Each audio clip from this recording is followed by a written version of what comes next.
2020.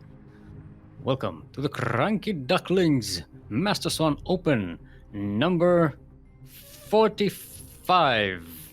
I did have to look to see what the number was. I am your host, Steelmold. Still like the metal. Mold like the thing you put the metal in so that it retains its shape when it cools down. And joining me today, as always, streaming and observing, it is Kuro, otherwise known as the 16th Squad Sanseki, otherwise known as Krupp, hero of the wasteland, and savior of esports, it is Krupp. And we are setting up to cast Nameless versus Papapanda. Both players are ready. Let's get to it. Alright. A bit of banter between the players before the game.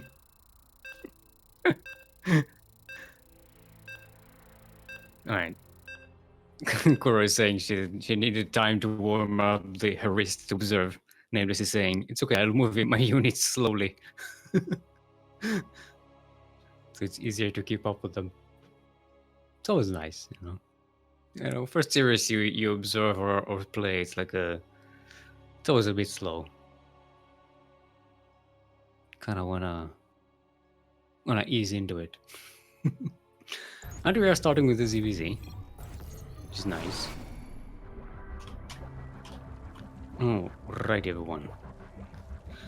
Welcome to Light Shade, the lightest of all the shades. LE, just in case you did not know, stands for linoleum entryway. Linoleum entryway. That's when your grandma goes crazy and puts linoleum on, not just in the kitchen, but also like in the entryway, in the living room, and in the hallways, on the stairs.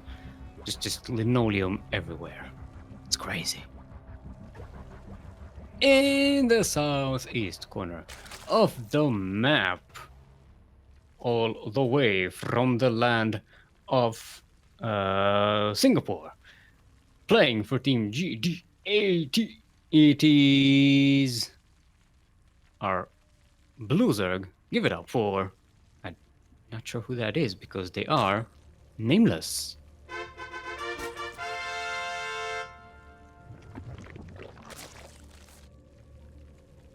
And in the northwest corner of the map, the greatest name in esports, representing the land of Taiwan and Platinum Heroes. Give it up for our red Zerg and hype player. It is Papapanda.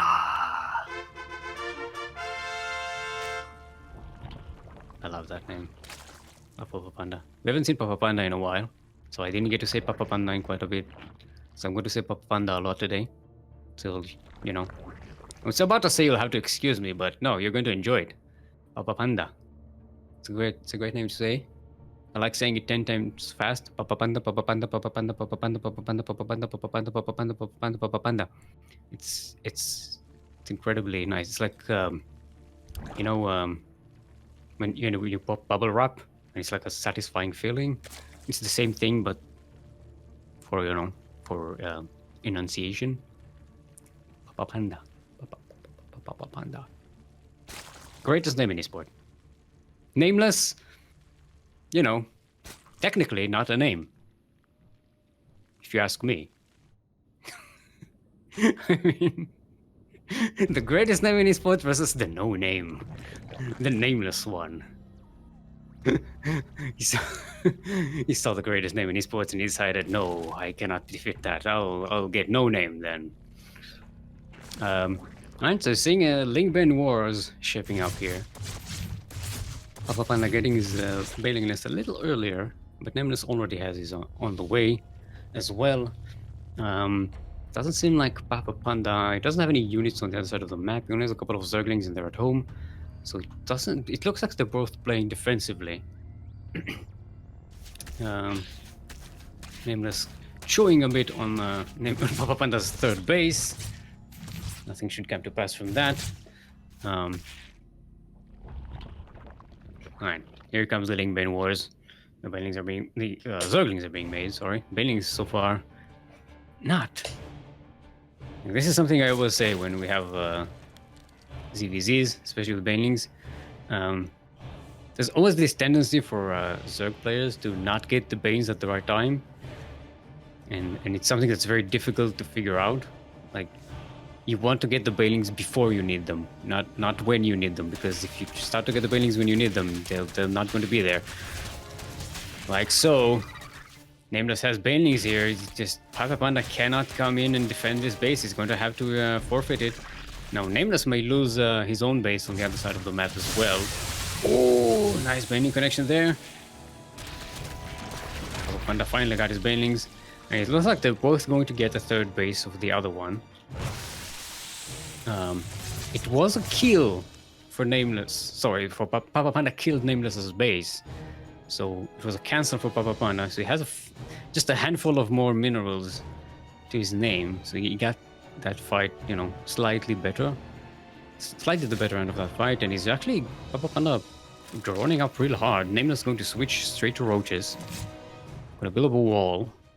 Put the queen at the front. Oh no, but the queen moves. Karen, what are you doing? Now just stand there. We might lose the queen here for this. The Bailings are rolling in, and that was all of Nameless's Bailings, but Nameless does have Bailings of his own, so Papapanda really can't break through this this opening. Queen is still alive, by the way. Karen, you had one job. Put that big ass of yours in the hole so your jugglings don't come in. Alright. Papapanda, being risky, does get in there, kills the queen, and even detonates one of the Bailings. So a few losses that Nameless may not have needed to be taking. Papapanda getting double Roach Warren. That's when you want extra upgrades. You want extra roaches. I don't know if you wanted to get an Evo Chamber there and misclicked, but maybe, I don't know, just a safety Roach Warren, just in case. No, did he get? He doesn't have a lair, right? Doesn't have a lair. So I thought maybe he's trying to get some Roach speed and Borrow at the same time. But it's not. Yeah, no, it's not what he was going for. Just wanted a wall. Just wanted a building there. Just surprised it wasn't an Evo chamber, because getting a couple of Evo chambers is way more useful than getting an extra Roach Warren. Yeah, Nameless coming in here, getting a good scout. Papapanda sees the roaches on the other side of the map. Nameless already on the march with his roaches. Way more roaches for Nameless at the moment. 13 to Papapanda's 3 roaches. But Papapanda has a lot of queens. Got a lot of energy for transfuses. He's gonna have to consolidate his forces around here, though. He's trying to defend that ramp. One of the queens goes down. Nameless just has so many roaches on this side of the map. He also has the upgrade advantage, +1 weapons, and a great concave. Papapanda moves into the concave. Bailing's coming in from the side. They connect with the roaches. They don't do a lot of damage, but they do quite a bit. And it looks like Nameless might be breaking Papapanda here? Question mark? More reinforcements coming in for Nameless from across the map. He's just running Zerglings in. But the walls are not broken. Papapanda is low on army supply. I'm probably going to have to lose this third base again. Nameless on the other side of the map hasn't saturated his third either, so it's not like Nameless is actually on 3 bases. It's technically on 2 bases. So Papapanda isn't as far behind as you might assume. Also, Papapanda has a what's it called? The hatchery that you don't put in a base. Macro hatchery, there we go, in his main base. So it's not, his production is okay for now.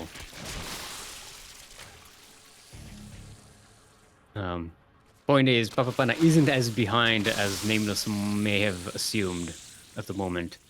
And now that he has enough forces to push Nameless back, you might be able to actually take and defend this third base. +1 attack is finishing for Papapanda. Roach speed is on the way as well. Nameless didn't take care of roach speed either. It's, might come to bite him in the butt. Papapanda trying to get us around here. Catches a lot of these Zerglings unawares. Nameless just can't find a way to get in there. He's nibbling on Papapanda's constructing third base, so he knows that it's being built. So what is Nameless up to now? Oh, he's running the Zerglings around. While Papapanda is out looking for them, he might get a cancel on this base if he's quick enough. And yeah, gets a cancel. That's starting to do a lot of damage to Papapanda in terms of the economy. He really needed that base to even up the situation, but now Nameless is in a really nice position. His third base is almost half saturated. He's being saturated right now. Actually, no, he's making roaches. He's just making a lot of roaches. His armor supply is starting to race way ahead of Papapanda and what he can make. And Papa is going for burrow roaches. I don't know if that's even going to come into play at any point in the game. Is he going to save this hatchery though? No, gets another cancel. That's the third time this third base has been cancelled. And Papapanda GG's out. Nameless takes game number 1. That was a very nice game. Nameless kind of finding that that weakness in Papapanda. Just continuously cancelling that third base to the point where there's nowhere to go. Okay, so we have ourselves our next map. It's going to be Death Aura. The deadliest of all the maps.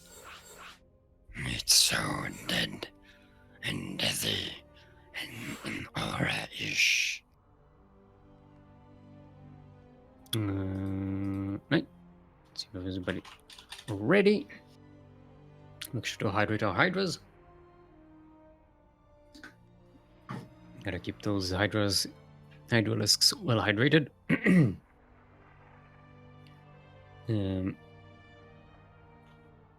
See what's going on elsewhere on the bracket. We don't have any results yet. All the first rounds is going.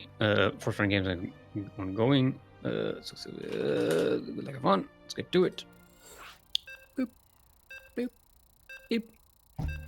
Yeah, the games are starting. We have the return of Lucasdart, one of the winners of SDO. Got ourselves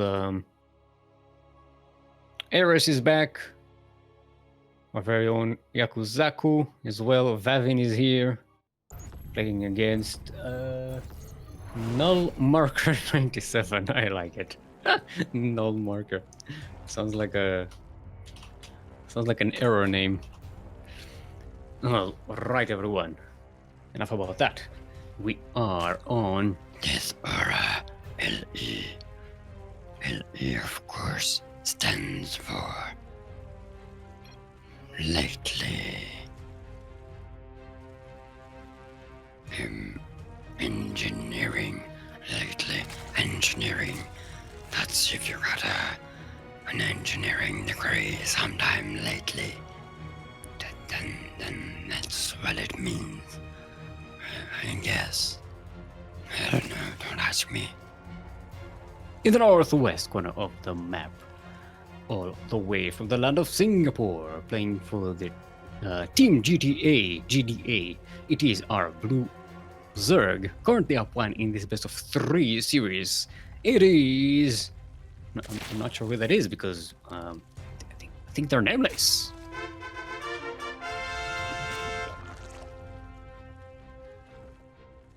And in the southeast corner of the map, Link Team 6 already on the way.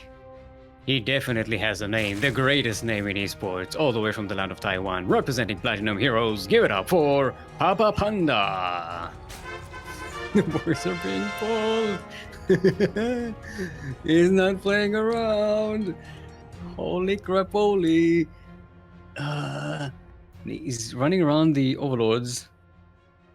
Yeah, Nameless is not going to see this coming. Maybe he does. His pull is about to be finished. He can't do anything right now, Nameless. All right. Papapanda is here. And... Spines, baby! Uh-oh. Nameless pulling up the drones and then pulling them back, realizing, yeah, no, I need to get spines on the high ground. I can't save this hatchery. Doesn't even get the cancel. Papapanda going for the, oh, he's trying to surround that spine on the high ground, but he can't really do that. Nameless responding nicely to this. Papapanda is actually, he's sending his drones back home. He feels satisfied, you know, killing a hatchery. He got the spines up. He's got the contain, and he seems like he's just going to switch into a macro game out of this one. All right, let's see how Nameless manages to try and break this containment. He's got 3 spines on the low ground. One is going to dig itself right where the hatchery is. Actually, 2 of them will. Now, Nameless does have the high ground vision, but not the range to get to the spines. And yeah, this is just going to be a containment here. Doesn't have any creep on though. So these spines on the low ground are going to start taking damage. As the overload comes in and poops on them. Actually, can you do that? You need a lair for that, don't you? I don't remember if you have the pooper lord ability right from the beginning. I don't think so, right? Otherwise people will use it right at the beginning, right? Yeah. Yeah, you need a lair for that, I think. So if my the Zorg experts can supply the answer, that'd be nice, but I don't believe that's the case. Okay, Nameless going for that Baillie nest. I mean, it's only a matter of time until those spines are going to be dead.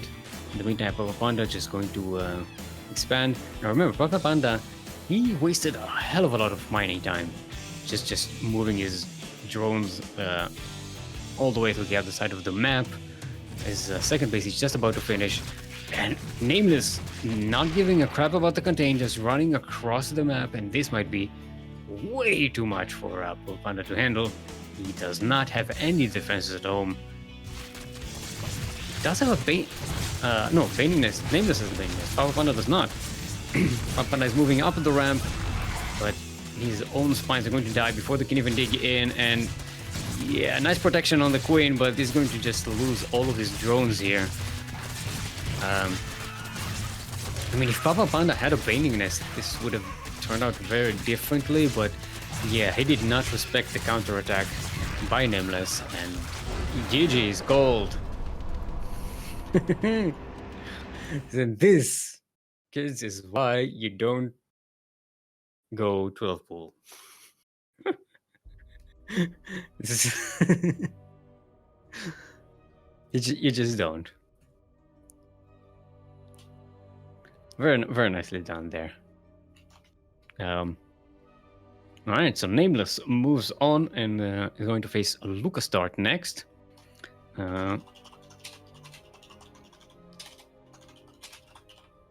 Lucasdart, another SDO champion. Remember, Papapanda is like a, what, 5-time SDO champion? How many SDOs does he have? Let's check. By the way, you do need a lair. It's been confirmed. You do need a lair for the Pooper Lord ability, as I suspected.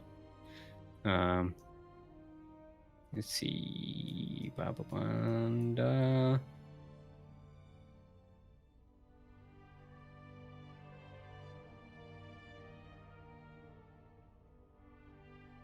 Wait, am I looking at this deal? Yeah. Wait, Papapanda doesn't have any championship? No way. Yeah, he does. Oh, he has 1. Only 1? I thought he had more.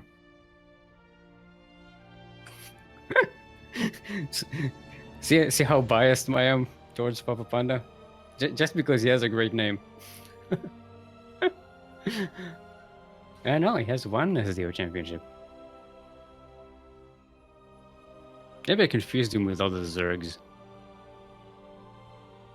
We do have a lot of Zergs with a lot of championships. Let's get Lucasdart in here.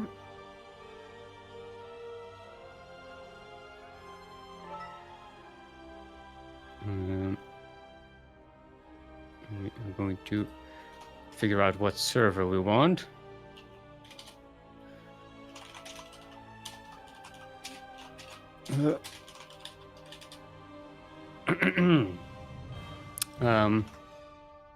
In the meantime, let's take this time to tell you about our Patreon page. You know, we have one. And in case you want to support us, and that'll be greatly appreciated, go and type !Patreon in chat, and what will send you to our Patreon page, where, you know, if you support us, if you pledge to support us for $5 and more, you get access to our subscriber-only channel on Discord, and, you know, replay packs, which are really, really hype things. Hold on. Trying to keep up with the people figuring out the server while talking. So it's going to be EU versus SG. It's going to be rough. Okay, so it's going to be West. What's the first map? Oh, look at that. It's going to be Death Aura.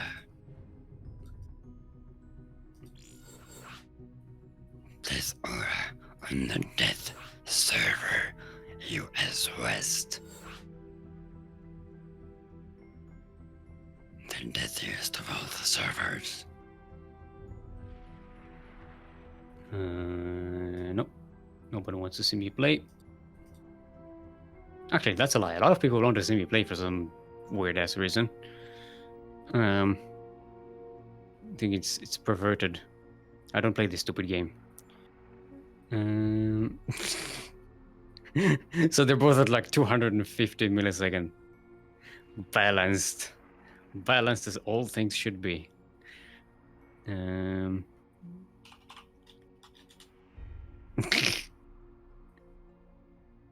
All right, let's see if both players are ready.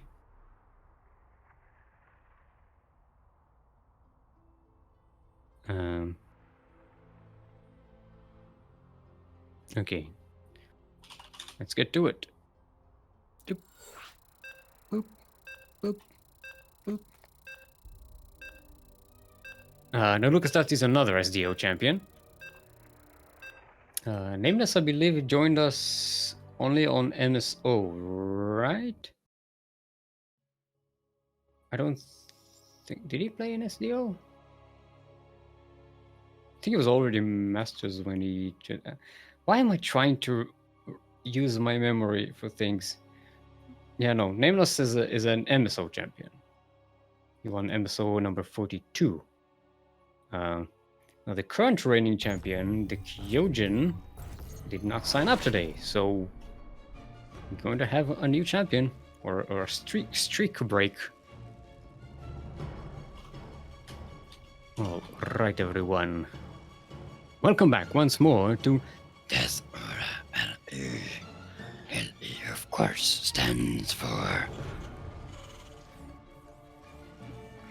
latest.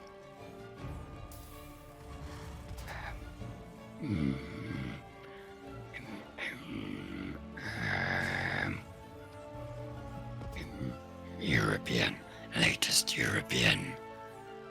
You know, like Lucasdart is the latest European, I think. In southeast corner of the hub. All right, we already have a pause. This is what happens.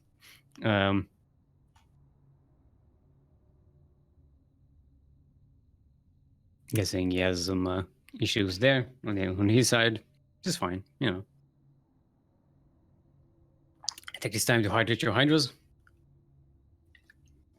Very important.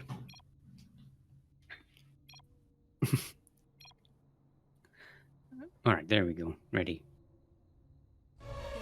And we're back in the southeast corner of the map, all the way from the land of Belgium, if I remember correctly, representing the art of warfare, our blue Terran and one-time SDO champion. Give it up for Lucasdart.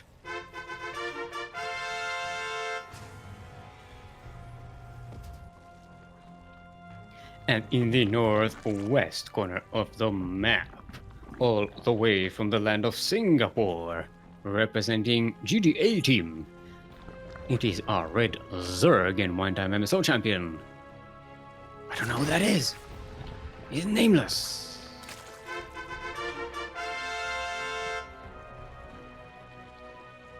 The man with no name. Like, it's like an anthology series of Nameless, just going around, you know, being a cowboy. It's a reference to the Man with No Name series, you know, the good, the bad, and the ugly. Handful of dollars, you know. Just realize it's a very old reference that most people won't even understand it. Yep.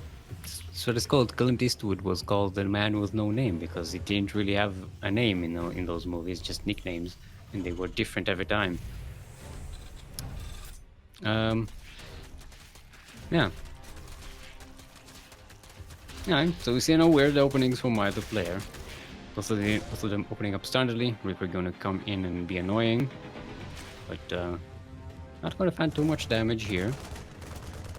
Overlord's being wrangled on the other side of the map. Lucasdart doesn't really want Nameless to see what's going on, but the Overlord gets to escape to the pillar of not gold. It's a different pillar. This is the pillar of death. Death pillar. Because, you know, it's death or not pillars of gold.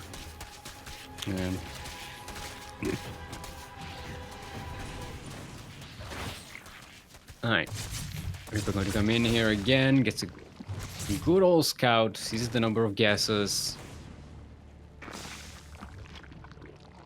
Going to get out. Oh, maybe not. Queen's going to take over him. Oh, Kieran, can't let the Reaper run around in our yard. Get off our lawn. Yeah, you see that, Kieran? I can't totally killed him. Yeah, I saw that too. You know, it was just shooting these Reapers coming in here and running out of our crate. They have to clean their feet before they step on our crate. Right. Aliens coming in, they're not quite have an opening against these queens.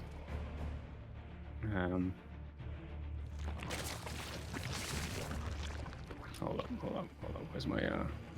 Why's my dashboard always weird? God damn it. Trying to never mind, I'll type it. Let's put a marker on. Okay, yeah, thank you. Every time Twitch changes something in their thing, I already had like a dashboard set up for the channel. No, don't refresh this. God damn it. And now they're like completely rich. Goddamn Twitch. No, shut up me. Sorry. Stream was open. Oh yeah, we have a spire being transpired on Nameless' side of the map. So I'm gonna try and run through those Hellions with that. It's gonna be helpful against the Liberators as well. Not against the first one. First one is gonna be annoying, but in case Lucasdart continues with those, you know, Mitchell is gonna be really helpful. Also, Hellions can shoot up. Again, Liberator sieges up very brazenly right on top of the hatchery. Gonna kill a couple of drones, but gonna get very quickly deaded. Hellions are taking this opportunity and destruction and going right into the natural base, but they don't target the drones. and they're going to be taking down. This did way less damage than it should have. This should have completely destroyed that mineral line, but it didn't. This combined attack only killed 5 drones, and it was like, what, 4 Hellions? 6 Hellions and 1 Liberator. That's not... yeah, no. That was not a successful harassment, I think, by Lucasdart. That said, his third base is finished. Not set up, but it is finished. As an orbital command, could have floated into position, so he's not behind on all of this. It's just that this attack really didn't do much damage. Did he see the spire? He saw the spire, right? He saw it when it was being constructed. So if he didn't click on it, he does know about the spire. He's not... He has 2 E-bases, he has no turrets. I'm assuming he just didn't click the spire. He thought maybe it was a spore. I assumed it was a spore as well when I saw it. Yeah, because he's got nothing against these mutas except, you know, a handful of marines, but marines, you know, they're only good against mutalisks if they are there. These mutas have... there's no defense here. They can just destroy this mineral line. Oh, they all get bunched up! Mutalisks, they do collateral damage. They're gonna come here. This turret is not going to be finished in time. And this is going to be much more mobile with the Mutalisks. This is already doing a lot of damage by losing mining time. Oh, they're going to get attack. It doesn't want to risk it. Got 9 SCVs for 1 Mutalisk. Not a bad trade at all. A lot of lost mining time for Lucasdart. Shooting that income advantage way up for Nameless for you know, a minute or so. More Mutalisks being made by Nameless.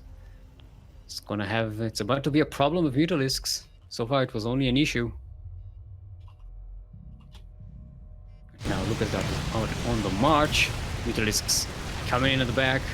Problem is for Nameless is that it doesn't really have anything to deal with the Marines. He has some Zerglings and Bailings. It's not a lot of them. He doesn't have a main army, Nameless. He has Big Ben Muta, and not enough to actually deal with what Lucasdart has. As long as he keeps protecting the tanks with the Marines, the Mutalisks can't really get to them. Marines coming in, doing some damage. I like that Lucasdart isn't bringing everything in. He's just poking in with this force.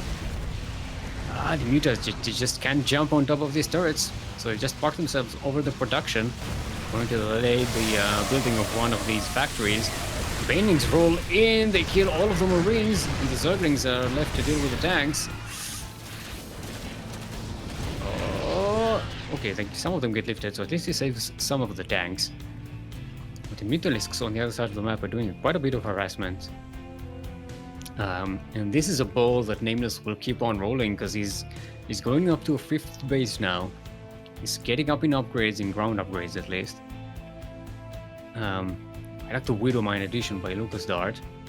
They do have the invisibility thingy because he has a armory thingy. What's it? So they're gonna help with the Mutalisks at least, and even with the Link Bane as well. Gotta be careful with those though, you know. Don't want to end up shooting your own units. These queens are in danger.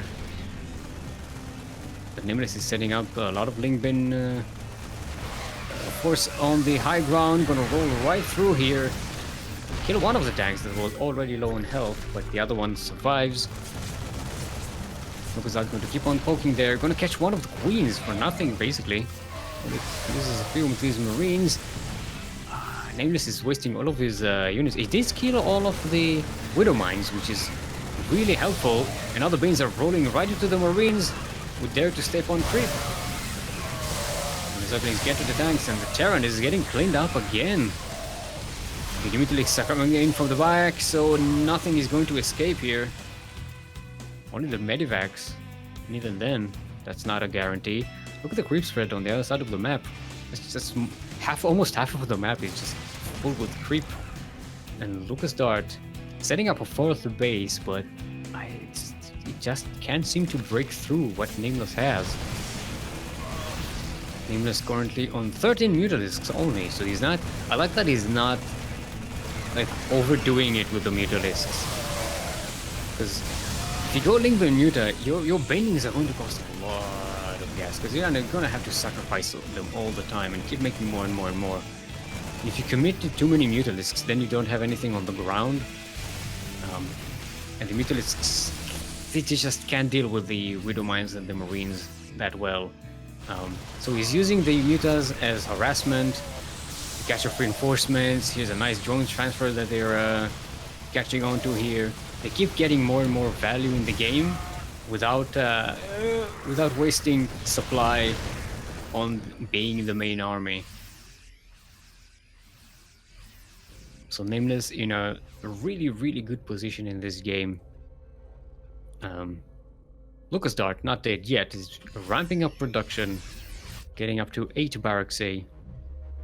I start popping out these bio units, more and more of them. Oh, I like this.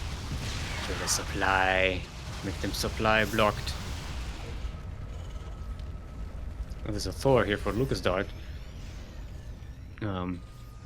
Ultralisk. There's the Ultralisk transition that's coming. They're going to be on 3 upgrades by the time they're finished. Lucasdart trying to get in here. In the middle of the map, Nameless catches him, but at the same time he's harassing the third base of Lucasdart. It looks like he's going to clean this up. Clean up this mineral line, even gets the turret. He's going to kill the base as well. Oh, this is starting to look really bad for Lucasdart. Way behind in workers, way behind in army supply, and just cannot punch through. He's trying a desperate run on Nameless's third base, or was it the fourth one? Looks like this should be killed, but Nameless is on 4 bases, so this is not the end of the world for him. As long as he doesn't sacrifice everything, he might catch a lot of Lucasdart's army here. He might destroy it completely, so it's a worthy sacrifice. Yeah, he cleans it up, despite the Widow Mines. Oh, he doesn't see these two. Just don't park your army there. Wait until those Widow Mines cooldown is finished, and then you're dead. Ooh. Nameless going after Lucasdart's third base. No, he's gonna... those Widow Mines! The Widow Mutalisks! Yeah. They got the Mutalisks, that was very nice. These Widow Mines have 13 kills each. Not they did it. And look at the Ultras. Armored Ultralisks. Chitinous plating is halfway done. 3-3 Carapace and melee finishing. Look at these tanks. Look at these bad boys. Waddling across the map. More and more are being made. And Lucasdart just doesn't have anything that can deal with this. They're just going to swipe through everything. The Widow Mines, they tickle them, but they're not enough. There are no ghosts, no liberators. Nothing that can actually punch through this armor. Oh boy. GG's called. And Nameless will take game number 1. Silpup. Yeah, Master Swan doesn't have a Maturino. That Maturino code is for Grand Platypus Open. This is for GPO 44, which was last week. The next GPO is going to be tomorrow. Actually, no, wait. Do we have GPO? Wait, when is DreamHack starting? What's the schedule? Yeah, we don't have a GPO tomorrow. Because DreamHack Winter is starting. Winter is coming. And, yeah, we're going to be busy casting that. Right, Lucasdart, he breathed in. He's going to take Oxide. Okay, everyone. Let me see you take a deep breath. In, hold it, and out. A long exhale. Try not to pass out from too much oxygen. Alright. Now, we relaxed, we oxidized, we breathing. We are ready for oxide. Let's do a race check here, because Nameless is not, I suppose he doesn't want to play Terran. He wants to play Zerg.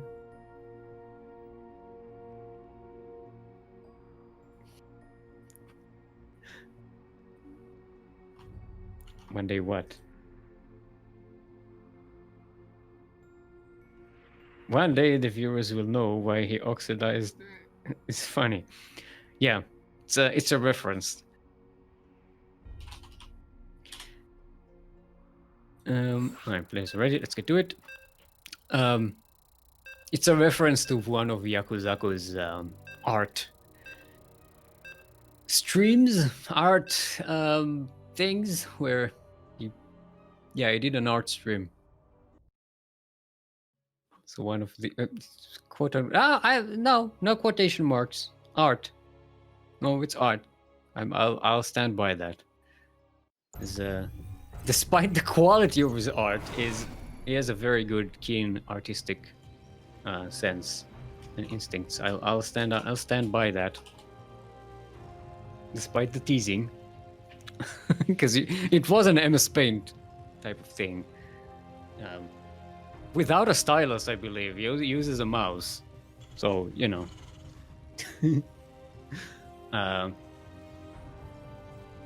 Yeah. Anyway, we are on Oxide LE, where we oxidized. We are breathing.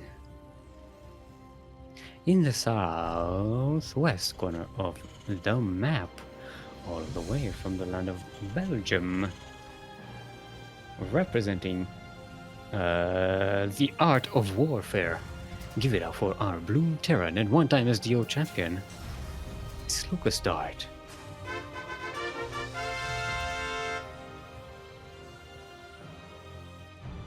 And in the northeast corner of the map, going for first and link game 6, it is our red Zerg all the way from the land of Singapore, playing for Team GTA.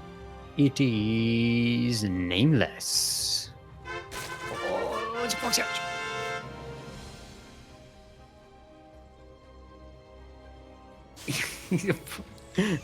It's a block hatchery. He's blocking the wall.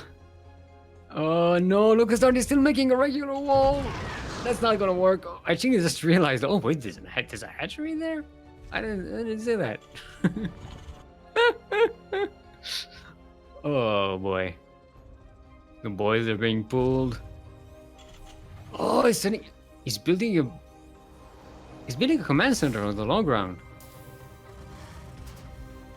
He thinks it's a fake out. I don't think he respects what's coming. Or maybe he figures, yeah, I'm going to finish it anyway. I don't.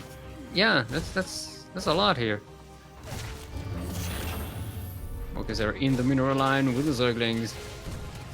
Nice run with the SCVs. More SCVs died than the drones, though. A couple of Marines being made. Nameless maybe not being as decisive about what target he wants to do, because right around now he's just running around with everything that he has. And not doing damage to anything. He is keeping the marine count down, so that's good, but he's trying to run out of forces on this side of the map, and he may be losing the game here. Yeah, Nameless is... GG. I don't know what that was. Nameless was just running around, not targeting anything. He wasn't doing any damage. He just he kept taking the baits that Lucasdart was supplying, and Lucasdart brazenly taking a. I mean, he took a natural base, and Nameless didn't even take the time to kill the SCP that was building it. That's yeah. Why? Take a couple of drones, send them to kill that SCP. Make sure that the base doesn't go up, and then maybe concentrate on the barracks or something. I don't know. Send a couple of Zerglings to chase the Reaper around. Lightshade is going to be our next map. And this kid is why you don't go pool first. So it's another example of of that crazy early pool. It's not. Yeah. It seems like it would be a good idea, but or maybe it was just the execution. Maybe Nameless, could have handled it better. I don't know.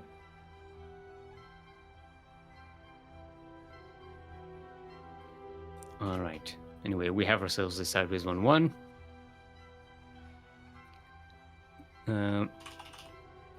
It's good. Ooh, no. Okay, there we go.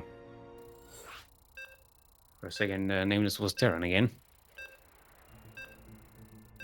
Yep, it's that thing where you drag a player to an observer to the player slot, and they immediately revert to Terran for some reason, because Blizzard, because it for some reason does not remember what you wore unless you immediately go into the player slot. I boggles my mind why that would happen. We're all Terrans, yeah.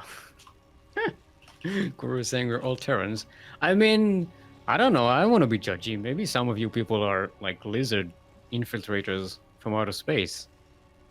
I don't know. I'm not judging. Anyway, speaking of not judging, we are on Lightshade. Hashtag not related to our own captain. LE. LE, of course, stands for limited elitism. Limited elitism. That's when you limit your elitism in society to make a more equalized and egalitarian society, In the northwest corner of the map, all the way from the land of Belgium, currently sideways 1-1 in this game. The series are Blue Terran. Playing for the Art of Warfare, it is Lucasdart.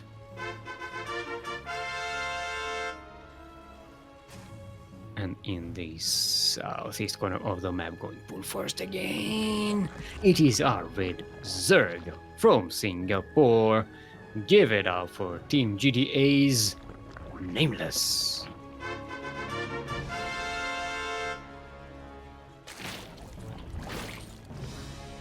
Alright. Alright, he's not going to put he's not going to put the boys again.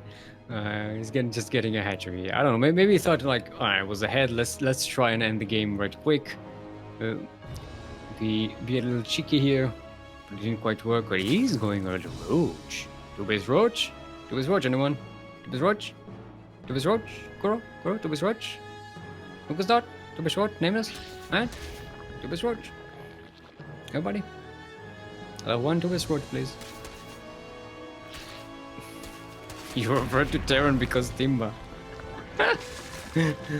You revert to Terran because Blizzard hates you, that's why.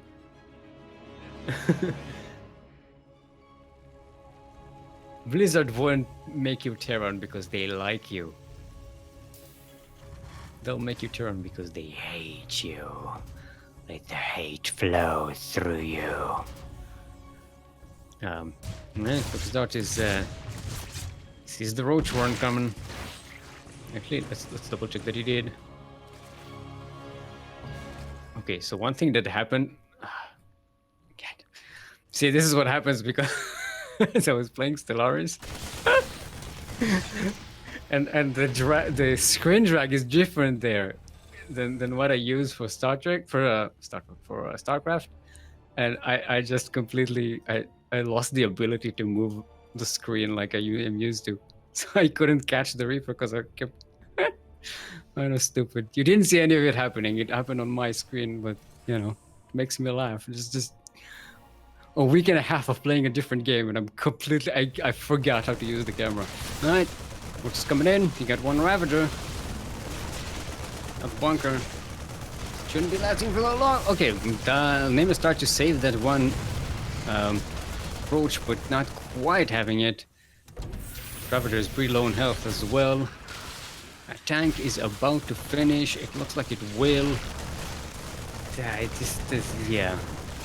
Nameless being a little too cheeky with the assault here. Not being patient with trying to take down that bunker with Biles. And I don't think he even shot one Bile here with the Ravager. Maybe he shot. Oh, I think he shot one on the bunker when it was attacking it. But yeah, that's that's like using a siege weapon as a handgun. It doesn't work. You need to be more careful with that. And yeah, that attack did nothing for Nameless. That said, he's getting a third base. Still ahead in workers. But Lucasdart, yeah, it should feel very comfortable here. Going for Cloak Banshee. Very nice. I like that. You see the roaches, you're like, okay. That's a very non-anti-air unit. Let's go Banshees. It's gonna be nice.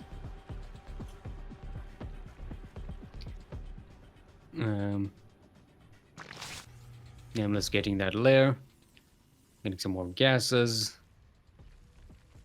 Is he going to stick with the roaches, or is he going to try and upgrade to something else? Going to vote Mutas again? Maybe. He's getting Evo chambers. He's not making any more roaches, so yeah, right now basically he has 0 army supply other than queens. Let's see what he goes for.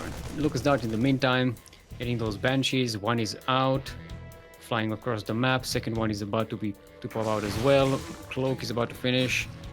No spores for Nameless either, so ouch. Lair is about to finish, so there's going to be some detection ability. But yeah. Hey, Lord Loken! Thank you for gifting a sub to Kerwin, making Kerwin less angry.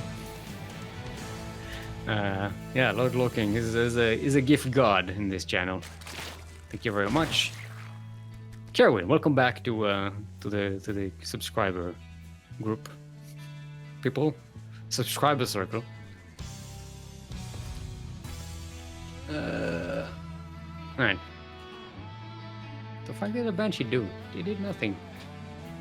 Where is it? Did it even go in while I was talking? I didn't even notice.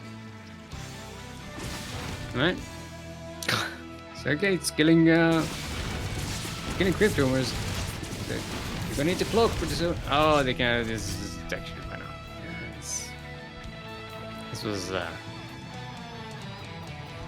This is the least hype Banshees I've ever seen, I think.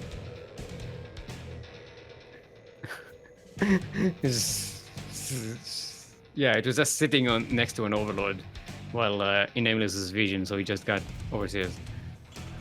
Yeah, maybe not the most well-coordinated Banshee assault there, but they're still around. They're still a threat to Nameless. Still has to respect them. Got to try and come in here again. How many queens does Nameless has 6 queens and 3 spores, 1 in each base. Alright, yeah, no, he already loses one of the banshees.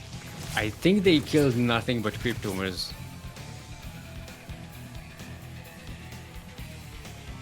Yeah, no. Like I said, seem to be the least hyper banshees we've ever seen. Nameless marching out with a heck-ton of roaches. We're gonna have 35 roaches. But Lucasdart has plenty of tanks. They're all centered on that third base, though. If Nameless gets up on the high ground and puts a wedge between him and that natural. He'll be able to punch through with the amount of roaches that he has, and ravages as well. This attack might be serious. Lucasdart not quite respecting this angle of attack that Nameless is aiming for. He does have a bunker there and a tank on the high ground, but that's going to be quickly dispatched. Piles on the tanks on the low ground, and now Nameless can just go into the natural if he wants to, where the tanks are not. And that's exactly what he does. Started stepping in, using the piles to take down the tanks. The Marines still need to be respected, but you don't want to chase them into tank range. He's already getting 11 SCVs deaded. Combat shield just finished, so making the Marines a little more formidable. More bias on the tanks on the low ground. But the tanks are just not in position to take part in this fight. Nameless's forces are dwindling down, but he's making more at home. But at the same time, he's still doing damage here. 15 SCVs down. He's going to delay that fourth base as well. Going to get a kill on that command center. Another tank goes down. This orbital command might go down as well. It's not getting lifted up. More tanks going down. I think this is it for Lucasdart. There's not much he can do to recover. His entire mineral line is cleaned out. Actually, Nameless is not targeting that orbital. Oh, there's a tank. Yeah, Lucasdart will never be able to get enough units to actually counter what's coming. And there's more and more across the map. Yeah, the orbital is finally lifted, but it's already on fire and it's going to go down. Boom. GG's called. And Nameless will take the series 2-1.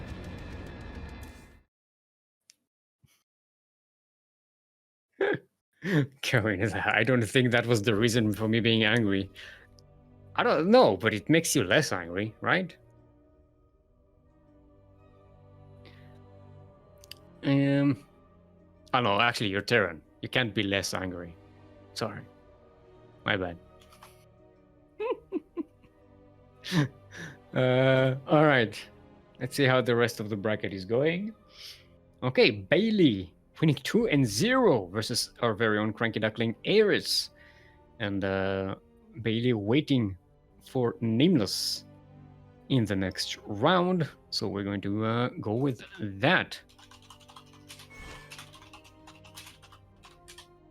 All right. Let's see. Let's get Baillie in.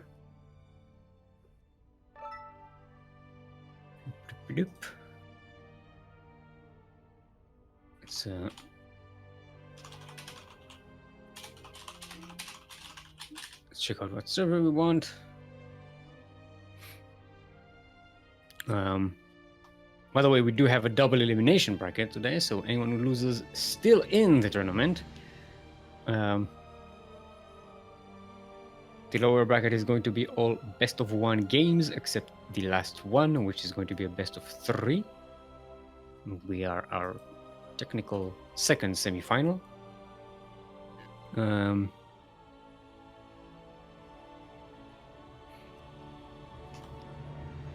so it's going to be US West again.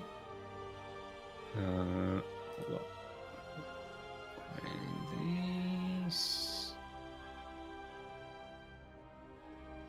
Okay, US West. What's our map?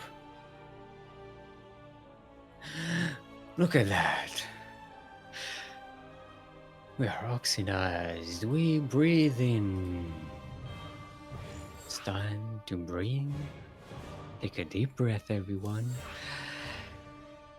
And hold it in. Keep holding it. Keep holding all that oxygen to yourselves. And exhale slowly. Exhale. See, that's nice. It's nice to be oxidized and breathe in. Okay, there we go. Let's check. Let's see if our players are ready.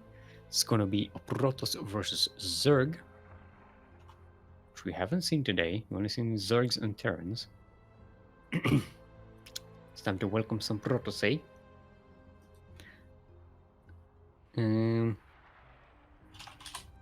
Let's get to it. Boop, boop, boop, boop, boop. Oh, Geohen didn't know Master Swan was today. Yep, it is.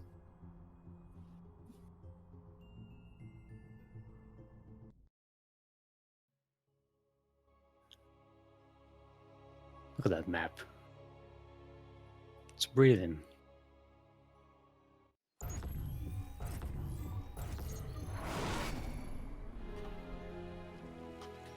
Alright, everyone.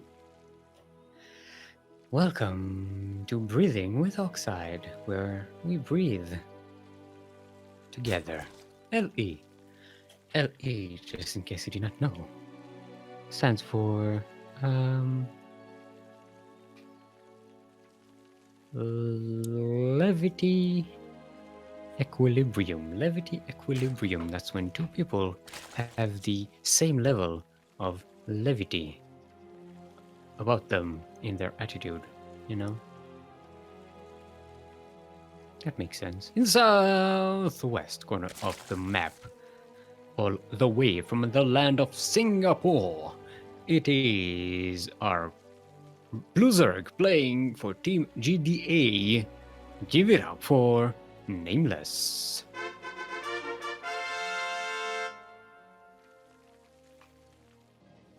And in the northeast corner of the map, all the way from the land of the USA, our red Protoss.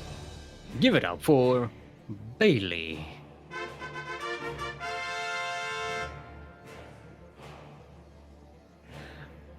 I just want to mention again, because, you know, we've mentioned this before, but the Brood War skins for StarCraft 2 are just, they're just not. This looks like a plastic toy, like a cheap plastic toy. It doesn't look like an impressive advanced technology building. I don't know how they managed to achieve it without even like intending to, but it just looks like a plastic toy that a kid plopped like on there. I don't. It's just so bad. It's so bad. It doesn't fit. It's impressively bad.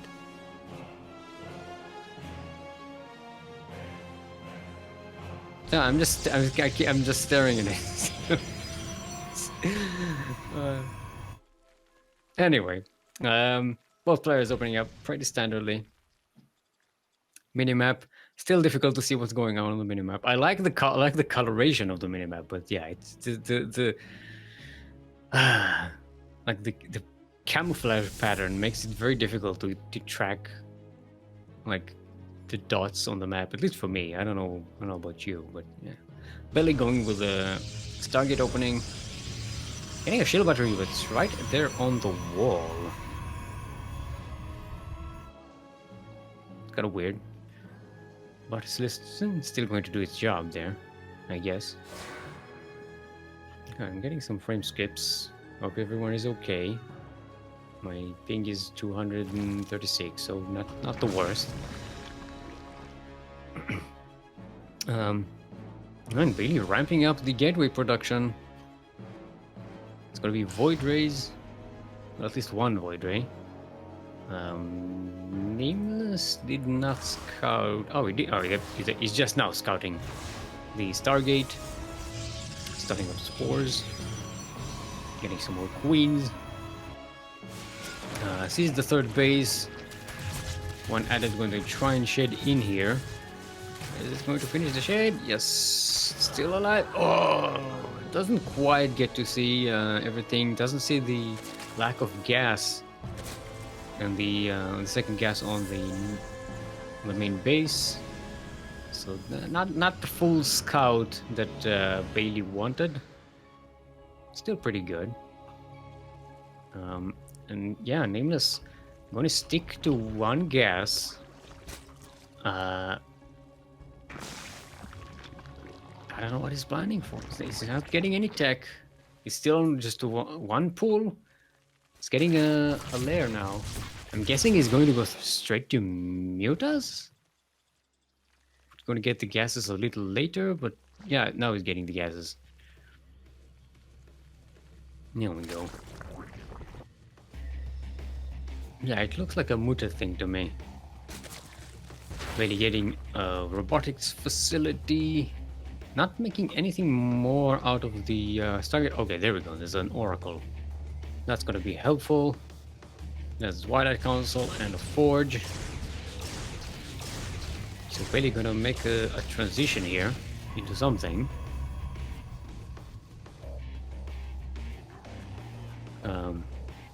Nameless got supply block for that Overlord Death is. And he's not making any more Overlords. Oh, he's gonna. The hatchery is going to unblock him. Is it? No. Oh, it's not a hatchery. It's a lair. Of course not.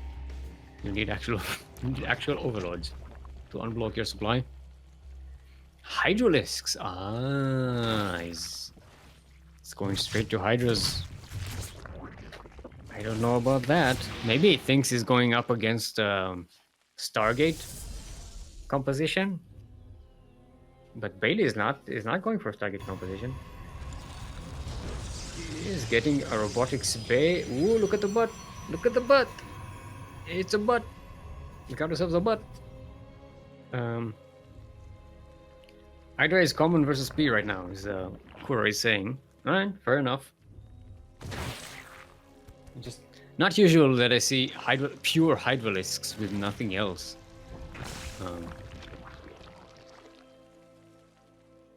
Or maybe I just didn't do ZVP enough in recent past. Actually, I did, so I don't know.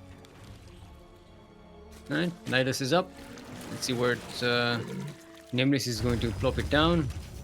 Okay, he doesn't have any vision on Baillie's base, so it's just going to be a Nidus right here at the front, being able to reinforce his army and keep on pressing. This is a lot of queens and hydralisks. 11 queens, 16 hydralisks, and more are being made. And the Nidus is going to allow reinforcements. He's got a wedge between the natural base and the third. Ooh, nice freeze there. I'm gonna put a bit of a hamper on Names's advances. Baillie coming down the ramp trying to get to the Nidus Swarm, but there's another Nidus Swarm to back it up, and it doesn't even kill the first one. It looks like the third base is going to be forfeit for Baillie. The response is a Dark Shrine, but Nameless does have a lair, so detection should not be a problem for him. Alright. Baillie going to try and hold here. The Immortal is down. They yeah, shield batteries are not gonna be enough. GG's goal. And Nameless will take game number 1. Yeah, it's just there was no harassment on the Protoss side. Well, on the Zerg side. But for the Protoss did not do any harassment on the Zerg side, is what I'm trying to convey. Alright. Second map is going to be a map we're going to see a lot of in the future, I'm assuming. It's going to be Death Aura. The deathest of all the maps. I really don't want to do this voice too much when I'm solo casting. I've got it down where it doesn't really break my voice too much, but yeah. When you solo cast, it's a strain. All right, let's see if our players are ready.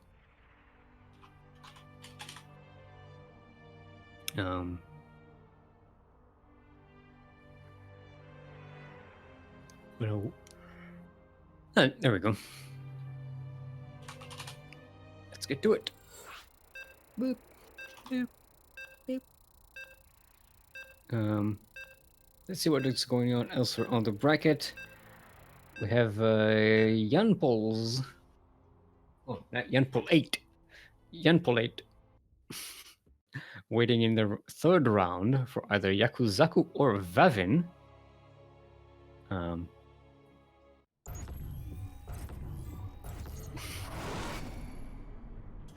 It appears null marker is forfeited or something. It does look like an error message where Vavin went up against null marker and then got the walkover. I love the name null marker. It makes everything look like an error. Alright. Never mind about that. We are on Death Aura LE. LE, of course, just in case you did not know. Stands for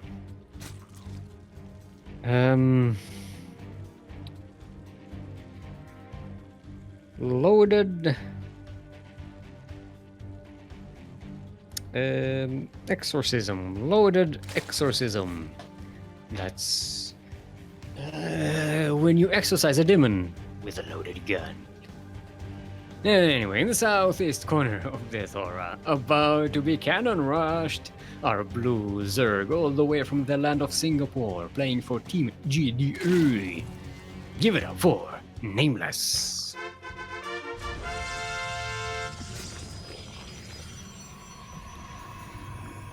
And on this very side of the map are Red Protoss, all the way from the land of the USA. Give it up for Baillie.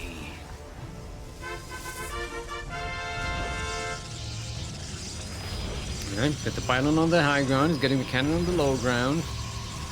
It's gonna be, can't quite get the wall around the cannon. It's gonna be enough so he doesn't have any surface area.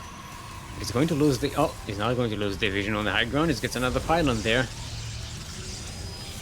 Actually, that's a cannon. Yeah, it's cannon and pylon. So we should be fine.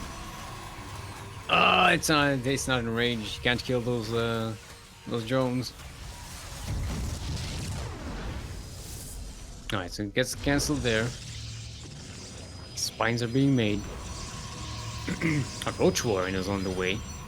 So that's how Nameless is going to try and break that siege. You know, once you get a Roach Warren, you can get Ravagers. That's going to be really helpful in dealing with the cannons. He's going to... He tried to take a hatchery in the third base, but Baillie was onto him. In order to save the drone, he just turned it into an extractor. There's a cancel there. It's going to have to do it again. Don't let it die. Oh, nice. Gets the drop on that probe. Oh, he's actually going to go for a ninja base, I think. Yeah, it's going to go for the rich gas? No. Oh, he's going to go for an actual ninja base. An actual ninja base? I mean, it's really nice to have hatchery there. In case you get contained here, you can actually make units that can attack and punish your enemy. It does look like he's doing it. It's just a backup plan. But this plan seems to be working really nice. He's got the Ravagers, he's got the two spines dealing with the high ground vision. Should be fine. I like it with the two spines. Just get to get synchronized. It's really good. Alright, the contain is over. That's Baillie's plan here. Walling off completely. See if he gets a third base. Only now getting the Cyber Core. Oh, it's only Stargate. Maybe it's counting on the fact that Nameless's second base is so delayed that the retaliation wouldn't be forthcoming. Oh, Baillie has another setup here. I didn't realize the Stargate was a proxy. But it is. It is a proxy. Alrighty. There's not much to defend at home for Baillie though. There's one cannon, but Nameless has a lot of Ravagers here. That was a misclick. It definitely did not intend to build that empty spot there in the middle. Cannon gets saved by the battery, but not for long. The wall is not a wall anymore. And yeah, the Kuro pylon goes down. Warp gate gets taken down. A Void Ray is about to pop out for Baillie, but yeah, Nameless does have queens at home, so he's got something to defend with. His probes are just going to get massacred. And Baillie's pretty much out of production. There's nothing. He's still got some minerals and gas, but he can only make stuff out of that one gateway. Stargate, sorry. The queen, he's gotta save the queen! Or die! Where's the Zerg shield battery? Otherwise known as Karen, you guys can't stand under a void ray, let it kill you. You have to come here so I can spit on you. Okay, now that there's a spore, Baillie just can't punch in through, and Nameless gonna kill the main base. This is like a base trade, but without the trade. It's a base gift, basically. These probes are standing motionless because they got nothing to do. Baillie is just, that's it. These two Void Rays are all he has. One more Void Ray is going to come out, and that's it. They can't make anything else. Maybe a... no, he can't even make a cannon. Alright. What is... I mean, Nameless should just be making queens now, and nothing else. Alright, here comes the Ravagers on the low ground. You can just bile everything down here. Yeah, this is over. Baillie's done. Got no production. GG's gold and Nameless. We'll take it up to the semi-finals. Gonna have to wait for Vavin versus Janpol. Ready, it seems.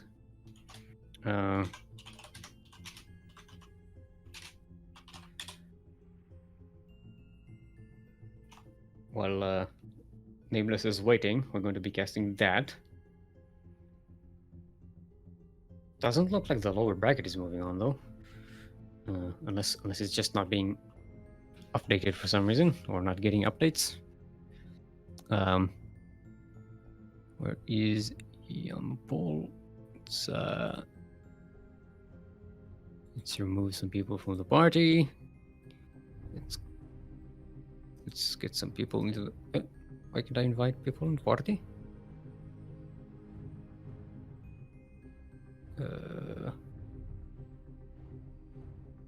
Why can't I invite the party?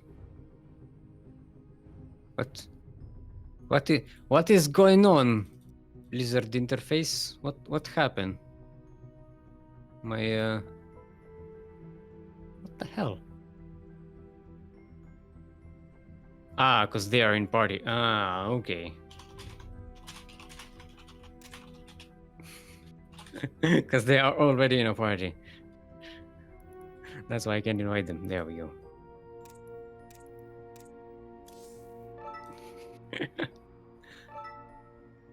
I thought there was a bug or something. All right. Oxide is going to be the map. Everybody take a deep breath. Oh wait, server. What server?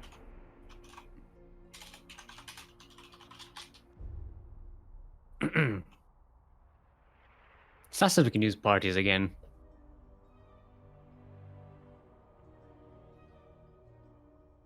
It's Stargate, but not Robogate. Yeah, because I think the robotics facility, it's making the units on site. It's not warping them in, unlike the other warp buildings. Okay, so it's all of us EU, so we're going to be US West. Western United States.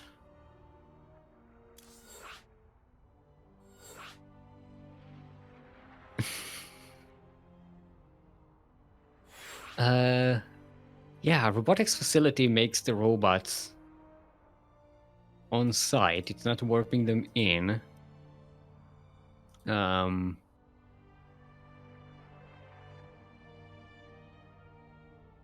and that's it. No, everything else. Yeah, everything else warps in. I'm guessing robots are allergic to warp technology. I don't know.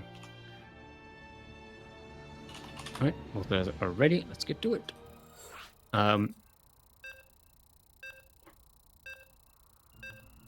Wait, no. But when you play Artanis in co-op, you can warp in robo units, immortals and stuff. I remember because it's a lot of fun warping in like 80 mortals at one time. Like, yep. I don't want to sit around and wait for them to build one by one. No, I'm going to warp them all in at the same time, right at the front line. It's incredibly satisfying. That's what co-op basically is. It's like the cool version of the units, of all the units in the game that you get to experience like in a power trip. It's like you can warp in tempests. Just a bunch of tempests. It's cool. All right, everyone. Are you breathing? Are you oxidized? Because we are on oxide. LE. LE, just in case you do not know, stands for leafy elbow. Leafy elbow. That's when when you are like lying down on the ground, and when you get up, there's like a leaf stuck to your elbow because you were leaning with your elbows on the ground, and there's like a leaf. That's a leafy elbow. When you go frolicking around in the woods, it's just what happens. Nothing bad about it. It's just there. In the south, the west corner of the map, all the way from the land of Poland, representing Clan Dark Venom. It is our yellow Protoss. Give it up for Vavin.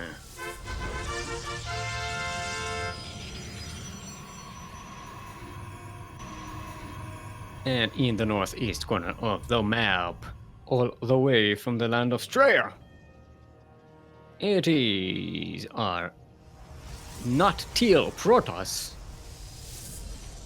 Representing Platinum Heroes, give it up for Janpol.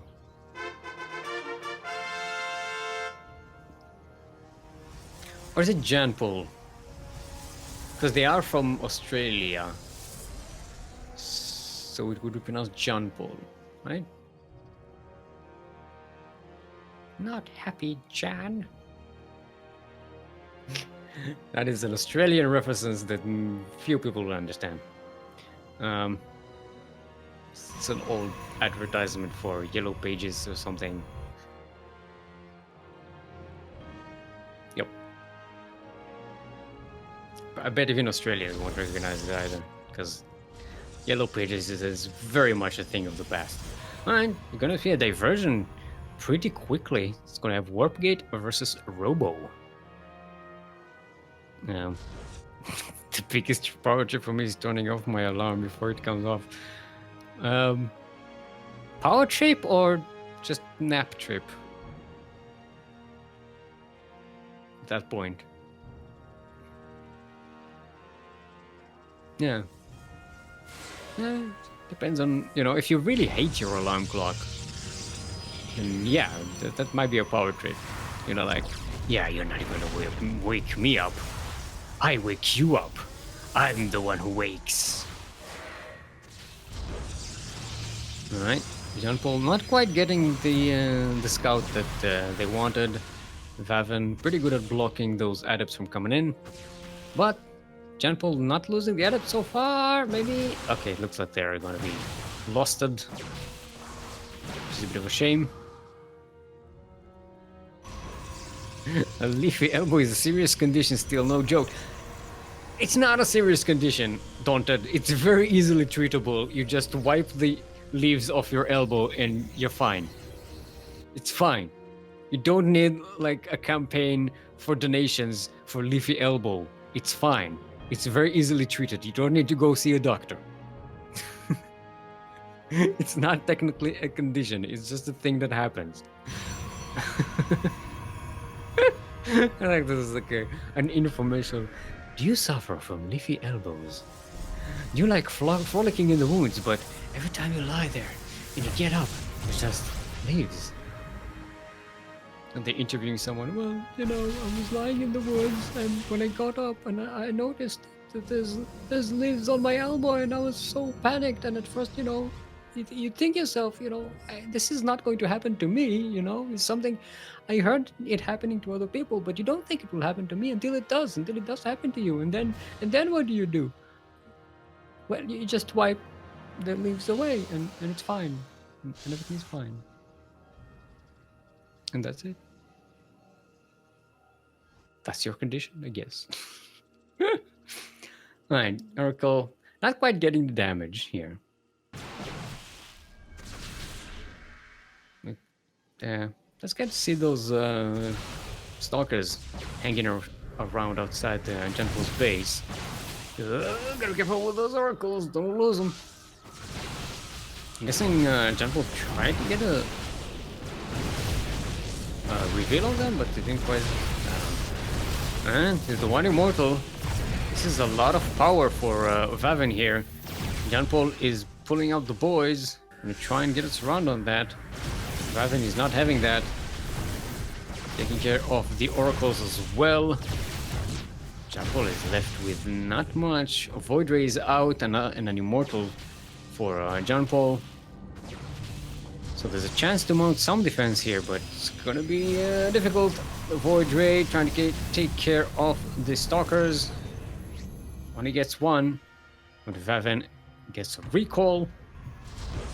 So did some economical damage, didn't kill a lot. He only killed like 3 probes, but killed the oracles, killed some stalkers, a shield battery, did quite a bit of damage, and delayed mining on that natural base for quite a while. Vavin did. As he's moving to Dark Shrine, both of them going into Dark Shrine, but Vavin's Dark Shrine is finished. He's already warping them in. What's Janpol's detection? No detection. Okay, Janpol is getting an observer right now, so should have detection by the time these DTs arrive. Janpol getting charge. Going to try and switch to some other composition here. DTs come in, DTs go out. Can't explain that. Did you see the observer? Ah, we saw the observer. Okay. At least it doesn't sacrifice them. I'm guessing he's going to bring the warp prism and turn them into archons or something. Try to drop. Oh, they're going to try and sneak in again.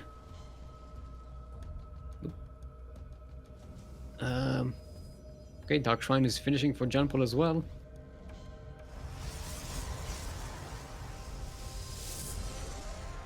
More gateways coming up, so charge rods is gonna be the thing here for Janpol, which I like. It's a nice cheap composition. No, I mean technically you can make archons with the Dark Shrine, but kind of more expensive than High Templar, so it's not going to be a beef wave for Janpol, it looks like it. Trying to be cheeky with the DT drops Vavin does, but doesn't quite make it. Janpol is just parking this warp prism here for an hour while Vavin gets the chance to warp in some units. Gonna kill the warp prism! And they DT, so yeah, doesn't quite get damage. Bit of a unfortunate timing there for Janpol, giving Vavin too much time to respond.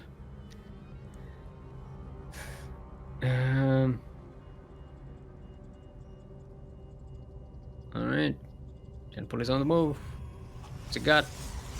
It's got a couple of immortals, it's got lots of charge lots. It's kind of like it's a lean beef wave.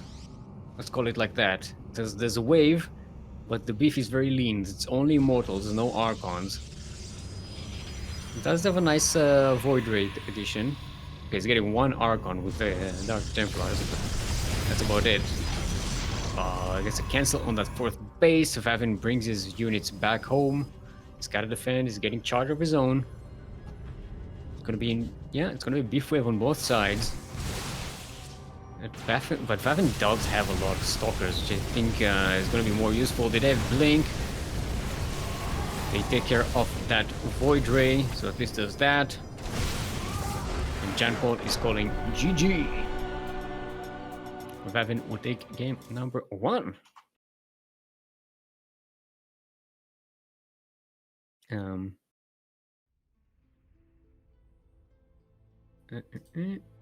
Now Vavin, let me remind you, is the runner-up from last MSO, sorry. It was last week, it was 2 weeks ago. Going up, going 3-0 against the Kyojin.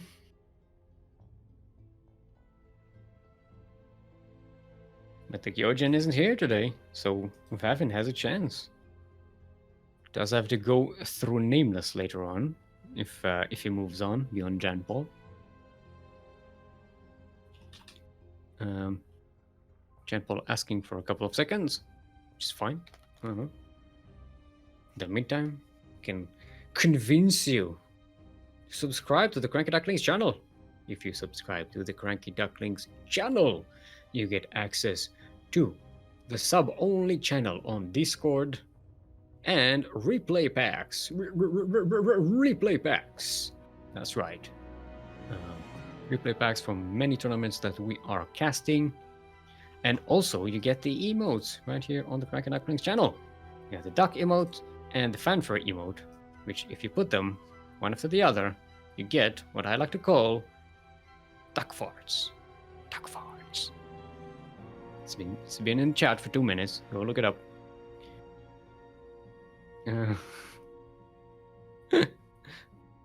Okay. Romanticide is going to be our next map.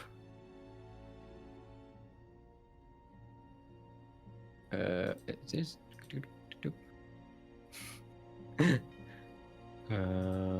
West, right? Yes.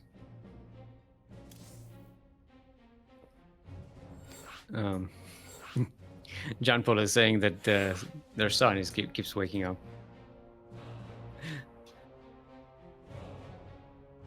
I'm guessing by the time that it's a very young child. What time is it in Australia? It's like 10 p.m. something like that. Okay, everybody's ready. Let's get to it. Year number 2. On Romanticide.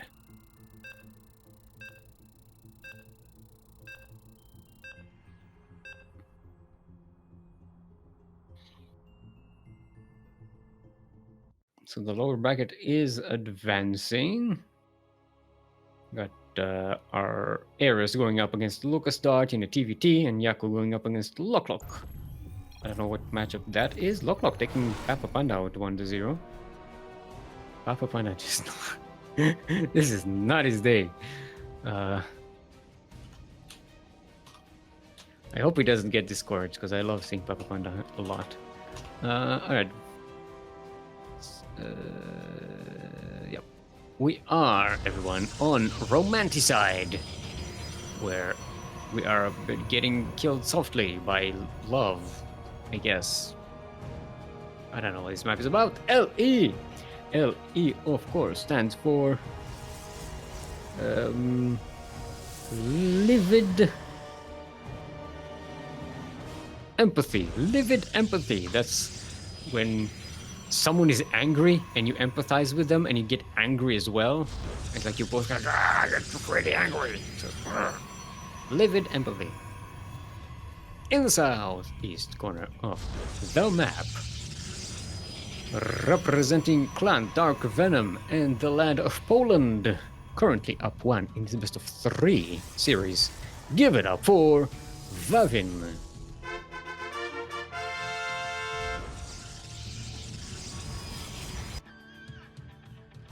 And in the northwest corner of the map, apparently he's setting up a proxy, representing Platinum Heroes. Give it up for the Australian Teal Protoss, Janpol.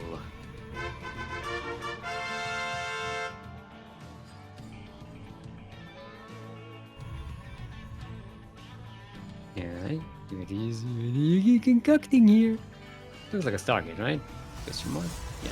This is a Stargate position. Or a starport position if you're Terran, right? Right? Because starport and Stargate are pretty much the same thing. You make units that fly. Right? Yep.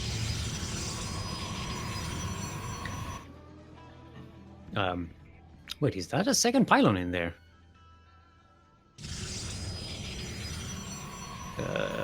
Okay, it's gonna commit to being on this side of the map. This is not some kind of harassment. This is going to be some all-in.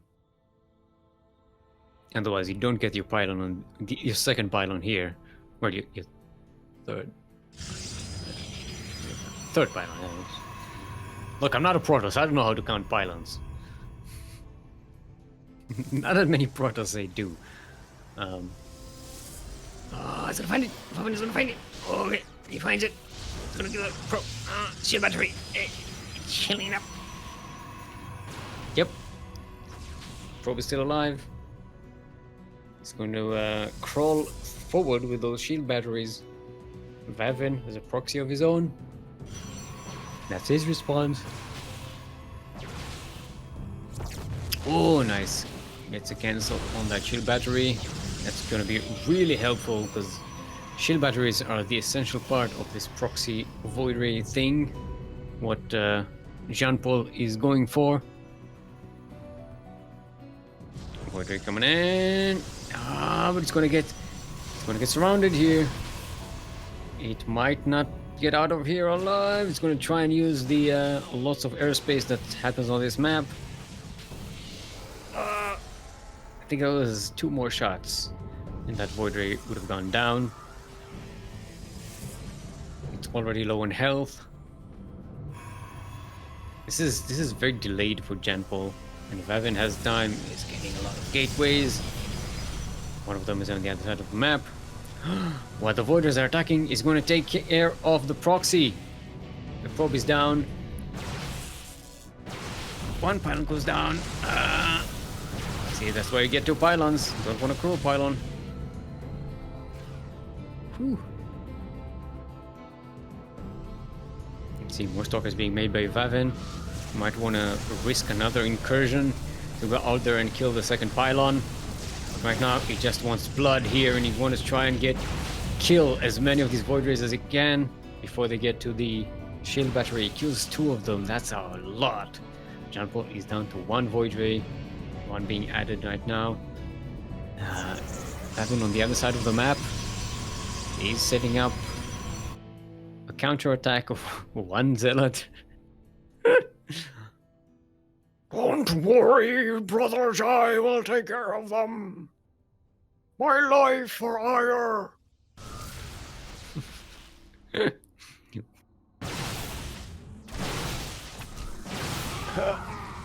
Alright, this is going to go down. Now it's a Kuro pylon.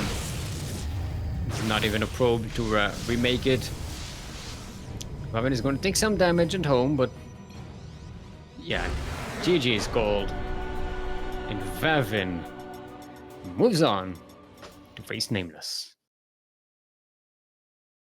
By the way, we just need DVT. That's the only series we haven't casted today. We casted PVZ, we casted ZVT. Oh, PVT. We need PVT and TVT. Yeah, we're missing for the bingo. For the casting bingo. Okay. So remove this. Let's get Nameless in. Nameless, where are you? There we are. Put up.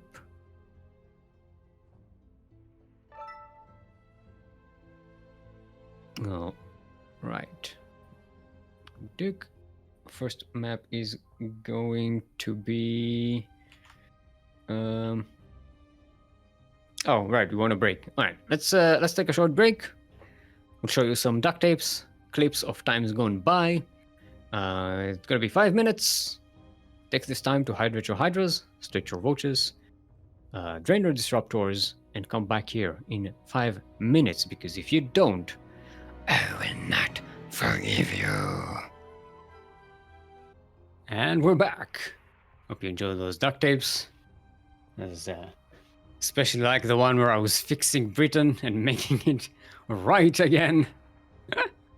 Hashtag make Britain right again. Yeah, and we're back. Let's see if our players are ready. We are setting up Nameless versus Vavin. That will be our first semi-final. See who gets to be on the upper bracket finalist. Vavin feeling incredibly insecure to go up against Nameless. Nameless quite ahead in MMR by about 1,000.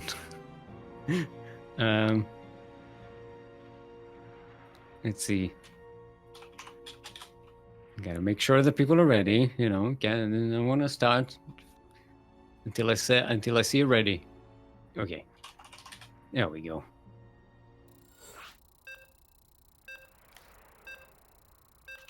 Did I?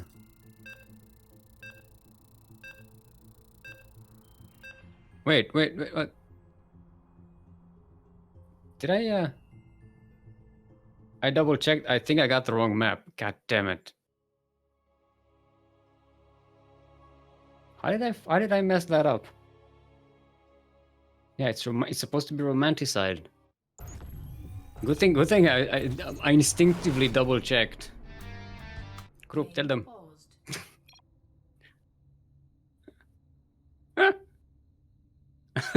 So just say wrong map. You don't have to blame. You say so. Still is an idiot, and you to pick the wrong map.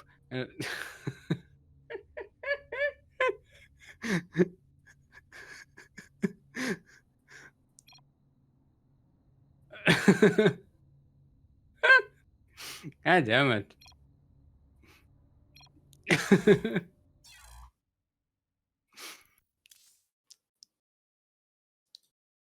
You just need to say wrong map for making. You don't have to humiliate me.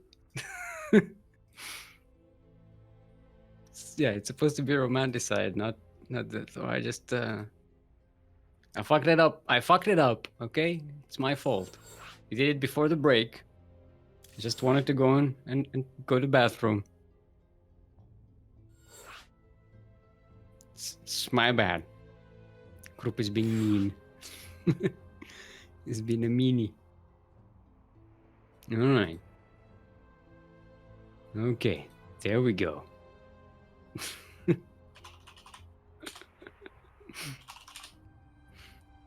Alright, there we go.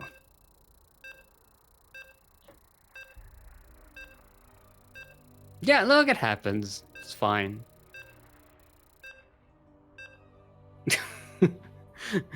Daunted pressing the M1 key on a keyboard, but it's not myself. What's the M1 key? There's an F1 key, but not an M1. Unless you're doing like a combo M1, but that's just types M and 1. Oh, macro. Oh, okay. So it's a keyboard with macro buttons. Okay. Gotcha. You know, you get macro buttons so you can macro better in StarCraft, right? Is that how it works? No, it doesn't. All right, welcome to our first map of this series. We are on Death Aura. LE. LE, of course, stands for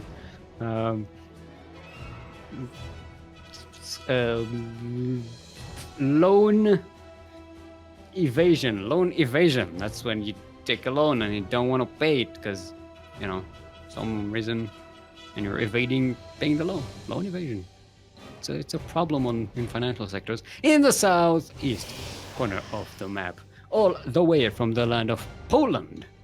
Are Yellow Protoss, representing Clan Dark Venom. Give it up for Vavin.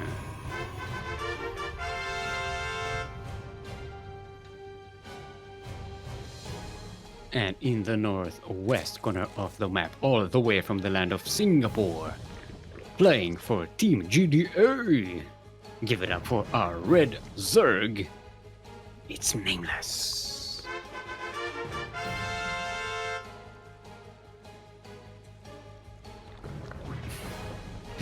Throwing stick under the bus. But at least it was on the right side of the road. Yes. Yes, just I fixed Britain. I put the buses on the right side of the road, and then someone threw me under the bus. That's actually it's not. It's not. Throwing someone under the bus is like when, you know, when something that's vaguely their fault and they take the blame. But here it was fully my fault. Like I was in charge of setting up the lobby and making sure everything is right, and I fucked it up. So it wasn't technically throwing me under the bus. Whereas like, you know, putting me in front of the bus where I belong.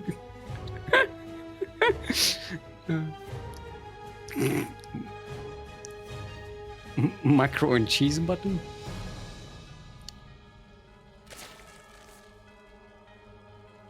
Oh, right, because you have a button with macro button for cheese.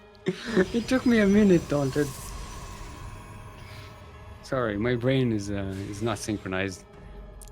So what happens when you have a delay on the stream? Like sometimes like chat is responding to something and I'm like, what are you talking about? It was 2 minutes ago. I don't remember what I was talking about.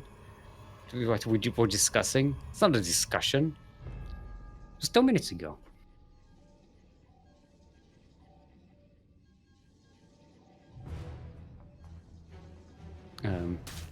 That's left click? What does that mean? I can't be having with the delayed conversation. Alright. Vavin going with robotics facility. Nameless. Just macroing up. Very leisurely and calmly. Setting some Zerglings in here. Getting a good scout of what Vavin has in store. Seeing the robotics facility. Twilight Council, so it's starting to smell like Glaive Adepts. I'm guessing. It's nice and useful in PvZ. Something maybe Vavin is more comfortable with. Nameless is going with a Roach Warren. Overlord going in, seeing the Twilight Council. So Nameless is pretty much perfect vision of on what Vavin is doing.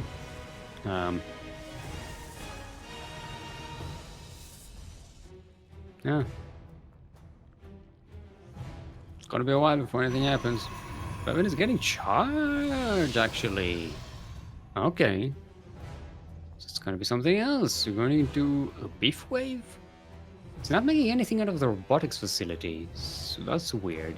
He's really got an observer, which is nice, but there's no warp prism, so it's not going to be some kind of zealot charge lot warping going on.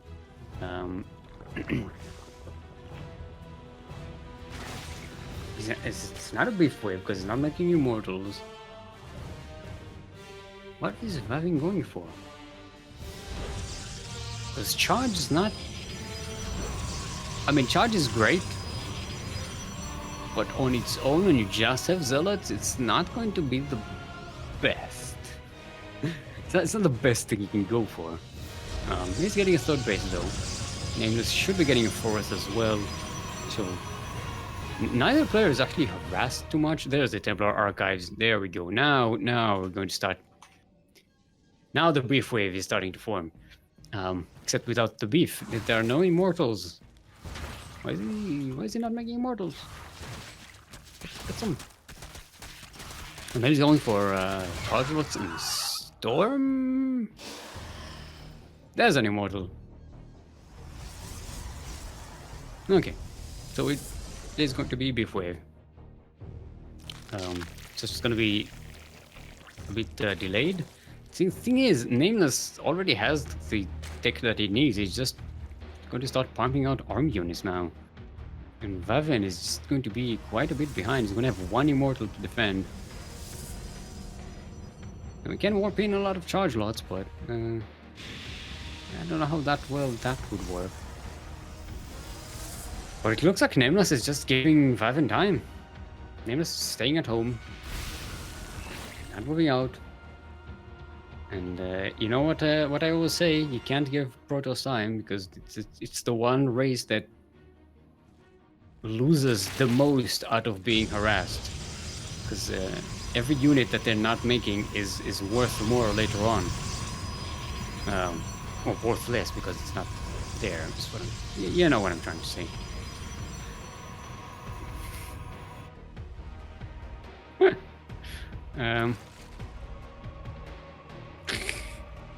Give me one Funara in the stun. You gotta strike the Funara first. The Funara train. Actually, how do you say train in Spanish? The Funara train. I don't know. Boro Roach's Nameless is going for. That's not going to be ready anytime soon, though. He's trying to position himself on the third base, but the beef wave is here. Not a lot of wave, though. All the charge lots somewhere else. Hanging out. Nice use of the force fields. And Nameless find it very difficult to break through here. It's, quite a bit of Archons, a couple of Immortals. It's a lot of DPS coming out of that Protoss army. Now the charge lots are in as well. Vavin will push forward. Nameless just can't do any damage. But the Boro for the Roachas is about to finish. Should be able to sneak around. There's some detection for Vavin. Actually, no. That the Observer died. He doesn't have any detection. Alright, there are no scans for Protoss. Lord Loken, thank you for that other gifted sub. Gifting Dustan some subscription. Dustan, come and join us in the subscriber only channel. Starduck as well. Lord Loken with another gifted sub. Oh, he called the Sharky boys. Oh, they're sneaking in. They even see the Disruptor. Oh, Vavin is being distracted here by the main attack, and Boom! Roaches in your base! There you go. In the main and the natural. This is bad for Vavin. Real bad. It's taking some vials here. Some of the Archons go down, and Nameless, I don't think Nameless can actually defeat the main army here, but it's doing so much damage to the workers of Vavin that it really doesn't matter. He's just making more units at home. Vavin is trying to backstab by sending some zealots to the 4th base of Nameless. Catching a few drones there, but not much more. 28 dead probes. And oh, he's actually going to lose the main base. May even lose the natural. It's going to be power. I don't think it's going to be power much. It's not a Kuro pylon. This is so it's a light pylon. Even if that goes away, you still have the Kuro pylon to back it up. It's fine. The Kuro pylon is way more important than the light pylon.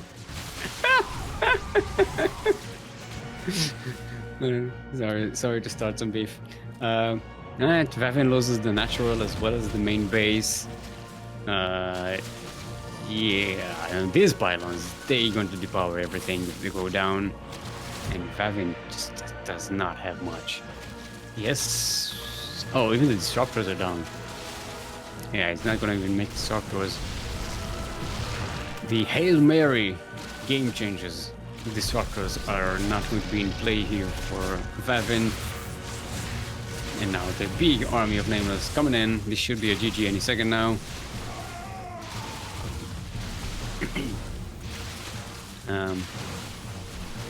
Yeah, 3rd base going down. Not quite. Ooh, nice disruptor shot, but it's not gonna be enough. You need like 5 more of these just to stay in this fight, let alone in the game. There goes the 4th base. Vavin is down to 1 base. and no production. Just he has one robotics facility and a couple of gateways that are still powered, but that's it. Ouch. These are still the same roaches from the attack before, by the way. They've not been killed. And now they're harassing the third base as well. Yeah, more forces coming in from Nameless. Yeah, this is it. Look at the RB supply now. It's almost 3-1. Oh, the main army is coming in from behind. This is done. Vavin was... He had a valiant hold here. A valiant effort, I should say. Not hold, because he's not holding. But the game is over. He's just trying his best. Just trying the game. I was like, see? No chance. And it did have a chance, to be fair. He also barely harassed these Zergs, you know. It's not like he didn't have a chance. He had a decent chance. Vavin is a lot better than he gives himself credit for, I think. Alright, first game goes to Nameless. We'll wait for Vavin's choice of map. As we're in the bracket, Eris winning 1-0 versus Lucasdart, and we'll go up against Janpol. Loklok versus Baillie is going on. So we see who gets to re-emerge from the lower bracket. Our next map is Deathor. See, I was right the first time. This is going to be Deathor.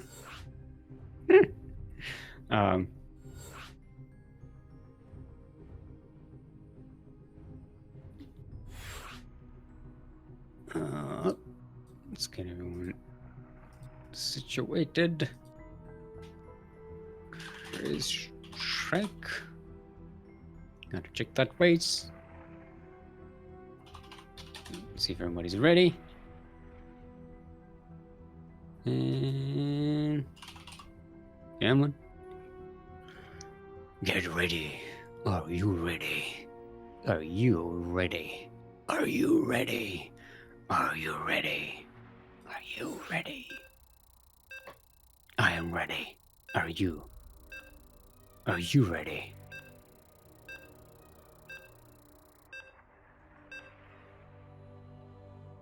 Starlock is saying that you don't add the Immortals to the wave until after the fourth base, but the third one is getting late. Was being put late, so yeah, it's the Immortal thing is just something you need to start, I think, building up relatively not super early, but you want to start building a count of it, especially because they're good defensive units as well with the shield battery overcharge. You know, if you have one, you're already pretty nice and safe against most things, most harassments and stuff. But look, I don't know. I'm not a Protoss expert.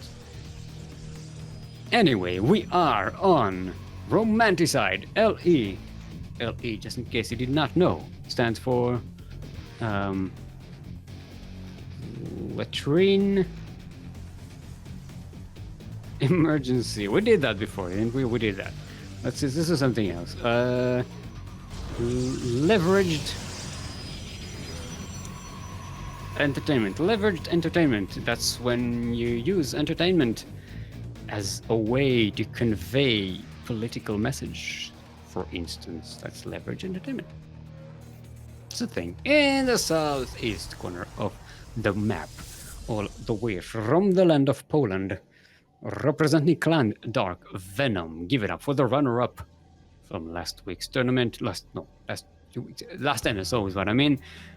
Our yellow Protoss is Vavin.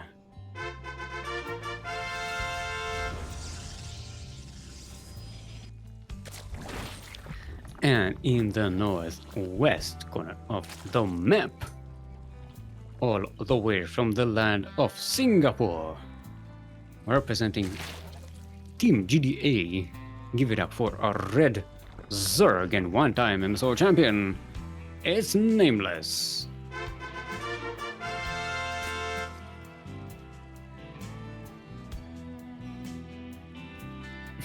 Where are the SC2 maps with the Rivers of Blood? That's every time you have a lot of Marines and Zerglings, that's what you get. There was a map with the Bible and Blood. It was what was it called? No, it wasn't.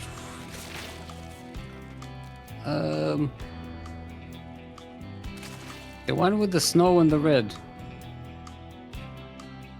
What was its name? It wasn't Redshift. It was something. It was wow, I don't remember things.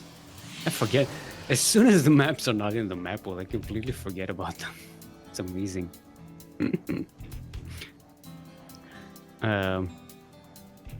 Bloodbath? No, Bloodbath. Was it?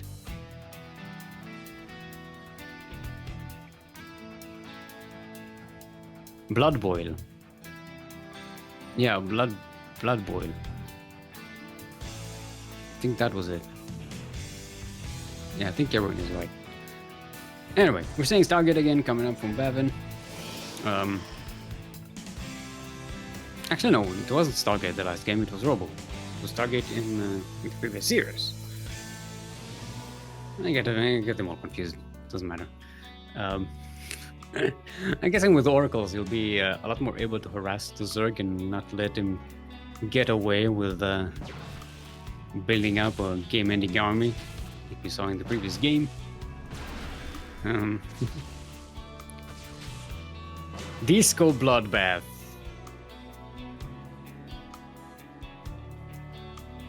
No, Disco Bloodbath? Was it?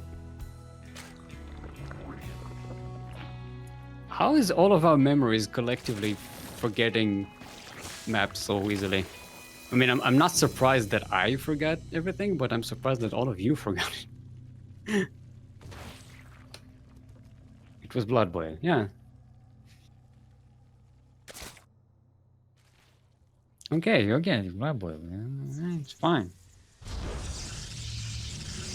I don't even remember why we were talking about it in the first place. Oh, because Dante had asked for blood, Rivers of Blood. Alright, it's Roach Warren. Whoa. Nice Stasis ward there, catching 3 drones and a queen. Not going to do much though. Didn't get any kills either, so it's Nameless. Yeah, looks like he's just gonna build another big roach army, like he did in the previous game. The lair is about to finish.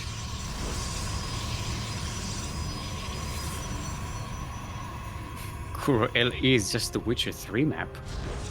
Do we have a Witcher 3 inspired map in StarCraft? What are we going to call it? Geralt LE?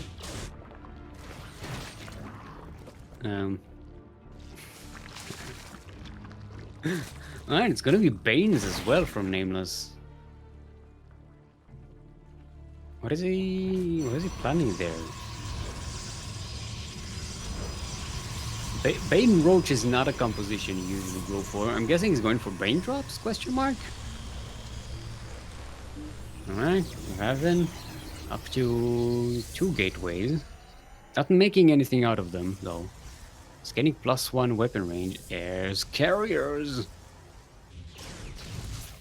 Guess is right. Alright. I don't have a chance here. Let's just make carriers and see what happens. Yeah, I don't know about that. Carriers are pretty good units, but they're and roaches don't shoot up, which is, you know, a thing. But I don't know if they can take the roaches. Just ignore them and keep attacking. I mean, Nameless is going to have so many of them, and Vavin is not going to have like 15 carriers anytime soon. Even when he makes them 2 at a time.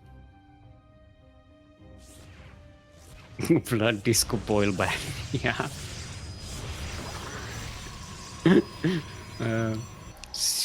Can you, yeah, I forget things. Can you stop funaring me?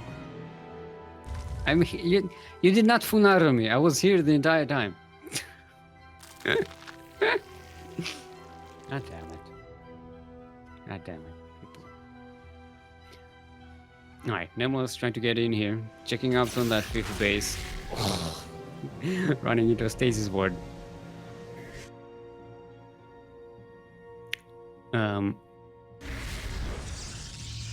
Nameless has a nice grape spread. Already halfway to the other side of the map.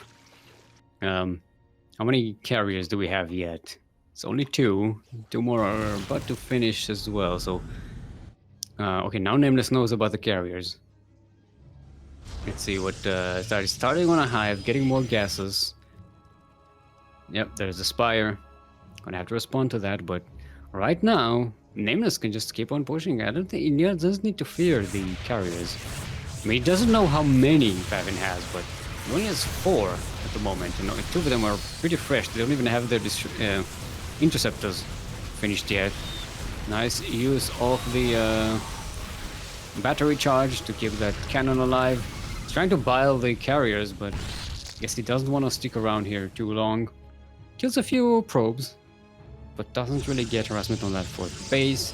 He now knows that he's on a timer.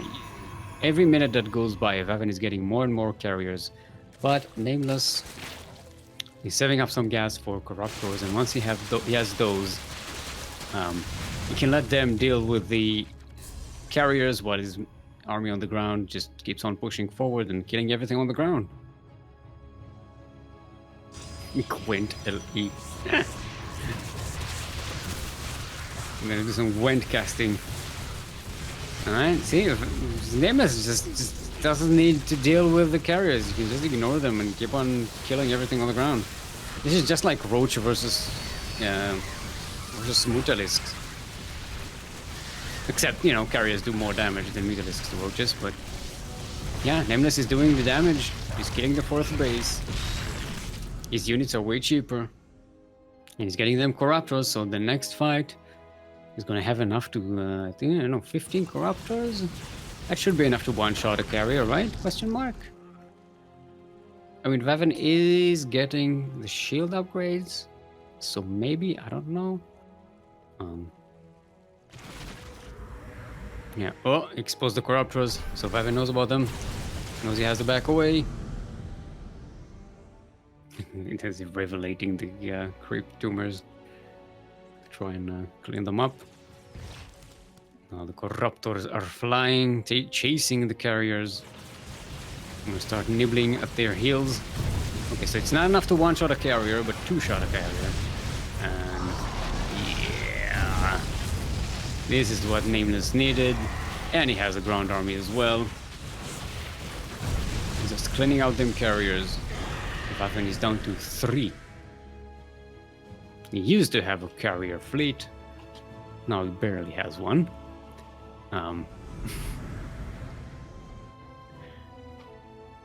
Yeah, Stardock is saying that Vavin is trying too much at the same time, too much tech. Yeah, that's what happens. And losing that 4th base was just really hurting Vavin because he is going for a very expensive army composition, and you gotta have a phenomenal income for that, especially with gas. Storm is about finished though. He's got a few High Templars banking up energies. These carriers, they're not a factor anymore because of the Corruptors. Shield Overcharge going to keep one of them somewhat alive. Actually, he's going to lose a few of the Corruptors. So Nameless can't really punch through just yet. He's getting a second Spire? I guess, what? I think he just wants to start upgrading, but you can start the upgrades on one Spire. Don't have to wait for the second one. I don't know what Nameless is going for there. Maybe he just needs to back up in case this one gets sniped or something. Alright, there's the upgrade starting.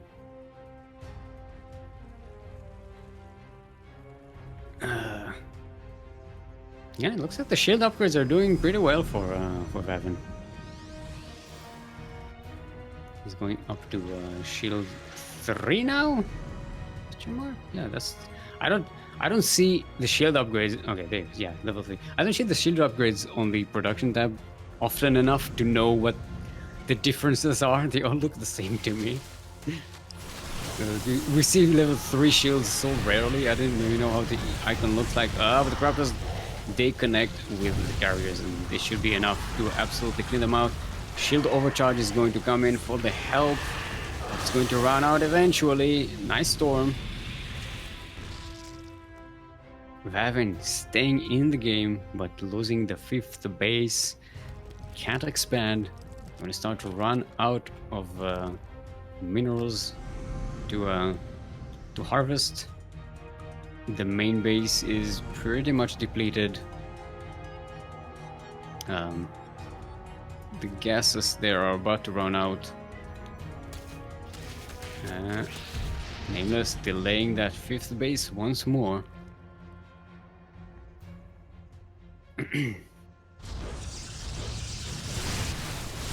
Alright, Nameless coming in again. Nice storms. He's going to lose a few more carriers. No, actually, only loses 1, maybe 2. Nameless is running low on Corruptors. These carriers are quite beefy. They are now on 3 upgrades. 3 attack, 3 shields. This is it's not only more powerful, but they are powerful defensively because of the shield batteries. But look what Nameless is doing on the map in the meantime. He's just creeping all over the place, filling it up with spore crawlers, and taking both improved gas not buildings, bases thingies. So he's starting to take buildings, actually not buildings, bases. I don't know why the words are confusing in my head. He's starting to take bases that should be on Vavin's side of the map. Vavin actually is in a position to punish it by killing this base. Maybe Nameless being a little overconfident. Vavin getting more carriers. Now he's making them 3 at a time. It's gonna get armor upgrades for them as well. Yeah, Nameless just couldn't punch enough through Vavin's carriers, and Vavin might actually get the late game golden armada that he wants. He might actually get away with it. But again, the question is, can he attack Nameless? Because so far, he really hasn't. All of Nameless's losses are basically stuff that he lost on the other side of the map. Even the hatchery and the 2 extractors that he lost were on the other side of the map. Yeah, these roaches are not useful anymore. I don't know if Nameless should be keep on making them. He hasn't really. He didn't even get a Hydralisk then, right? I don't. Yeah, he's relying on the Corruptors maybe a little too much. Mind you, the Nameless is, he got 2 Spires, but he only got 2 upgrades for his Corruptors. They're at 1 +1 attack, +1 carapace. They're not beefy enough to handle this level of Golden Armada here. Which is about to get into 3-3-2. Crap. This is what happens when you give Protoss time. Alright. Captain's trying to catch. Oh, he might catch some of these stray. No, he's going to go right into the main armies. Well, the Corruptors are keeping the carriers busy, so the roaches are playing everything on the ground. But yeah, this is not punching through. Vavin has enough beef with these carriers to keep on going. They're just not dying. They have so much shield and armor. And they're about to have more.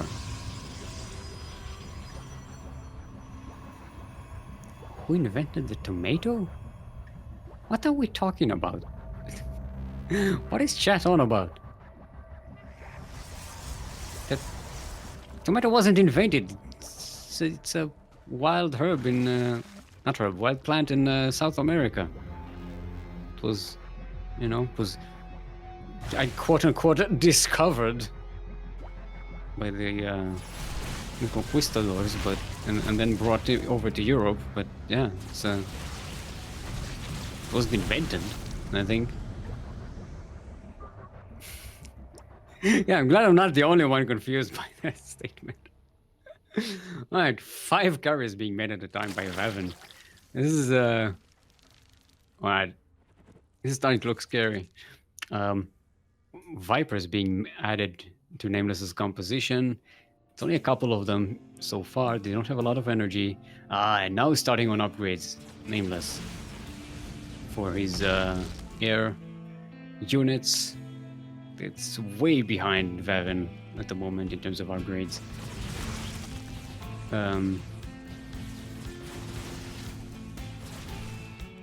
Vavin clearing up the crypt. Starting to get close the distance on Nameless's bases. Nameless is on 7 bases, by the way, just in case you have been watching the minimap. Nameless jumping on top of the carriers. Can he do it? Judging the storms. It's no idea what's going on, but it looks like Vavin is losing a lot of his carriers. Some of them do get by. It seems like Nameless finally managed to do it. And Vavin is down to what? 7 carriers. Actually, did Nameless lose all of his corruptors? Yeah. They're all dead. All of his corruptors are dead. So now he's back to the drawing board. Yeah, oh, he's making 22 of them. Okay, he should have enough. The next wave should be enough to kill everything that Vavin has in terms of carriers. I like the Boro here. Karen, go get an observer. There's roaches in my backyard. Yeah, Vavin is just spreading all over the place. Oh, here come the corruptors. They're gonna jump on top of the carriers. The shield overcharged. Nameless backing away after killing 1 carrier.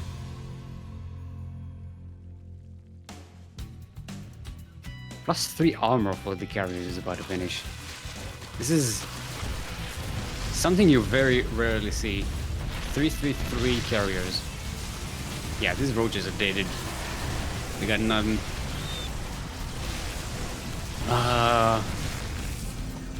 Didn't Vipers even get to do anything? They're dead, but I didn't even see them doing anything. Alright, 105 Corruptors died this game, by the way. Just looking at the units lost tab. 24 carriers. 206 interceptors. And only 1 drone. That's the only worker that died this game. Oh no, I'm sorry, 13 probes died, okay.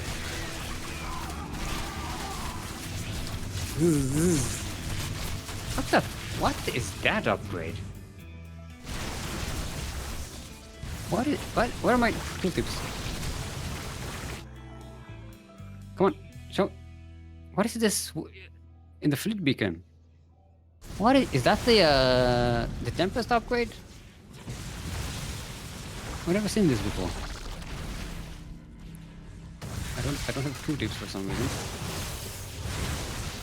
Oh. Alright.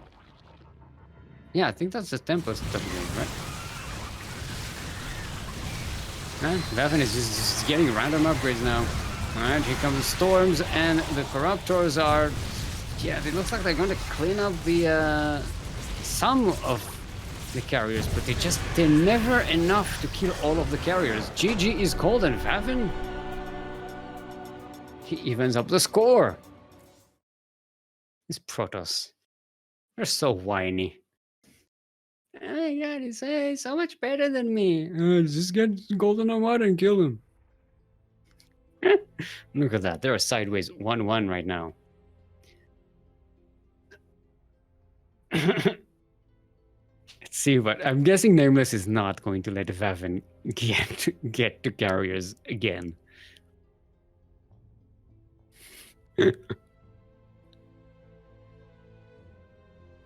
Alright, side of the Hydras. Let's breathe. It was a very weird, intense game.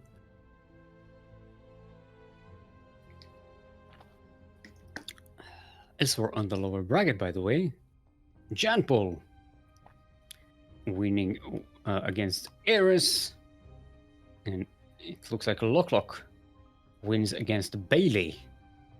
So they will fight each other to see who gets to fight against the loser of this very series that we are playing right now. Hopefully, by the time this series finishes, we'll have our lower bracket finals all set up. Lower bracket final, otherwise known as the other semi-final. Okay, Lightshade is going to be our final map of the series.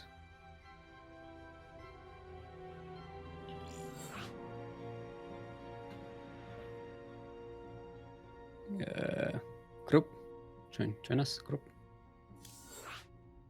Thank you. Yeah, it's the upgrade for Tempest. I never seen the icon, so I have no idea what that is. And somewhere in my tooltips, they're disabled. I don't remember disabling them, but I don't. Maybe I did.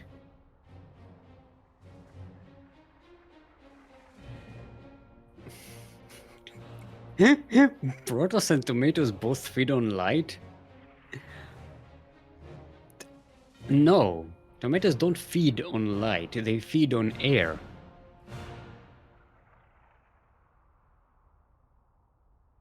Okay, both players are ready. It's the wrong language.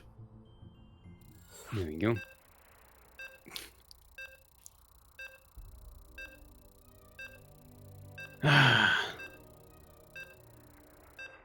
Will you stop funaring people?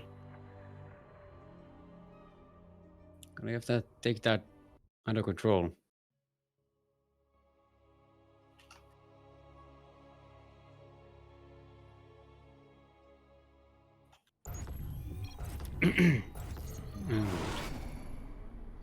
Still don't know what the whole tomato conversation was about.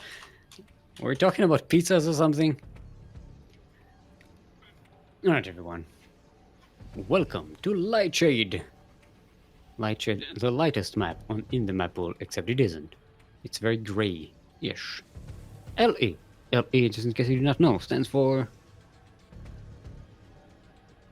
Lucid Equestrian. Lucid Equestrian. This is someone riding a horse, and they're not drunk. Shouldn't ride a horse drunk, anyway. Yeah.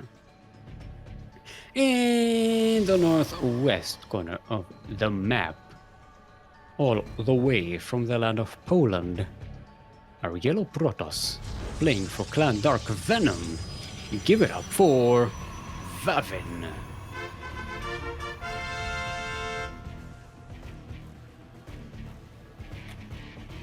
And in the southeast corner of the map, also currently sideways 1-1 in this series, all the way from the land of Singapore, playing for Team GDA, our Red Berserk is Nameless.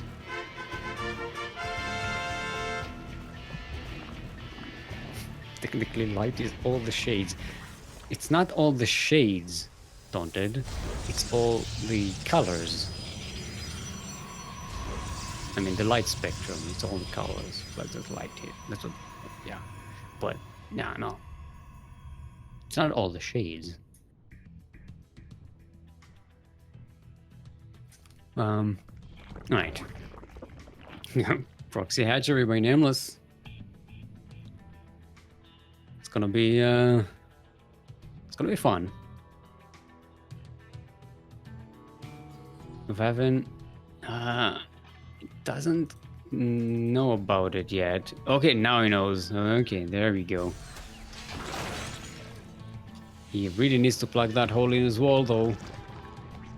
Spines are being made on the side of the map. There you go. The hole is being plugged, but you need something to be able to deal with them spines. You need a robo facility, you need a Stargate, you need something. Right now, I mean, Stalkers technically could, but you know, they're not very beefy. Shield battery is up. Let's see. Nameless definitely does not want Vavin to get carriers again. They didn't get to 333, right? Oh, the wall is not a wall, actually. Oh! Stalker not quite getting in time. Shield battery is going to go down. It looks like Nameless is going to get... Yeah, Vavin like shame on me. Yep, that was the game. There we go. Nameless is going to be our upper bracket finalist, which means he's going to start the best of 5 final match with 1 point advantage.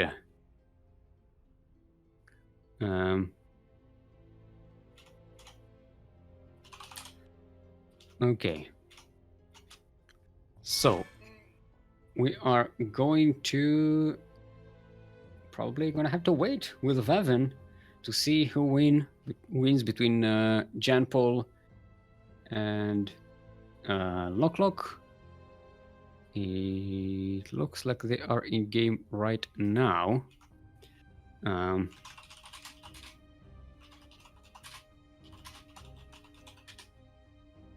So yeah. So in the meantime, oh, do you have a group, please? Did I miss it? Oh yeah, Light redeemed it. Couldn't do that in ZVZ though. Not like this. See, here's the thing. If Kuro were to cast the previous game, we would have said it was a Kuro curse, but she didn't. And it was still Kuro curse, somehow. Maybe the Kuro curse isn't about Kuro casting a series or a game. It's more about if you redeem the Kuro please, it will curse the game anyway. That's a possibility. We have to start, you know, keeping track of that and you know, ascertain, keep stats, you know, if only we had an information fairy who can keep track of that and let us know.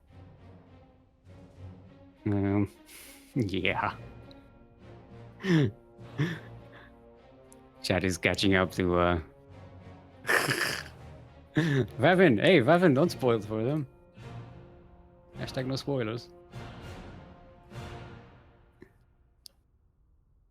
Spanish. I'm not doing a Spanish intro, by the way.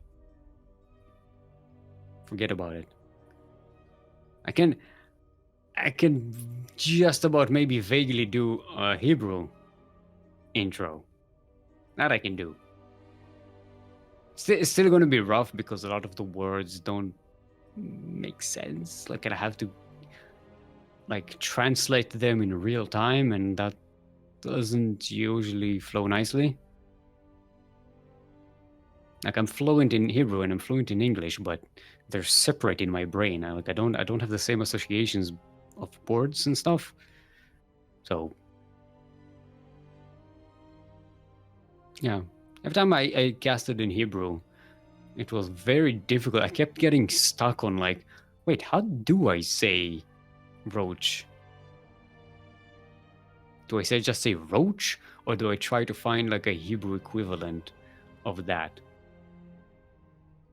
It's, you know, I'm not going to say hydralisks because, you know, there's no way to really translate that.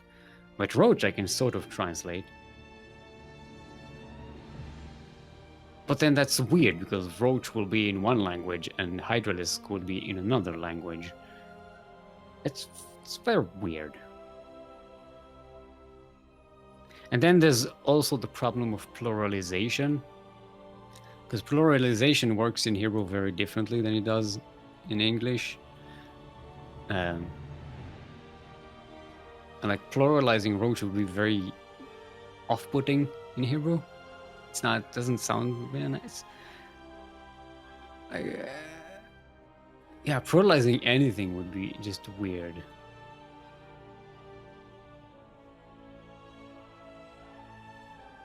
And there's also like there's also like a gender thing, because Hebrew words are all have like some kind of gender orientation in the grammar. There's no neutral in Hebrew. There's only either male or female. There's no like thing, and you kind of have to figure out, okay, so this unit, is it female or is it male? Is it feminine or masculine? Not the unit itself. I mean, I suppose if the unit itself is a female, you have to refer to it as female, even if the name sounds masculine, but because it's feminine. But if it's neutral, then you have to figure out whether the word is masculine or feminine, and then it's very weird. Hebrew is a very old language. In case you don't know, it was modernized. Like modern Hebrew was like reinvented to fit the modern world, but it still carries on a lot of like grammatical things that don't mesh up well with the modern world. It's trying though. You know, there's some things they got right. I mean, Arabic has the same issue, by the way, because in Arabic it also works in a similar thing, a similar like all the pluralizations and the gender assignings is for words is weird. So it's very different than English. In English, basically, like you have like only like pronouns that are even remotely gender associated. Every other word is basically neutral. Then there's Hungarian, which doesn't have gender structure at all. There's only like yeah, it's Finnish is like that as well. Yeah, they have hen, which is like he or she, but there's no gender association with it. It's just this person, that person. There's no gender information in that. Completely gender neutral. And Hebrew and Arabic are the opposite entirely. Like everything has some kind of gender association. Every word, you cannot escape it. There is no such thing as a neutral. Like the grammar, there's no grammar for it.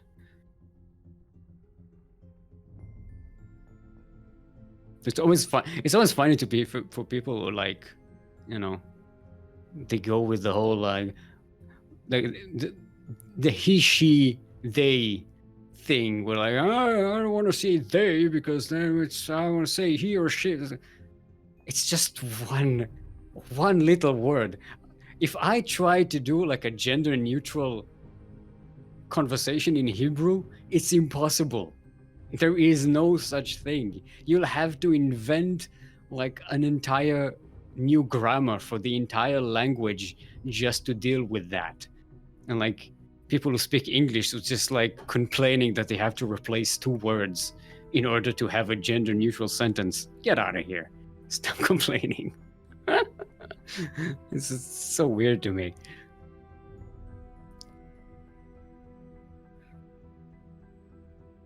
Void Ray is very feminine. It's not, see, here's the thing. It's not about whether the unit is feminine or masculine unless they actually have a gender. So like an adept would be feminine, regardless of whether the word sounds masculine or feminine, because the character is female. But an oracle, like to me in my mind, oracle is feminine because the word sounds like it, but there's no, it's an inanimate object. It doesn't have a gender. All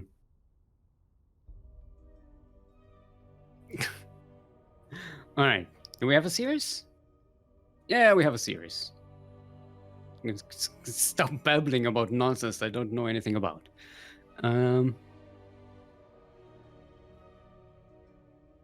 Okay. So it's gonna be Loklok versus Vavin. Wait, we have Vavin already. Let's get Loklok in. Where is Loklok? Oh, there. Yeah, they are. Oh, can invite them.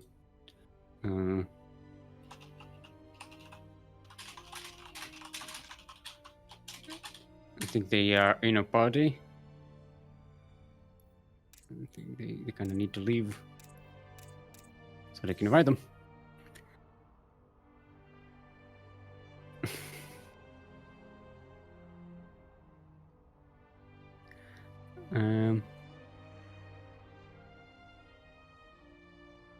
Yep, you're waiting. Keep waiting. Sad rating.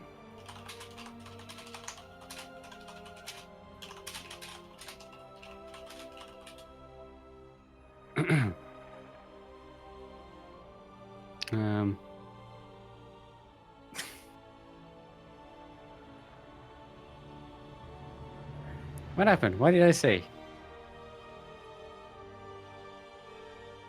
Why is everyone what the fucking me?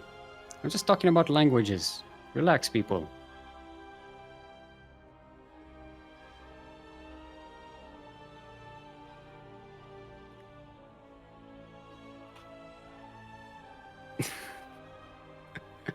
Where is Kuro? Kuro is sitting there silently, talking about, I don't know, babies for some reason. Hello there. You didn't read my whole sentence, god damn it. Oh, it's responding to. It's been a while between these two sentences. Look. It's not my fault that you don't read. Polish has 3 genders in grammar, but using it is Yes. extremely polite to use for people. Seriously. Impolite. Yeah. Yeah, I mean, But- that's what happens in English as well. But you can call a baby an it, and it's fine. Mm. This is why it's like, okay. Yeah, we don't have like the thing in Hebrew, like masculine is also the neutral one. Mm. Like if you don't know anyone's gender, then masculine is the default. Hmm. Which is weird. I mean, Yeah, it's it's gonna not surprising. Let me put it that way. when we finally have the gender revolution in Hebrew, it's gonna a lot of the language will No. have to change. Nobody's To gonna accommodate bother. that. Let's be honest. Like nobody's just gonna. Let's just not change that. We're like, yeah, Yeah. it's too much work. Who would bother with changing the whole language? Yeah. No, but there's a thing where like when you're speaking in Polish, like because of how the verbs are constructed, you need to specify if you're speaking as a female or a male for most words. Wait, you have to specify your gender as well, not just the Yes, subject. when you're using a verb, the verb ending has different ending depending if you speak as a female or a male. Oh yeah. It's well it. In Hebrew it's the same. If the speaker is the subject of the sentence, then yeah, it's the same.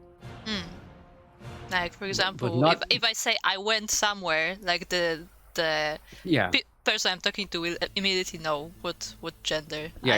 I'm- That's the same in Hebrew. Yeah.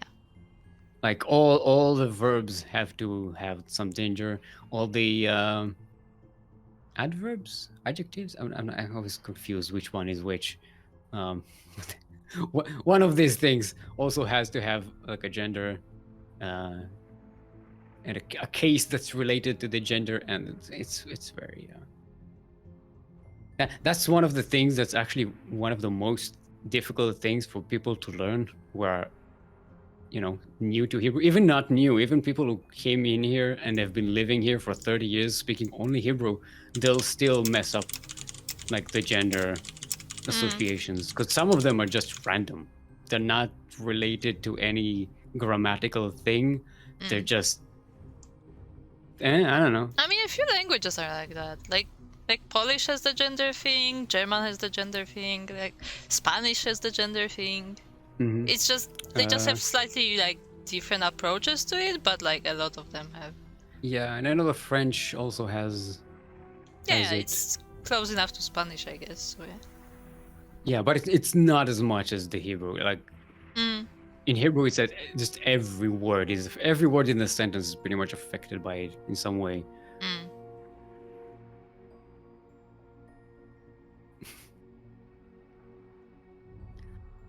Feminists will kill. I don't mind changing the language. It's not a big deal to me. Like I have a malleable brain, you know.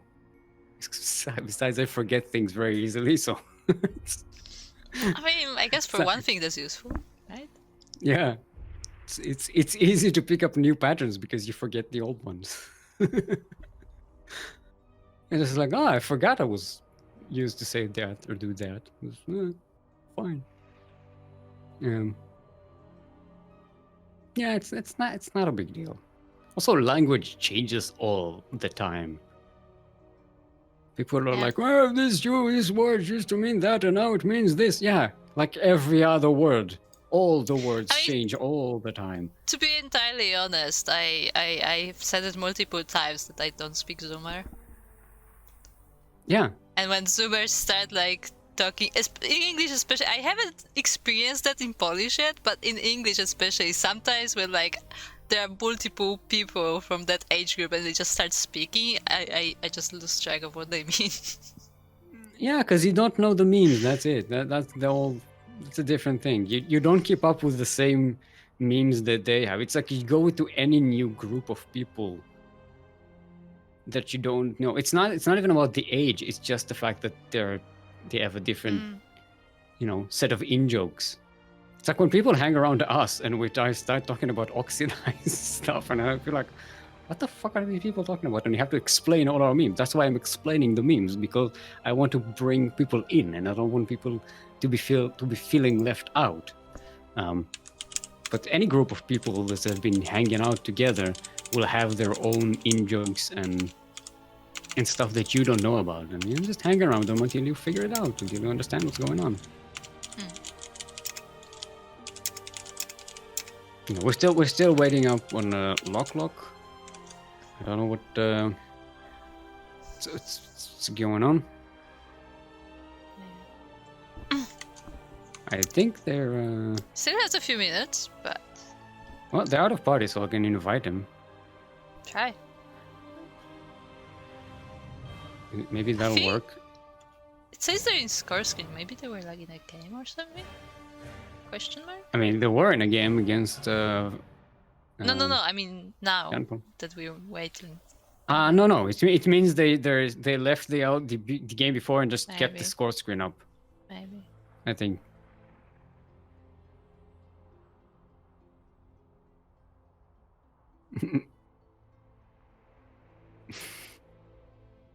Stop teasing my malleable brain. I have a malleable brain.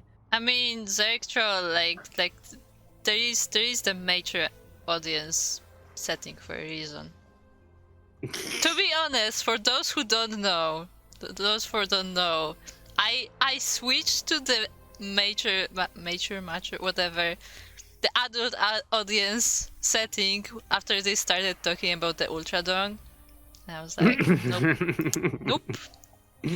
The Ultra Dong was powerful. It's too powerful to let loose Yes, on it was- unadult people. It was too powerful to show to the public. You have to consent to be exposed to the Ultra Dong.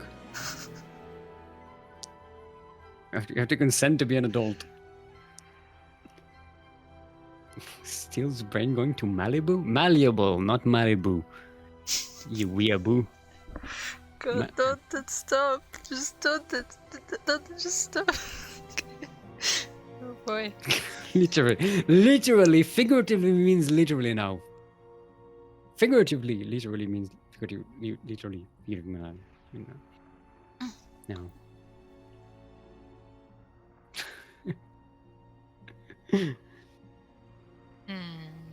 It looks like they're AFK for some reason. Maybe they thought they had more Lady's time. looking for him, but yeah, looks like some issues are happening.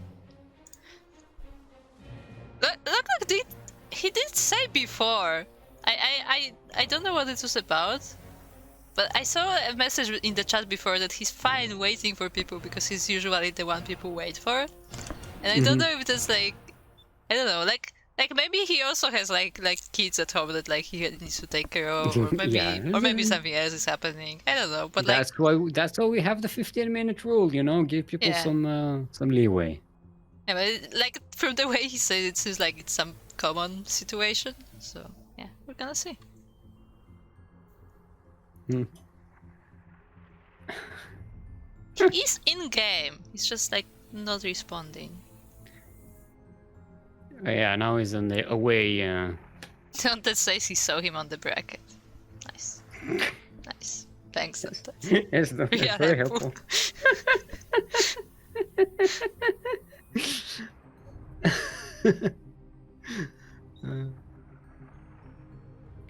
Apparently they went out for a pack of smokes. Like the whole pack? Oh boy.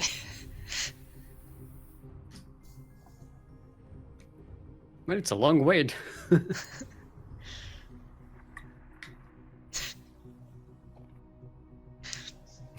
Ultradong too big to fail.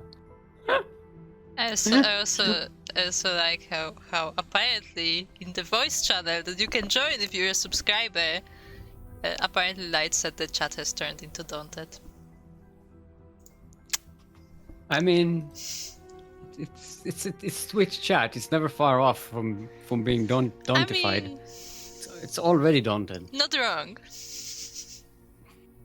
I do read some interesting comments in Twitch chat sometimes. It's also been dust-stunned as well.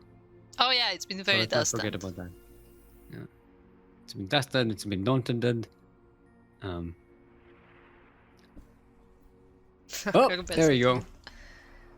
Oh, is he there? Oh, he's there. He's joining. Yep. Yes, we have the player. And now we can start yeah, talking about yeah, whatever we want. he said he was having technical issues. No, apparently. Oh no, but they went to get some food. Yeah, apparently this time he went to get some food. There you go. Okay.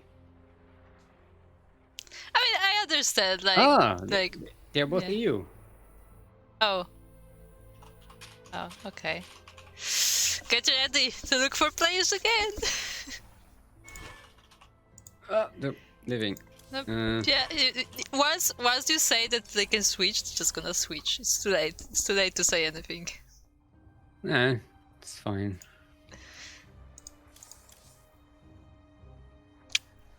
Let's hunt down the people. As weird as it sounds. Is everyone? Why did I have rain? Oh, I'm still on the wordy. I'm just seeing Rainer somewhere on the chat thing. I'm like, huh? Why is he on the CranKy Ducklings channel? He's not.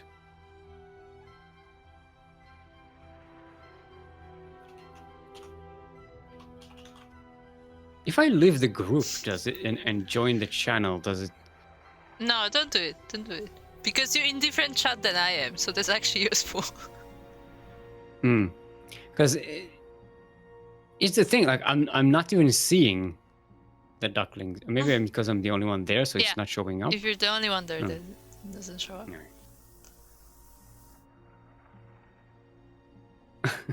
I come from 2 minutes in the future. I like it.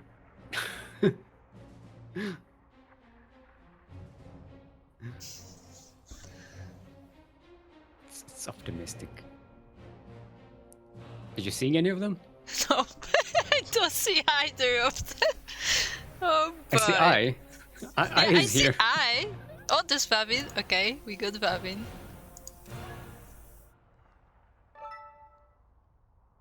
One left. I'm assuming they'll whisper Vavin at least, maybe.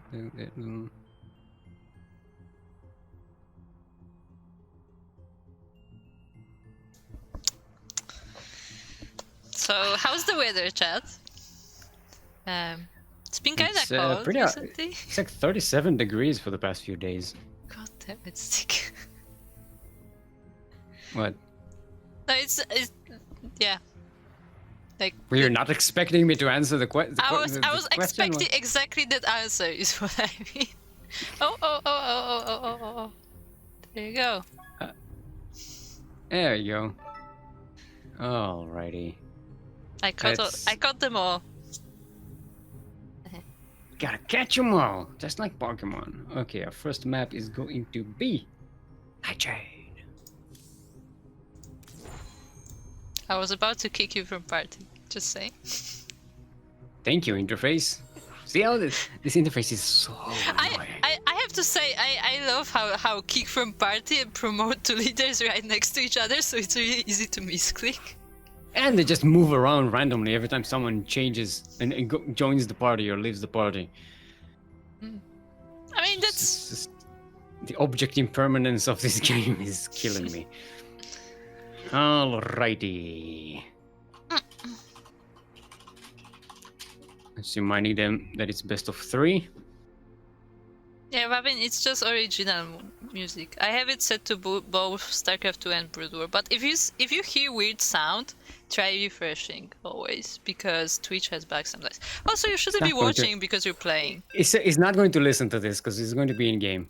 I know. Maybe he still is, but it's gonna be 2 minutes late. Yeah, it's a Sad 2 minute delay. face. He will be in game by then. Sad face. If you see Vavin in chat 2 minutes Repeat- from now repeat him answering that. us, Yeah, repeat him. just immediate kick out. Ooh, I like the banner. Did you see that? See the command center and the race? I never saw that. That's cool. I assume That's some that really would cool concept also art. be- I assume that would also be from Mortal, because this looks like the remastered art. That's really cool. I love concept art from like games and stuff. That's more like, you know, I don't shows a world, a planet with things and. I don't even That's cool. think this is a concept art. I think this is one of the screens from remastered. Like I don't know. I don't know if it was Victory. No, it was a Victory screen. Was it like a mission loading screen? I remember specifically that possibly, screen yeah. from Brood War. I just remember it was in game, but I don't remember what it was. All right, everyone. Welcome finally to Lightshade LE. Lightshade, the lightest map in the map pool. LE, of course, standing for Lightshade L. E.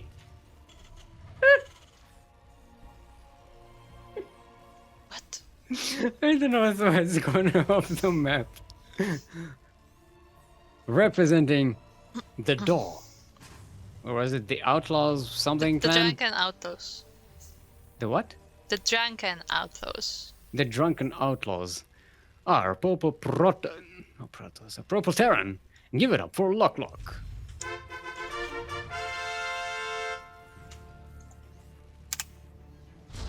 And in the southeast corner of the map, all the way from the land of Europe. No, not Europe. Poland. What did I say? Europe? Poland. Get around for our yellow Protoss. It is Vavin. Playing for Clan Dark Venom. I don't know why I confused Poland with Europe. Oh yeah, because the definitely very- Poland is the not very- in Europe. It's a very Hashtag. Yaku thing to say. It is. Yeah. Vavin is looking for proxies, but it's not I looking in mean, the right I place. know why he's looking for that, because this map is kind of empty. Mm-hmm. I wonder why. Where is Loklok from? What is I think it was DZ. Algeria? Question mark? Is it? I DZ? think so. Yeah, the shortcut is completely not the name of the country. It's another of those countries that came in Yeah. late for the picking up the Yeah, they letters. just ran out of letters. All right. Is It's it, gonna okay, be proxy tank. I have a question. Will there be a starport here? No. I'm sure. Yeah, it's too much usually. Alright. Alright. Strap in, guys. Wait, is that? Yeah, it's a tech lab. What? Tank? Drop?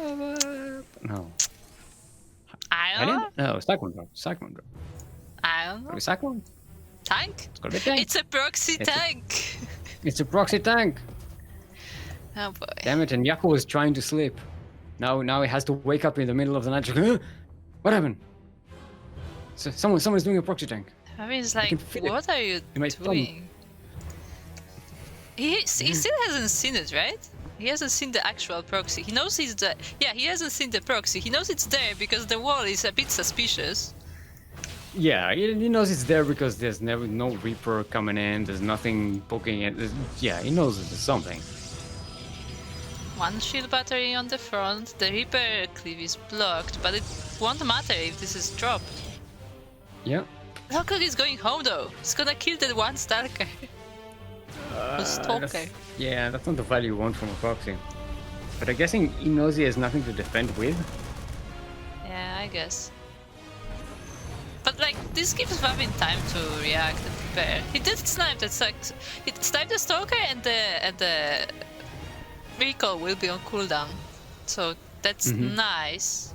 But you know, time is running out. Yeah, I mean, it's not time, it's loklok. It's different level of Yes. player, but I was time is definitely running out for him. Yeah, I was waiting how you're gonna get out of that one. Look, at this point, it's part of my brand. Even if I don't want to, I have to do these things. Oh, the two tanks though. They're shelling the stalkers already. Yeah, but they're on siege now. There are two shield batteries, but with Yeah, the battery is too much to the front. with the immortal he can punch forward. I think With he still has an overcharge. I don't know. There's only one shield battery and 3 tanks. The stalkers are dead. Even the overcharge doesn't help. That one immortal can kill everything. Yeah, it's too many marines. It looks like the loklok may have broken Vavin right here. Getting shield batteries on the high ground, but one of the immortals gets caught out by the marines, which are the counter for everything, in case you don't know. Believe it or not, more marines. Believe it or not, more marines. Get up, go up the ramp, marines. Just one immortal is just guarding the ramp. How to guard it? Okay, there's something like this. I couldn't Find tell the proxy. Well, but Find Loklok it. actually has an answer apparently. Yeah. Nice. Yeah, and finding the proxy is going to be helpful as well. Yeah, I feel like a big thing was that Vavin just never found the proxy, so like he knew there was something going on, but he Yeah. never could find out what was going on until it was already too late. And like, if you don't have that information, especially as a Protoss, like it's hard to prepare ahead of time because Protoss needs its time to like build up. Yeah, they're actually having this discussion. Like, well, the robot didn't work. Guys, remember, you still have 2 games in the series. This is not a best of 3. The series isn't over. I like the competitive spirit here. Yeah, I mean, the half of the point of the tournament is to get practice, right? Yeah. No, I like it. This is exactly in the spirit of what we are trying to convey. You know, if you help your opponent, they become better, and then you have to become better than them. That's competitive spirit. Not preventing someone from becoming good. That's non-competitive spirit. Also, this was my cup, please. And So go away. Bye. thank you for listening. And if you got any grapes, maybe you can hear me again. Enjoy. Bye. Pinche Kuro's curse. Thank you, group, for joining me. Yeah, let's say we hit the 5-minute mark. Yeah, but it was a proxy and it was a quick game, you know. So it is Vavin's map pick. We're gonna have to wait until he decides what he wants to play. In the meantime, we can hydrate our hydras. Stretch our roaches a little bit. So it's good to have your roaches stretched.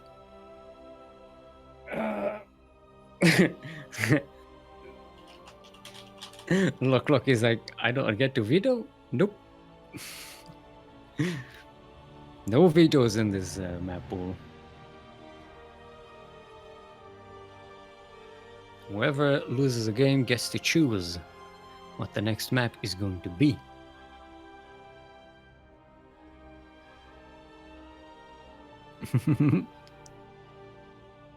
Reality is saying you make void rays against this. I don't know. Against Marines, it's a lot of Marines, and you. How many void rays can you possibly get by the time this hits? Maybe 2 if you're lucky. Maybe 2 if you're really quick. Okay, Death Aura is going to be our next map. The Aura of Death. That is how you counter every build, yeah. Nope, just make void rays. Believe it or not, void rays.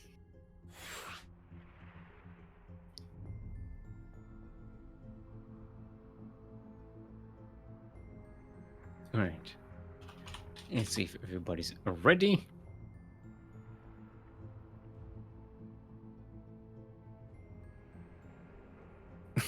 What? I thought this was meant to teach people Hebrew. What are you talking about? I'm not about to teach you Hebrew.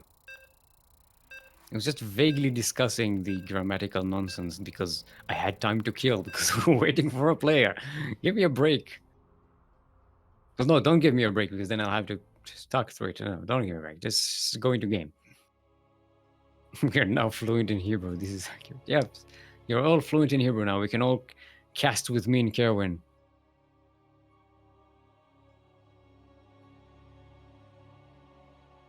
But like I said, I'm not fluent with casting in Hebrew either. I only did it like 2 or 3 times. And it was tough to get through.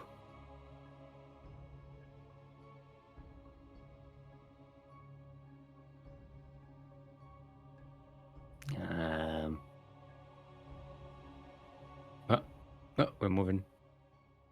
Are we moving? Yeah, there we go.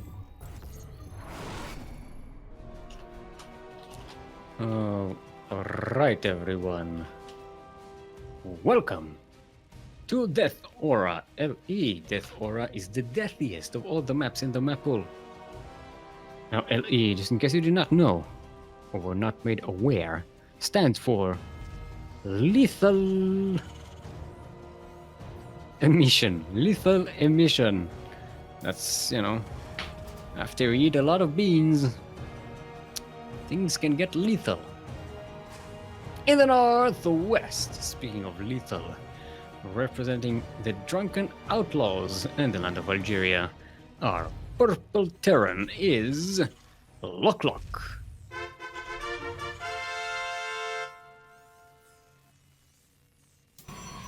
And in the southeast corner of the map, all the way from the land of Poland, representing Clan Dark Venom, our yellow Protoss is Vavin.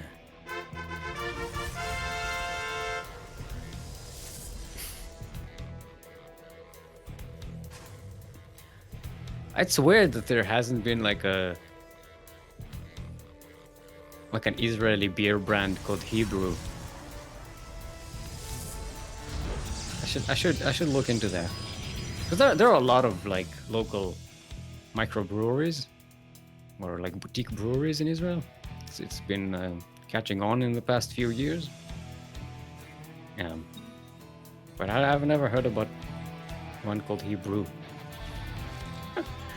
It's a nice pun. It doesn't work in Hebrew because, you know, because it's a pun in English, technically. But, you know. Yeah. Alright, no proxy this time. Loklok playing a little more standarder. Vavin going to get to play a more normal game. And when I say normal, I mean maybe one where you don't have to go carriers.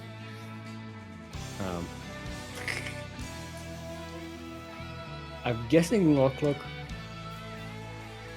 didn't see the game with Vavin where he went carriers. Because Loklok was busy playing in the little bracket at the time.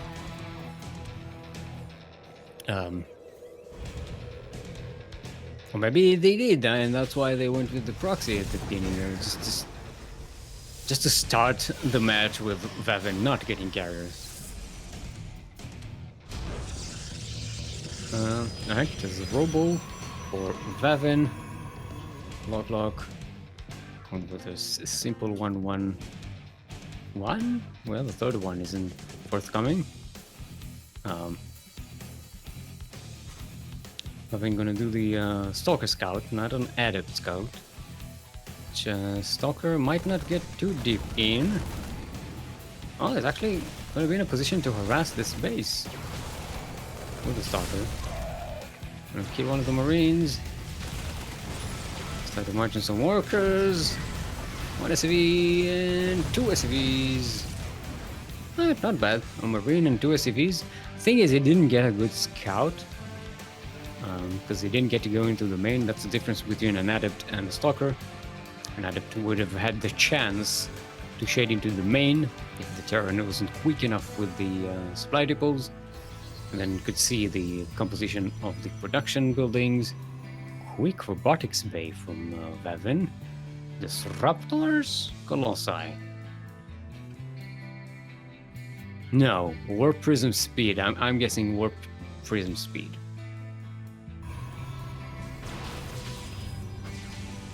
Yeah, that's my guess.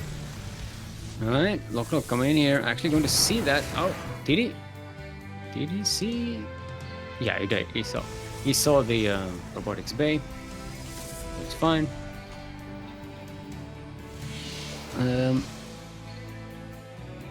Is it not too hot to microbrew in the desert? You do realize beer was made in ancient Egypt.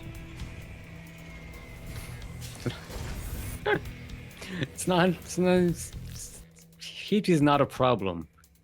You're heating it up anyway. You're boiling it up and then fermenting it. The heat is not a problem.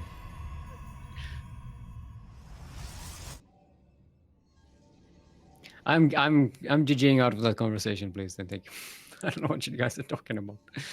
This is like Zoomers talking. All right, Loklok coming in with the mine drop. Nice response by Vavin, and yeah, not going to lose much. One, oh, might even kill one of these. One did not go off, I think. So consider drop it in the main, but now the jig is up. And Vavin is responding well. This is not going to do a tremendous amount of damage, only getting a couple of probes. So Vavin still ahead in workers, and it is going to be Colossus with thermal lens. So Vavin, if he has that medivac, maybe he even might scout the Colossus going out, but no. Still just chilling, waiting for an opportunity. Alright, combat is finishing. Loklok is making Marauders, so gonna be at least decently prepared for the Colossi. They're not, they're not a hard counter for Colossus, but they're pretty good. They survive the zip zap raise a lot better.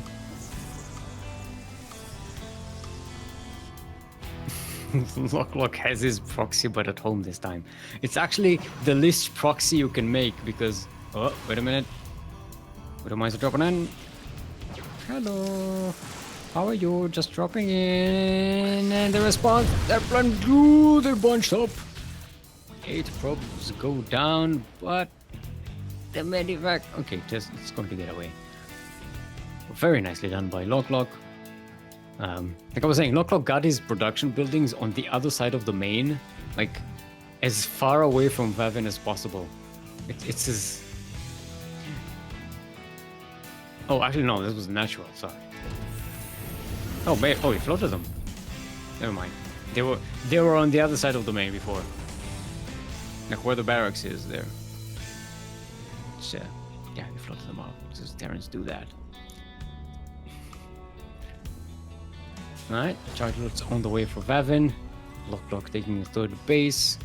Vavin's third base is already finished. Disruptors are going to join this composition, which is going to be really helpful as some AoE against these marauders, which are going to be super dangerous, even for the Colossi.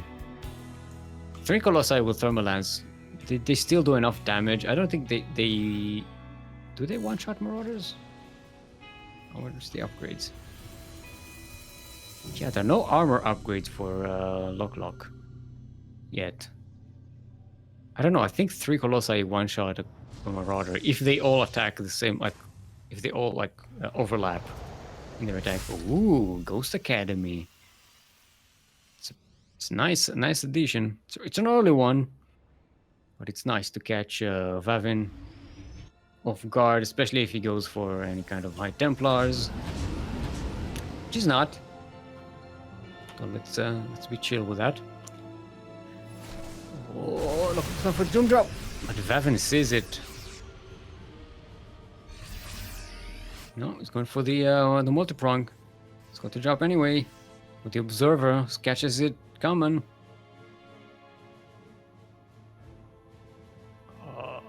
Vavin really needs to prepare in his natural. At the natural or the main. Yep, he's sending zealots over there. And Loklok, oh, gonna lose 1 full medivac. Very nice. The main is gonna get evacuated, so not a lot of damage will be gotten here. All these units just unloading straight into lasers. Loklok is trying to get into the third base where there are no defenses, except disruptors, and they're going to get pushed away. Now the Colossi are there as well. They can walk down cliffs, so, you know, they get there quickly. Ghosts are coming in. EMP upgrade is about to be finished, and has shockwaves. Is finished, actually.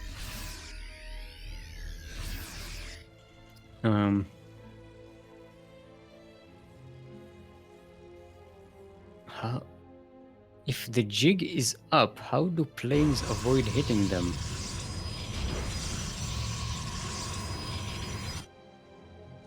What?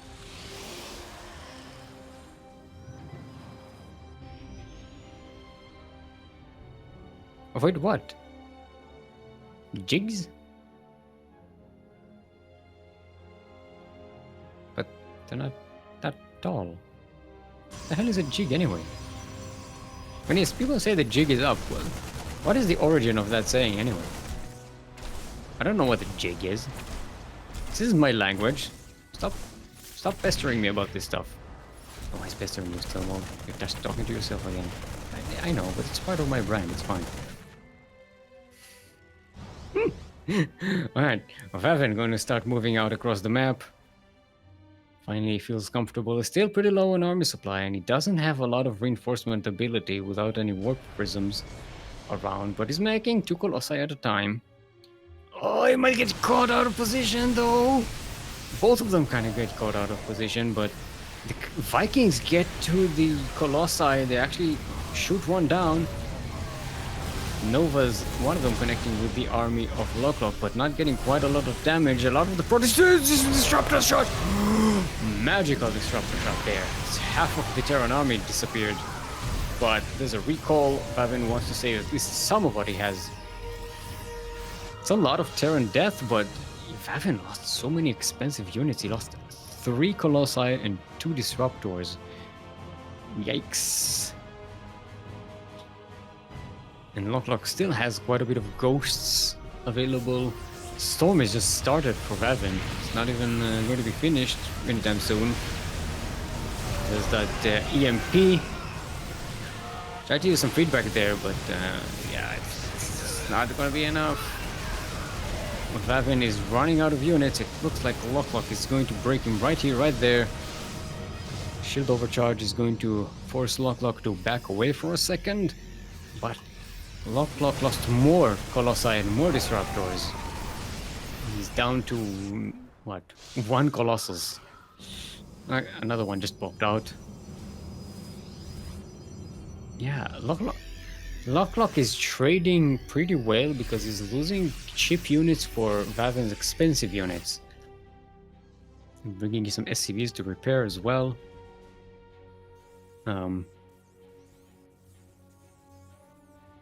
Yeah, loklok. Look, it's almost double the armor supply. And he can just make more and more and more. He's getting ship weapon upgrades. It's going to help the Vikings do more damage. A jig is a type of custom-made tool used to control the location and or motion of parts or other tools. That is so vague, it gives me no information.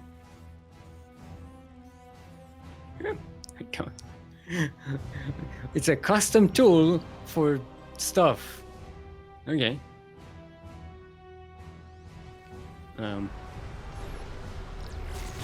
Alright.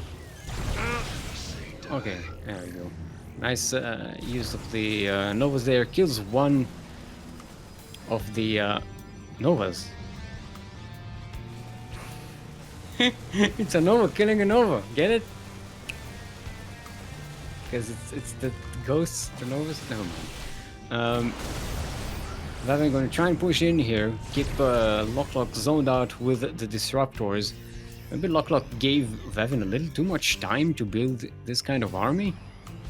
Because loklok definitely had the upper hand before, but now Vavin has enough to at least prevent loklok from pushing in. He's like, loklok is going too deep.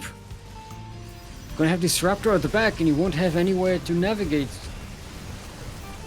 away from them. Stalkers blinking away so that the chargers can push forward. Disruptor's not even being used yet. The Vikings are killing the Colossi. At least there's that working for loklok, but Vavin saves his base. The 5th base is going to go up, and yeah, it's can't really loklok not doing damage. And Vavin now has the upper army supply, the higher army supply. He's got all of these disruptors that he didn't even need to use in the previous engagement. Oh, one Nova connected with all the bio? I didn't say that. Alright, look at how many. It's got 8 disruptors there. You can just. No, don't use all the Novas at once. Just one after the other. Just keep the Terran army away. Just. You have to drip them. You have to use them carefully. It's not vials where you want to shoot them all at once to create a line of fire. This is always going to get the Ghost Academy, so no more ghosts here. See, 2 Novas don't do more damage than 1. You have to pace yourselves with the Nova. Even if you have 8 disruptors. Nice catch on these Colossi here by loklok. So no easy reinforcements for Vavin, and Vavin will have to come back home. Does manage to kill these full medivacs though.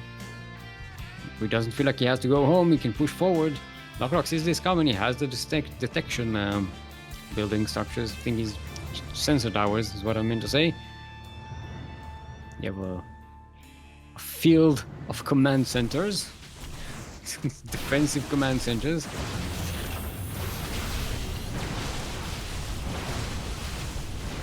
Where's loklok's army?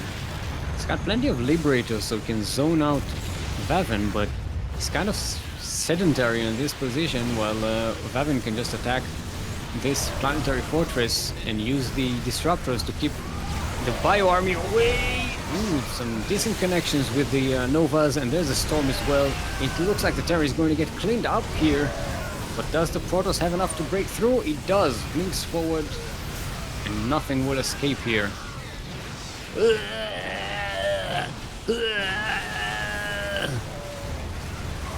Sound of ghosts dying.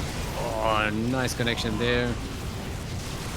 And Vavin cleans out Loklok's army almost completely. Now free to attack this fourth base. This planetary fortress is being repaired, so Vavin going to back away a little bit, wait for reinforcements. Warping in some charge lots here from the War Prism. Now they're going to charge forward. Disruptor Nova's done quite connect with the main army.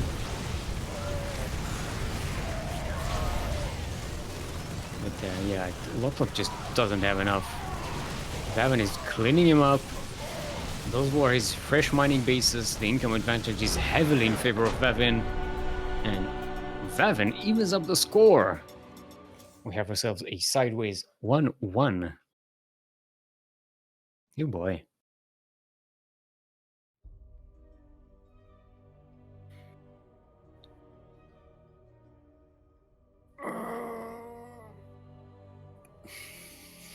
The mags like pies. Yeah, that's what they're called, magpies. It's pies that have mags in them. How did you get talking about magpies? Alright, so we're waiting on Loklok's map choice. This is turning out into into quite a series between these two.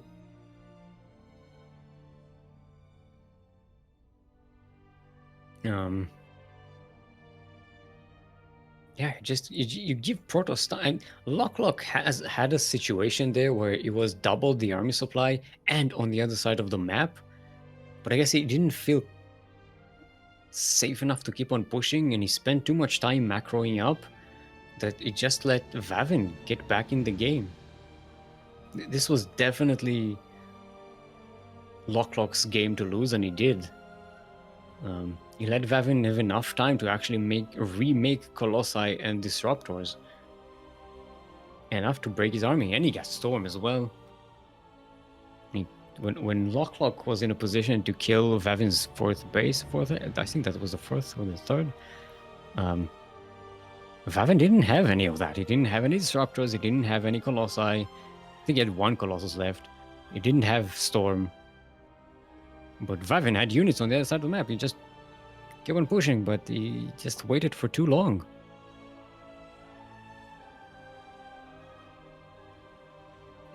MMR Planetary Fortress. Let's... Submarine is going to be the next map.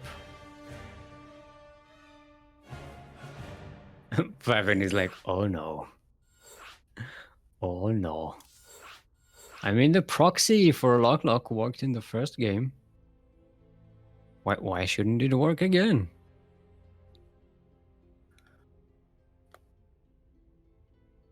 I mean, aside from the fact that Loklok explained to Vavin how to defend it.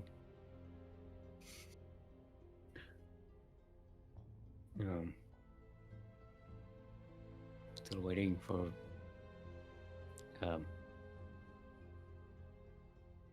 Come on, gotta join. Gotta approve the game.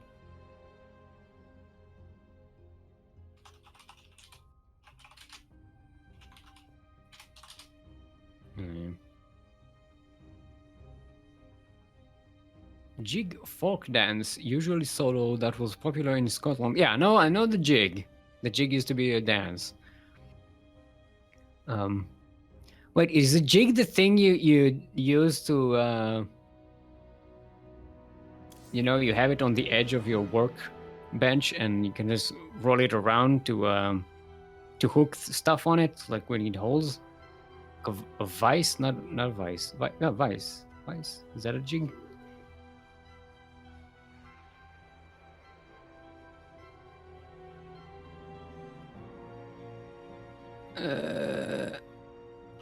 Okay, let's close this and let's try again. There we go. Oh, apparently this was a bug. Alrighty. Let's check. What? How no? I clicked on the. If you click on the button too quick, it doesn't select the mod. Say create with mod, and if you click on create lobby quickly, then it doesn't create with the mod for some reason. Go figure. You have to be patient with it. You have to be patchet. You gotta be patchet.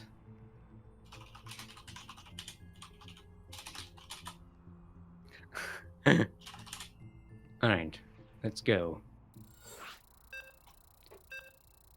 Beep, deep, deep. Oh, beep, up, up. No rapid fire lobbies. Yeah, you can't rapid fire creating lobbies. You have to be careful and patient with it. It happens sometimes when I'm trying to create a lobby really quick. And if you click on the create lobby with mod too quickly before it loads up the mod list, then it creates the game without the mod. Don't know why. It's not like I'm like super like hardcore, you know, lobby creation micro that I'm doing super quick. It's just, no, it's just I'm clicking the button when it appears. But for some reason, it's not doing the thing yet. It needs some time to work it out.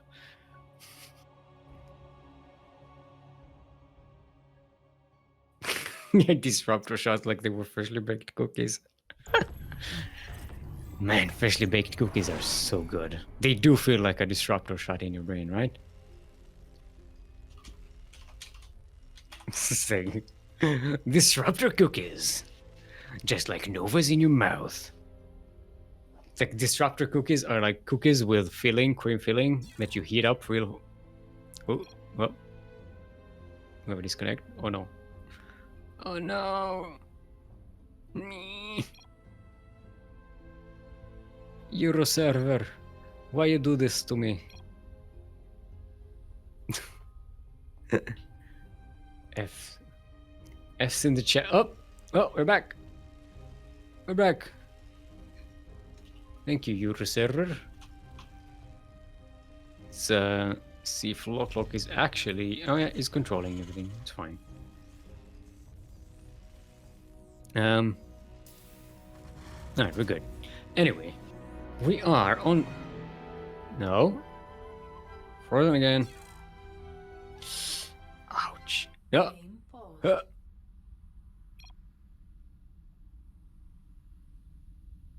Hold up. Yeah. Looks like some awful connection.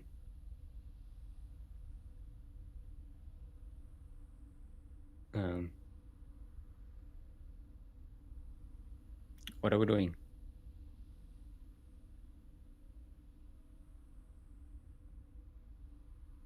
Okay.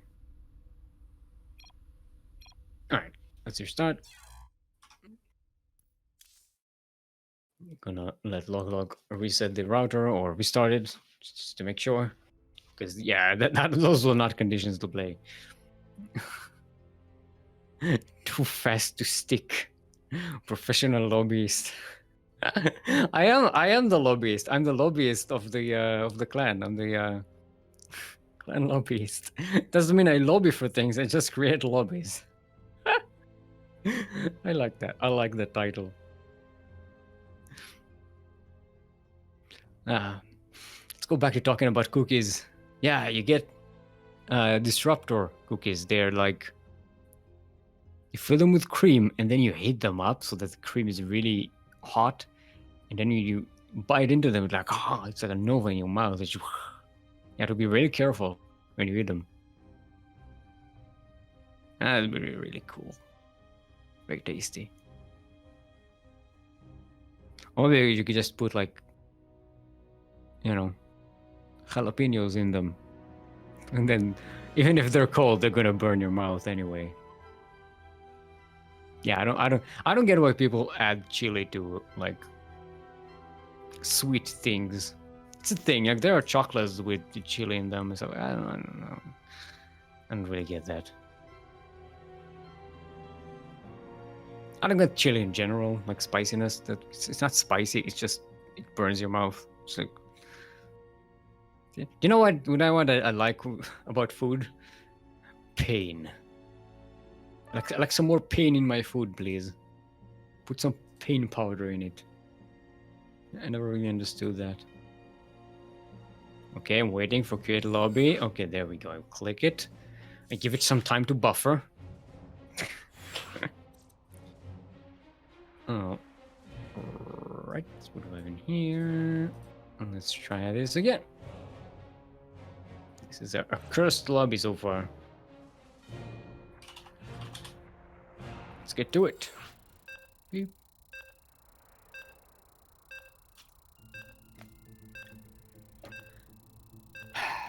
Yeah, cookies, man. Now, God damn it, now I'm hungry. I'm so hungry right now.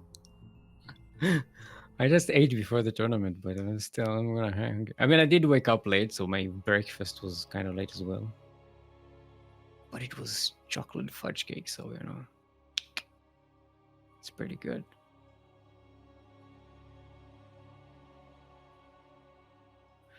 Can't give loklok too much crap for the shop shows. No, we are on reality. We are on EU. We're not playing on 300 plus ping. We're at pretty good ping right now. Algeria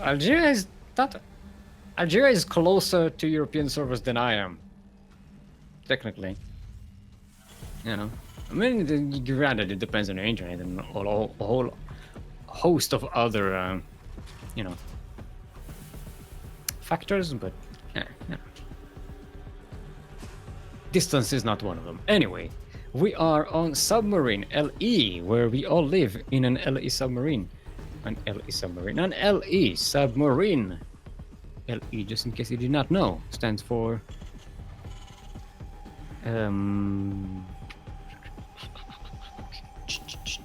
Librarian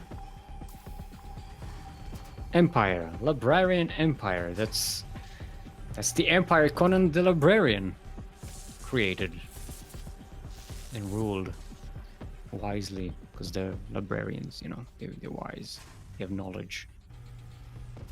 In the northwest corner of the map, all the way from the land of Algeria, playing for Dead Rank Outlaws, are Purple Terran, currently sideways 1-1 in this best of 3 lower bracket final. Give it up for Loklok.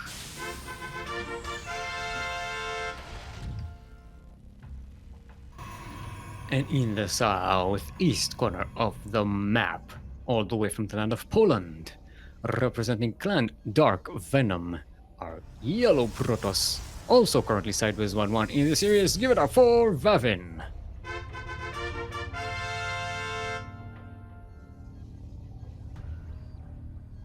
Why do people buy food frozen if they just apply fire to it? I'm not dignifying that with an answer, Daunted. You know exactly why.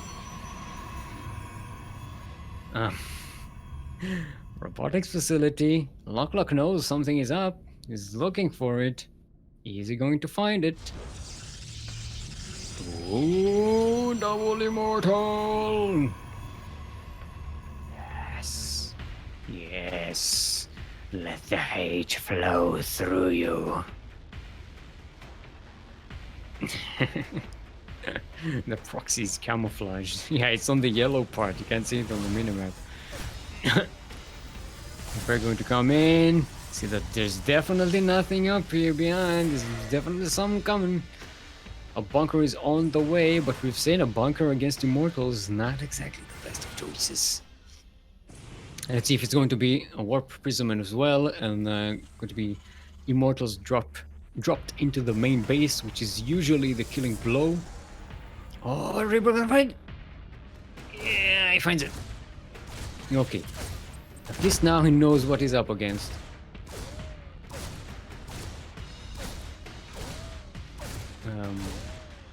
Loklok. He's getting a tank. He's getting more marines. Getting an extra bunker. Yep, there's a warp prism on the way. Gets the bunker on the high ground, so even if Vavin goes for the drop into the main, it's gonna be difficult to handle there. Immortal going in alone should be enough to take care of this bunker at least, even with the repair.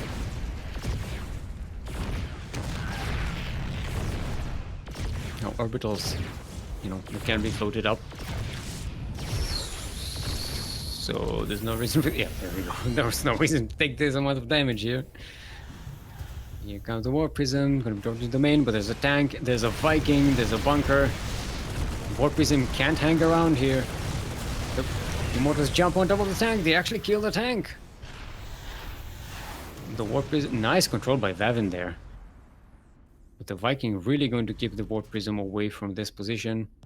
Immortals is going to try and waddle up the ramp. They don't have a lot of shield left and their hulls are damaged. The bunker on the high ground is being repaired. So there's not a lot of chance to break it. It's not even in vision. He's going to try and supply block. Loklok. Going to lose one of the Immortals. Another one is coming in though. Warp Prism. What? Why did you bring the Warp Prism back? He sent the Warp Prism all the way to the other side of the map. Okay, now there's an observer here as well. So it's going to help with high ground vision, where the Warp Prism can't jump in due to the Vikings. He's got one Stalker, so there's at least something to hit the Vikings.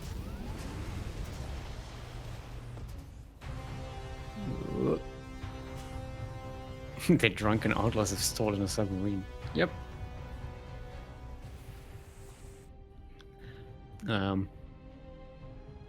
Okay, Twilight Council on the way. It looks like Vavin is finished with this assault. He's gonna try and transition out into a more reasonable game. Can I see the Adept?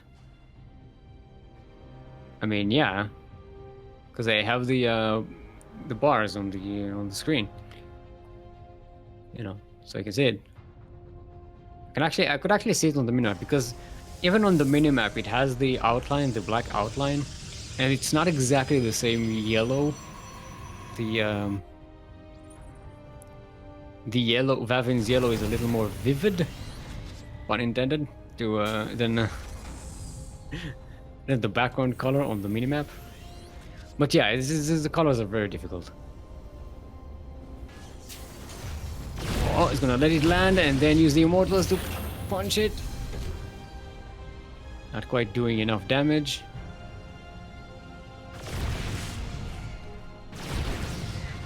Nice. This is a nice contain for Vavin. His third base is set up. He's saturating it. Gonna kill another supply depot for Loklok. Dark Shrine is on the way. Yay. And if Loklok has one of his orbitals in the sky, he can't use it for scans. Okay, no, he's going to land. But he might just throw down the Mulehammer, the Mjolnir.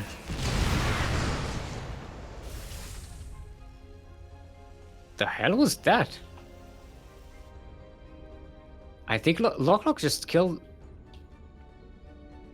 That was nothing there. Was the Adept there? Oh, the Adept. Okay. Because it looked like the tanks were just killing the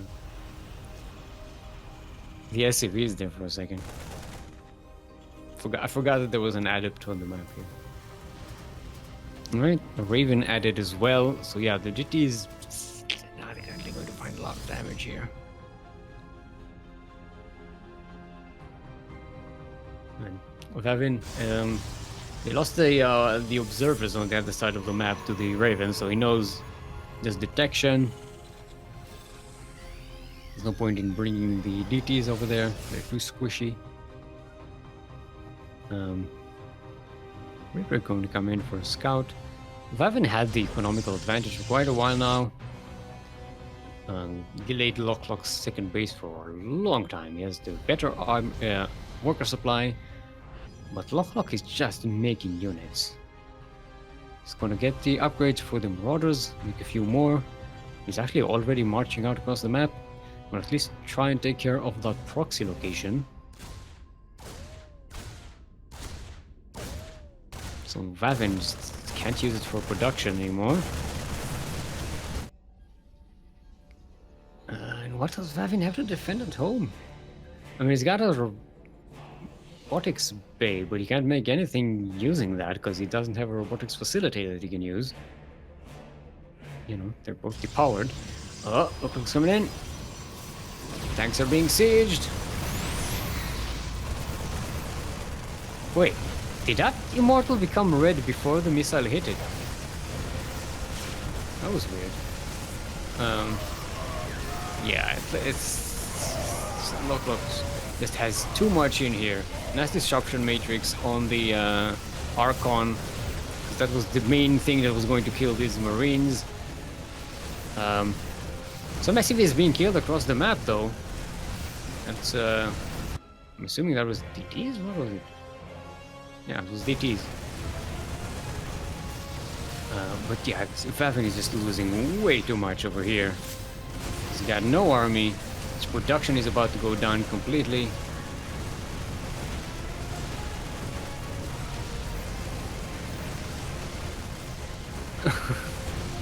I can see the edit. What was that? Edit. Yeah, I forgot about the edit. It's like, you know.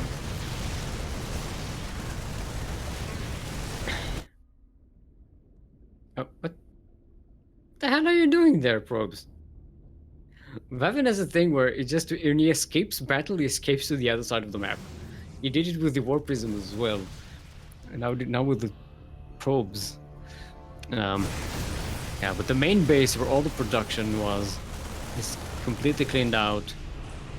Like these medivacs are so out of energy they can't even heal anything. Alright, the DT is on the other side of the map, being a little cheeky. They did quite a bit of damage. The what's going on here? Oh, he's going for the Engie Bay. But there's a turret already finishing up. Can you get both of them? Nope. Turret is up.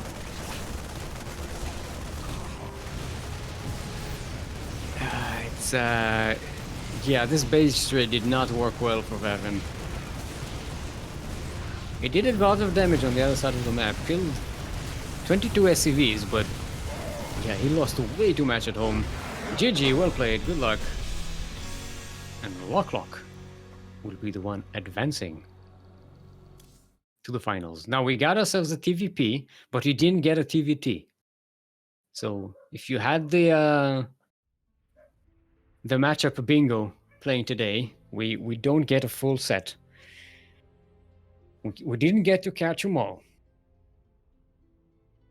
TVT is the only one that's missing. All right. Do we take a break before the final? I specifically, I don't really need one, but it's up to you. Group.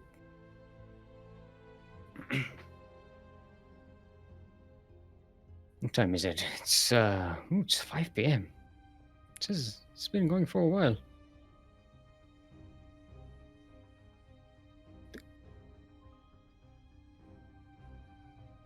All right.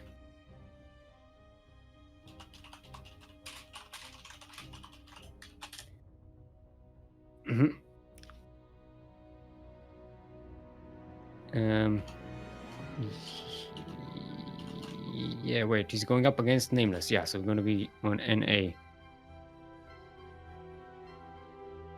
Going to be on US West. Let's move over to the Americas. Yeah, I don't want to take a break because you know, we just took one recently, and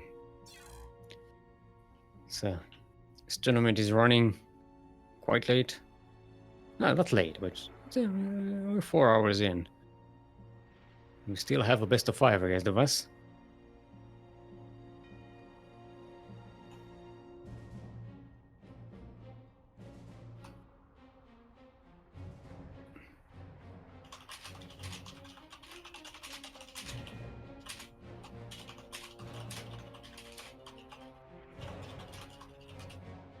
I'll give the players the choice whether they want the break or whether they go into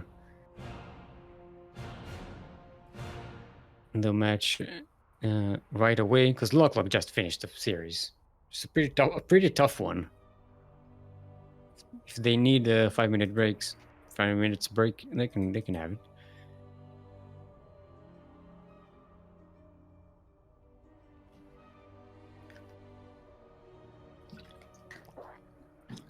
Nameless is like, let's have it now. I'm so bored of waiting. Should start. Wait, is everyone in party with me?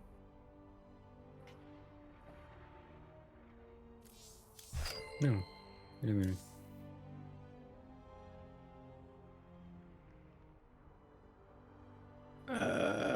Okay, no, they have a party. Let's break this up. We're just doing them.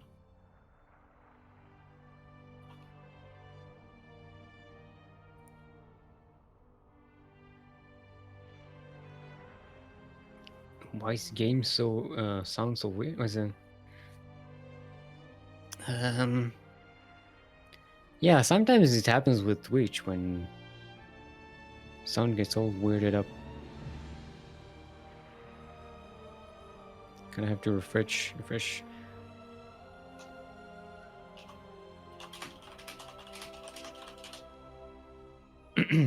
Alright. So Loklok has gone to the bathroom. we are having a de facto break. It's fine. You can take this time to breathe, hydrate your hydras, rate your roaches, and we can tell you about our Patreon page. To have a Patreon page, !Patreon in chat will take you there, and that'll greatly help us if you go there and pledge your support to the CranKy Ducklings endeavor. You know, you can support more tournaments, you can do a lot more in the scene, and you, as a bonus, gets replay packs and access to the subscriber-only chat in Discord.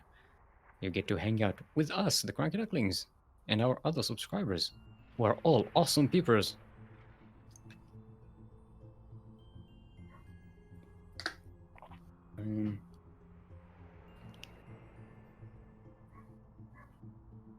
Alright.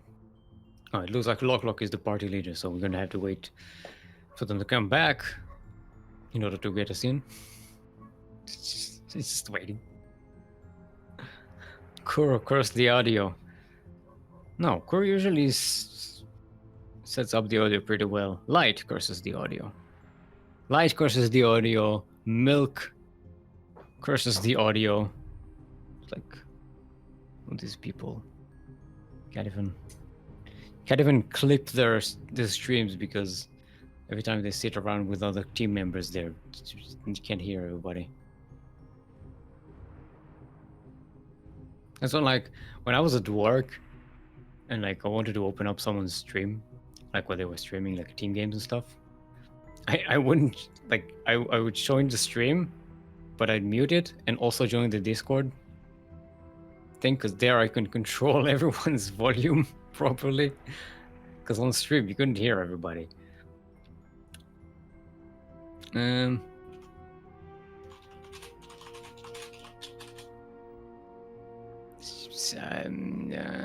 Yes, what people start parties and then they complain to just get us in.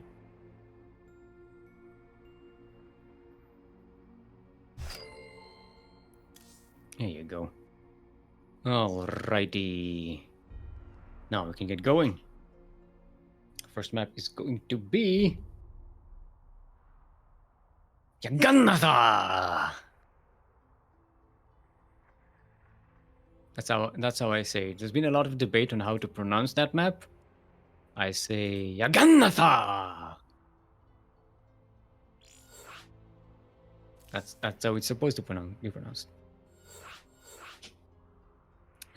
We're going, yeah, we're west, right? It's Europe versus SG. EU versus SG. Yeah, because you need to elongate the N sound. Yagannatha. So it's Yagannatha.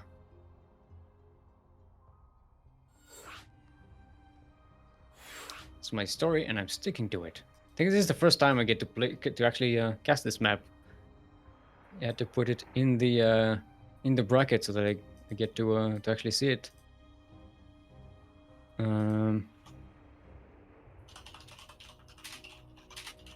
Alright, so it's best of 5 with 1 point advantage for Nameless. Alright. Okay. Got ourselves another TVZ here. Okay. Everyone's ready. Let's get to it. Apparently, Nameless didn't know that he had a 1 point advantage. Yeah, that's what you get for double limb bracket.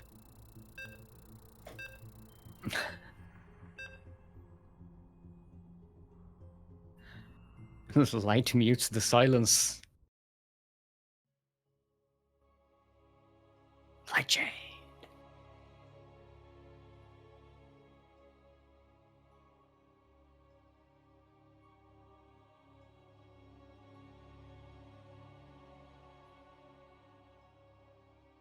I just saw it, Kuro. I just saw what you typed in Discord.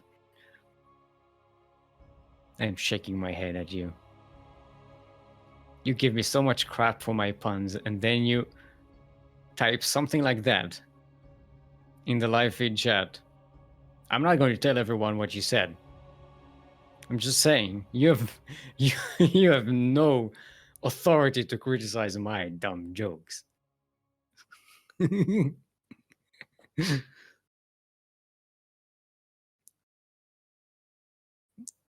Come on, load up. I know it's the first time I'm ever loading this map, but come on, get on with it.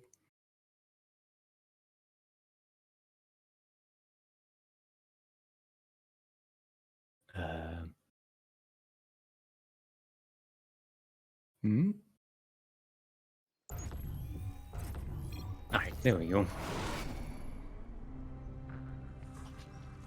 Welcome everyone to the final match of today's Master Swan Open, the number 45, where we are on Yagannatha! LE.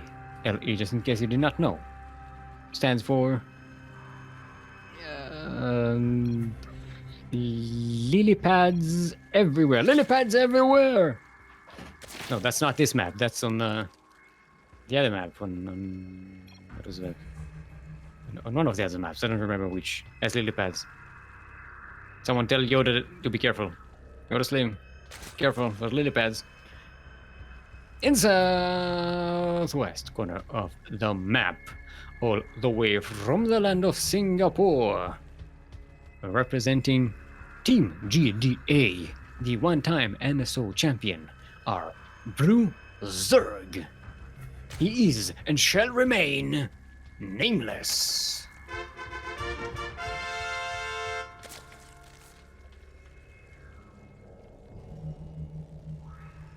And in the northeast corner of the map, representing the Drunken Outlaws, are Orange Terran, all the way from Algiers. It is Loklok. I just froze there because I didn't remember if I said the Orange Terran. Did I? Maybe I did, maybe I didn't. I don't know. And this is a wide ass wall, by the way, and it's difficult to wall off. It's understandable. It's gonna see. It's just gonna. Loklok gonna start with a 2-Rax Reaper on this. I'm not sure if that's because of the map specifically, or maybe just what Loklok was aiming for to begin with. Oh, starting to get freezing again.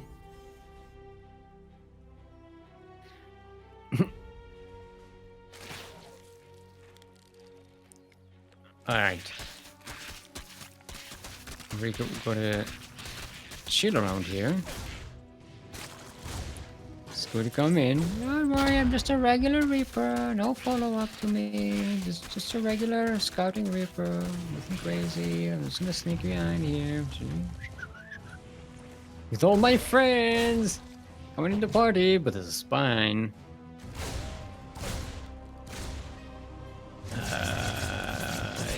Oh, he's only going to lose. Already going to lose 1 Reaper.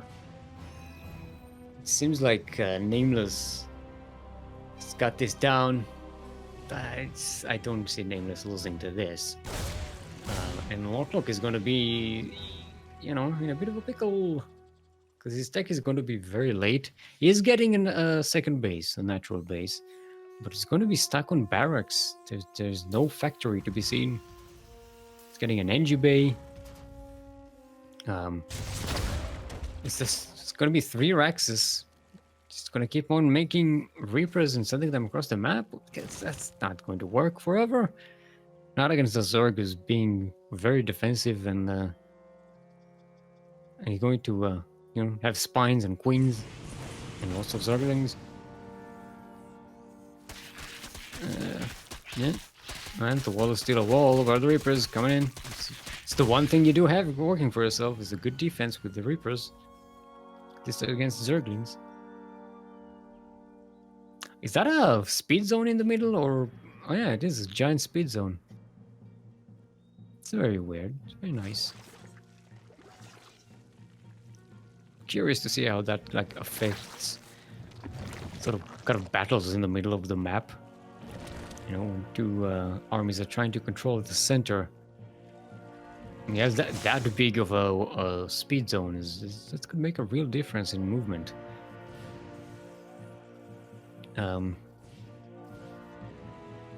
Alright, so look, just a whole bunch of Reapers. No factory, just more Reapers. Not even Marines. He's not even switching to Marines. It's just pure Reaper.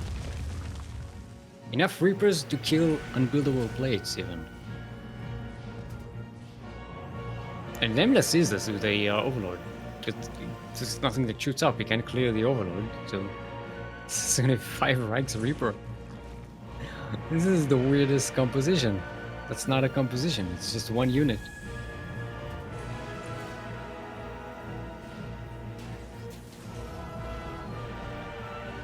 Alright, Lair is about to finish for Nameless.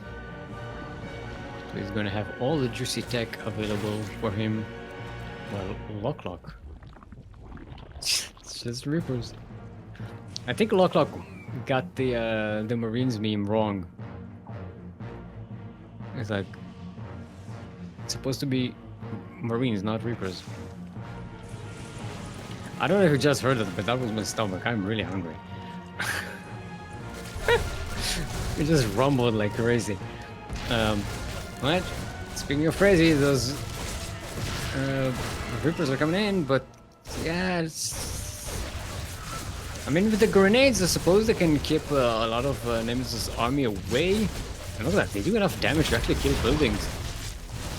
There are no Bailings for Nameless, but it's gonna catch the Reapers here and give them a nice big Zergling hug, and all of them will die. 22 Reapers. Actually, 2 of them died early, so 20 Reapers died here.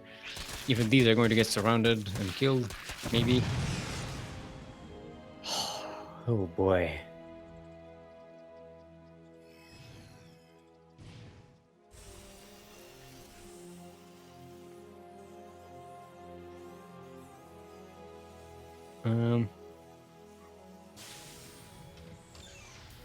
Alright.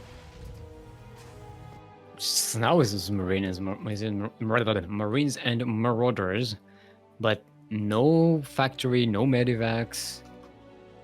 This is steam till you die.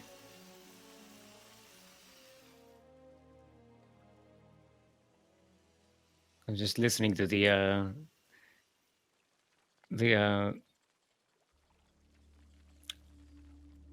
I don't hear different sounds or anything. Looks like the stream is okay to me. I'm just checking in on reports that the sounds may be weird. Oh, the lily pads? Do we have lily pads? Yeah, we do. We have lily pads. Careful, Yoda. Shh, don't. You have to censor that. Yoda, sleep. Yoda, go away. Don't look. Lily pad warning.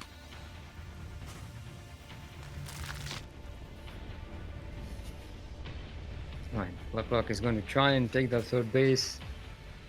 But there's a pain bust coming in. And a Spire is going to transpire for Loklok. So, yeah, Mutalisk. I like Mutalisks here, especially when there's the Terran army is so, like, there's such a weak composition with no medivacs and everything. Baillie's just going to roll into everything. The Zerglings is going to mop up the rest, and the Loklok is pretty much dead here. Looks like Nameless will be quickly up on match point in the series. I mean, Loklok tried this weird I don't know why he went for this Reaper build. It wasn't even proxied or anything. It was just not. It was very ill-fated. Reapers lose effectiveness in the game very quickly.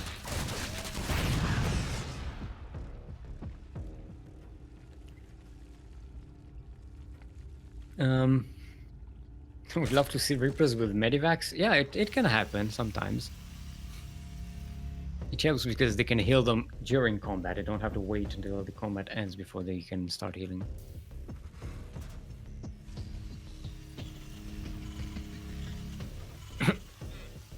Kuro, please show more often units and structures lost. Yeah, we can do that. The units lost the tab. We usually only do that when there's something that's we have to investigate how many things died of something. 25 Reapers died this game, by the way. Alright, more surrounding Zerglings here. But no Bailings this time for Nameless, so this will be cleaned up, and it's not going to do much damage. You know, maybe he thought that he could end the game right here, but he forgot the Banes, the Mutas. The Mutas are becoming an issue. Let's see if they are going to expand enough to become a problem.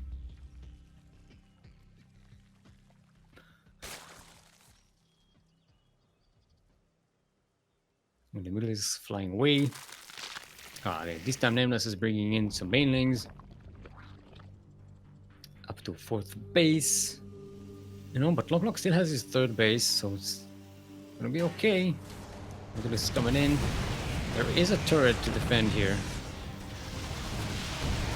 I'm trying to kill that add-on. Gonna delay the factory for making stuff, but yeah, the base is pretty well defended with turrets. A lot of Marines.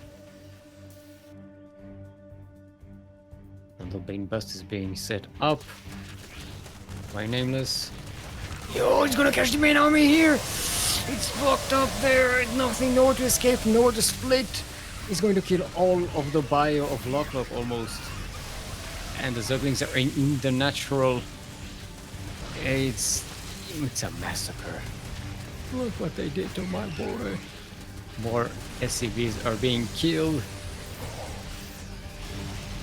More reinforcements, and the Mutalisks are jumping in as well.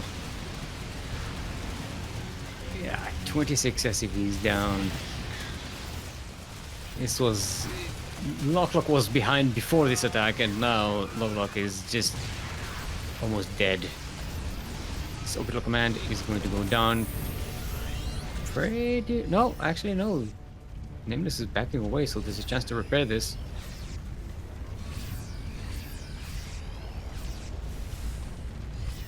Nameless, 45 Banelings being made. See, what I'm afraid for Nameless here is that maybe he's committing too much with the Bailings, and if they don't get value, then suddenly he's left with no army, and Loklok will have the time to actually recover in the game. Still gonna be behind, but gonna have the chance to recover. We don't mind. Ooh, hits some of the Zerglings, but none of the Banes. The Banes roll forward. Okay, they are going to get quality connections. And yeah, GG is called Nameless on match point to win another championship.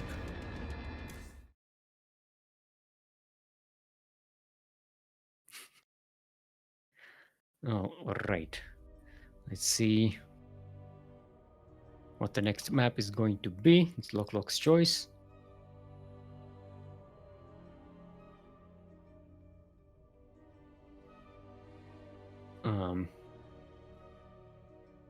Yeah, that was a weird opening by Loklok. The 3 Rex Reaper on the other side of the map. It's not a proxy. It's just and since Nameless saw it common, it's I don't know if it's because of the shape of the wall that Loklok went for it in this game like that. Because, you know, in order to wall the natural base, you kind of need a couple of barracks. Say, I don't know. Oxide is going to be our next map.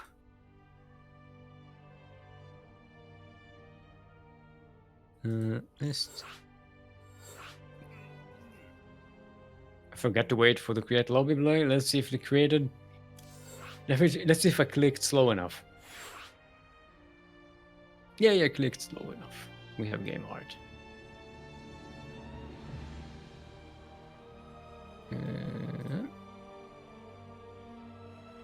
Alright. Both players are ready. Let's get to it. Just remember to hydrate a hard rise. Gotta remember to drink water.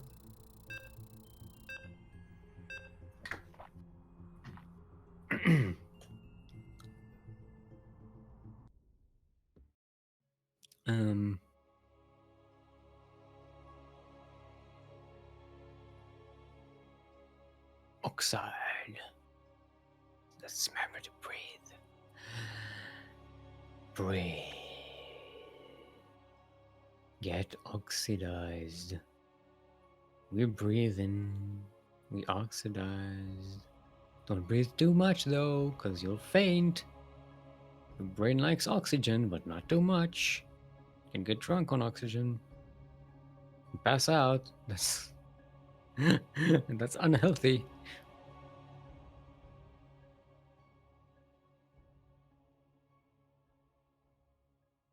Have you noticed how loading screens don't fill the entire screen?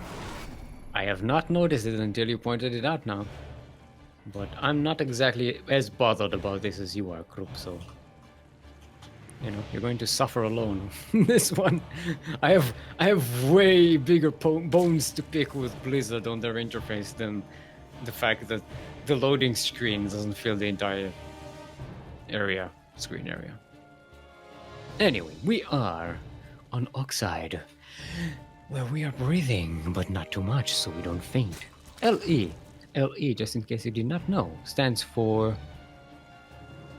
Leather Exemption. Leather Exemption, that's when you go to a suit and tie restaurant where you have to wear a suit and a tie in order to get in, except if you're wearing a leather jacket. That's the exception.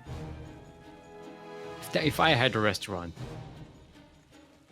yeah, I wouldn't make it suit and tie anyway, so that's not a thing. In the southwest corner of the map, on match point to win this entire tournament and add a second championship to his name, all the way from the land of Singapore, representing Team GDA, our Red Zerg. We don't know him because he is Nameless.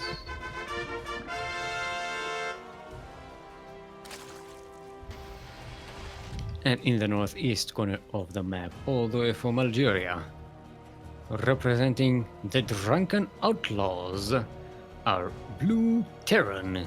Give it up for Loklok.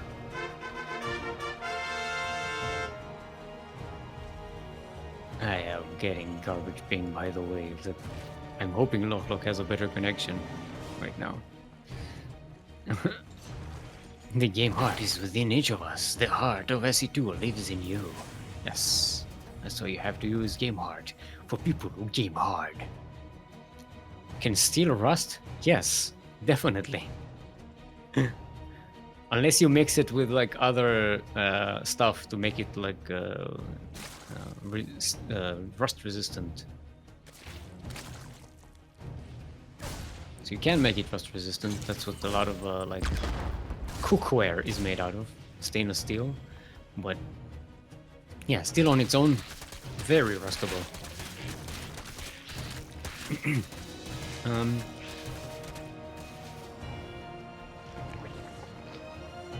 Alright, standard opening from this too. Nothing too crazy. I'm gonna see a whole bunch of Reapers right now. It's gonna be a classic 1-1-1 for loklok. Nameless is gonna need speed. Yeah, I'm hoping I'm not delaying the actual game because I'm getting like a lot of stops. This is very frame skippy. I'm at 500 millisecond ping right now. This is garbage. Game paused. Yeah, this is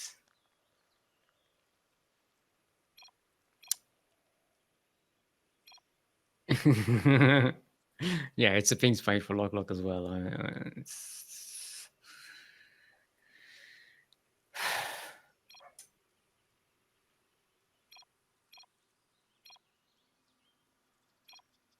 Game resumed. Okay, no. Yeah, it's still spiky for me. I'm hoping it's better for loklok. I don't know what it is with this game specifically, because we are on Western United States server, which is where we were last game. Work okay. Okay. A lair coming out of Nameless. Loklok looks like he's going for the Hellion harassment. So I'm gonna try to get with some Hellions into the into the mineral lines. Same thing, widow mines, mineral lines. If it rhymes, it means the same thing, right? That's my brain works. Look. Here comes Binding Nest. Nameless. I'm gonna have the classic TVZ tech here. This is so frame skippy. If this is what loklok is getting in terms of connection right now from this side of the world, this is unplayable.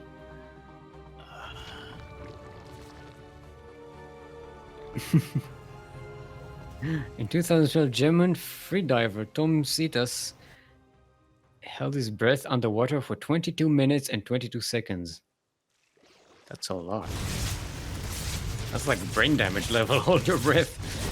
Alright. Here come the Hellbats. Oh, I didn't even see you got the armory. There's a Liberator as a follow-up as well, which is I like. Because, you know, you need something that can punch some damage into them queens. Oh, but, the paintings are rolling in, they're gonna go right into the Marines, clean them out. Queens are going to take care of the rest of the Hellbats. They don't have a lot of backup left. More reinforcements coming in. They get surrounded by Zerglings. And they are enough to at least put damage onto them, and the Queens will mop up the last of the resistance. Even the Medivac goes down. Loklok just lost their entire army. Yeah, I don't know if it's a ping issue, because if this is high ping, this is a very difficult thing to macro when you have high ping. Liberator going to sneak around. That should get a few kills. Spire is on the way from Nameless. So this could be handled pretty easily, especially with... you know, he's got some queens. He's going to get some flying units to be able to kill the Liberator, even if it manages to escape the queens, which looks like it won't. It should be able to kill one queen. Oh, there's the transfuse. Boom. Nice control by Nameless, and kills that Liberator without losing much. Only lost a handful of drones. 4 drones died, that's it.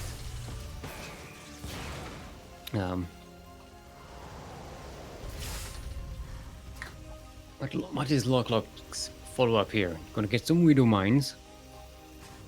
It's gonna be full on bio, getting Stim and actually got Stim. It's getting +1 weapons and combat shields.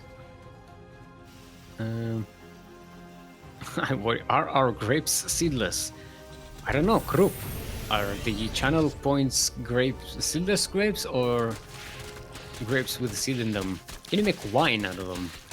Are they green or are they purple grapes?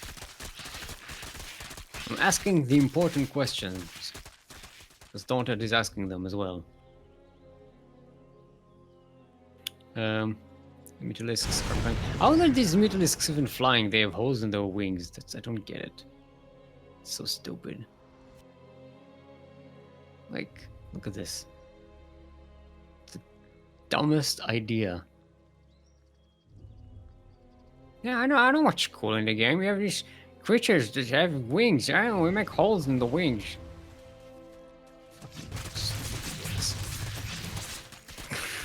I don't know why that's the thing that angers me the most, but it's really stupid.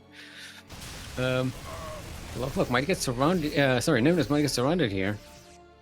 There's Mutalisks. There's a lot of anti-Mutalisks stuff in the Terran army. No control of the Mutalisks. It's gonna lose at least one of them. 3 of them died so far. Oh, we don't mind drop. Boom, boom. No, only loses 5 drones, but that's, you know, that's pretty good. Keeps Loklok's army worker supply up. He loses a couple of queens here as well. This is starting to be some serious pressure from Loklok. With creep spread, Mutalisks really haven't been doing much this game yet. But that's a great run by into the 3rd base. There's nothing to defend. The Zerglings are going to munch on SCVs. The Mutalisks coming in to join the party as well. And between them there, you're just going to jump on top of these Marines and Marauders. Maybe it's a bit too much though. All the Mutalisks are dying. A bit of a miscalculation by Nameless. Maybe he thought that with the Zerglings on the ground he's going to have enough, but he didn't. This Terran army might get surrounded with bangs. So Nameless is sort of evening up the situation here. I'm worried that he lost 16 Mutalisks and now he's remaking all of them. I don't know. It's a big investment.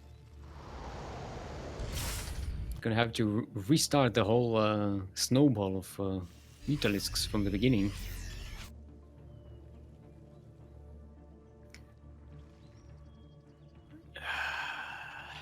Do you think they have to flap more in order to keep themselves airborne? Because the wings have holes in them? I don't think so. I mean, they don't have to, right? They have to flap like 10 times harder. Alright, coming in here.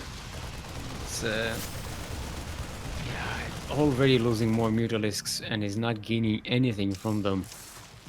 This game looks much worse for Nameless than the previous ones. Well, the previous one. Against Loklok at least.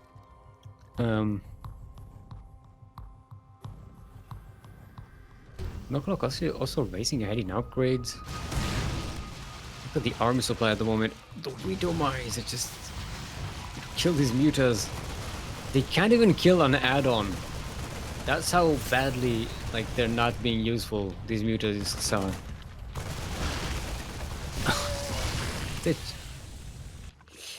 Ouch. Okay, so Nameless just making Bailings and Zerglings, getting an infestation pit. So going to be able to take up to some more interesting spellcasters for the Zerg army. Yeah, but Loklok is going deep on creep. He's going to rely on the Widow Mines. Not the best of connections. There's one actually going to connect with the main army here. The Bailings roll by, but nice splits and back off by Loklok. The Bailings are mostly dead, and a lot of the Terran army is still alive. Loklok has managed to turn this around and is going to be able to kill that third base here. Question mark. Benning's rolling in from the side. There may not be enough. Loklok still has enough here to revere. Yeah. He still continue the offense. Gonna catch a few more drones and finally kill that hatchery. And Loklok will take game number 3, technically. It's the second game that we're casting, but it's game number 3 because the first point was a free point for Nameless. Well, I say free. It was the upper bracket finalist. He earned that point. So now we're 2-1. Loklok not going down without a fight. I'm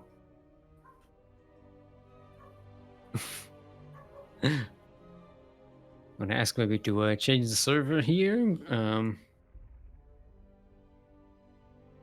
Yeah, Singapore to US West is about 250 to 190 ping, somewhere between those.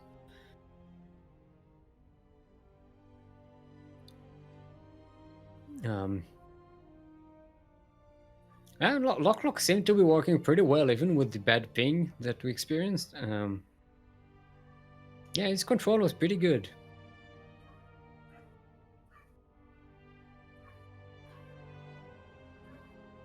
All right.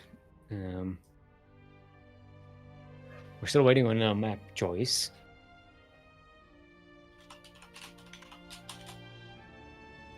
It's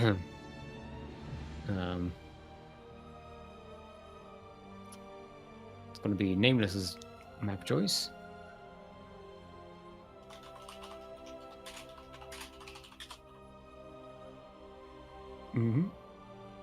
Mutalisks are like treading water, but instead of water, it's treading air because air has density. Yeah, but they can also fly in like places that don't have air, like the orbital platforms and stuff. Lightshade is going to be our next map. Lightshade. The shadiest light. Or the lightest shade.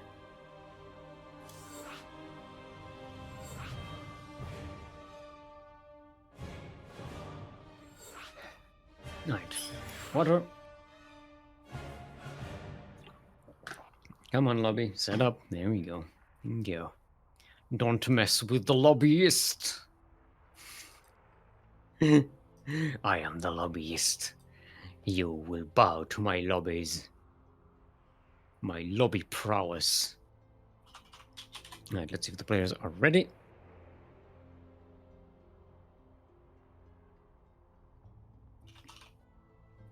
Alright, let's get to it. Game number 3. What time is it? We're getting up to like 7 hours? No, not 7 hours, 5 hours. Talking about. My brain is miscalculating. Now we're getting to 5 hours.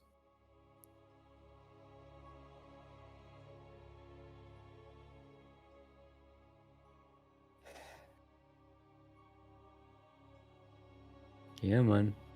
Load it up. I'm gonna miss dinner because of you.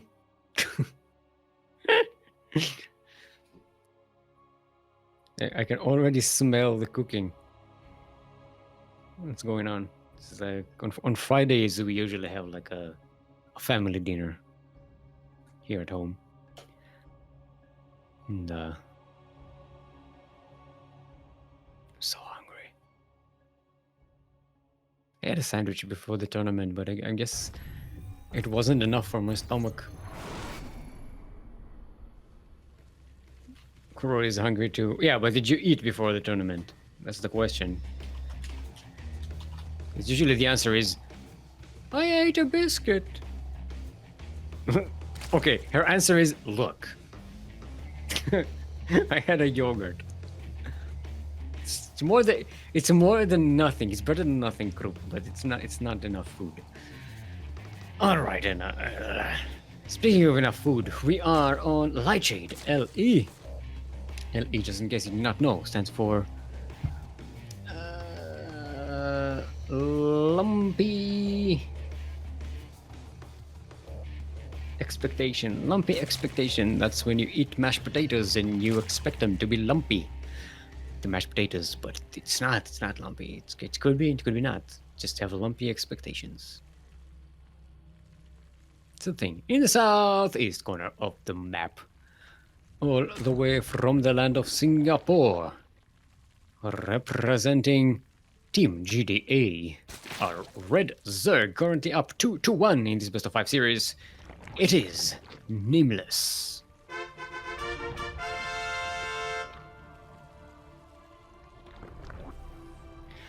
And in the northwest corner of the map, all the way from the land of Algeria, I hope he has better ping than I do, representing the Drunk Outlaws, trading by 1 point, are Blue Terran, not Red Protoss for some reason, that was what my brain wanted me to say. No, it's Blue Terran. Give it up for Loklok.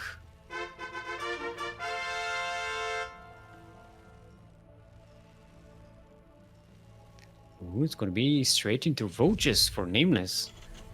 I'm guessing he's going for that Roach Ravager thing we saw. Who did we saw the game against? Baillie? Who did we saw? Lucasdart. I guess Lucasdart. That was it. That's what that. See, I remembered something that happened today. I'm patting myself on the back. It didn't quite work all that well against Lucasdart, if I remember correctly. Because he got tanks and stuff, but let's see if Loklok is going to have the right response. There is a bunker on the way. And the factory is halfway done. Nameless is starting to move across the map with the roaches.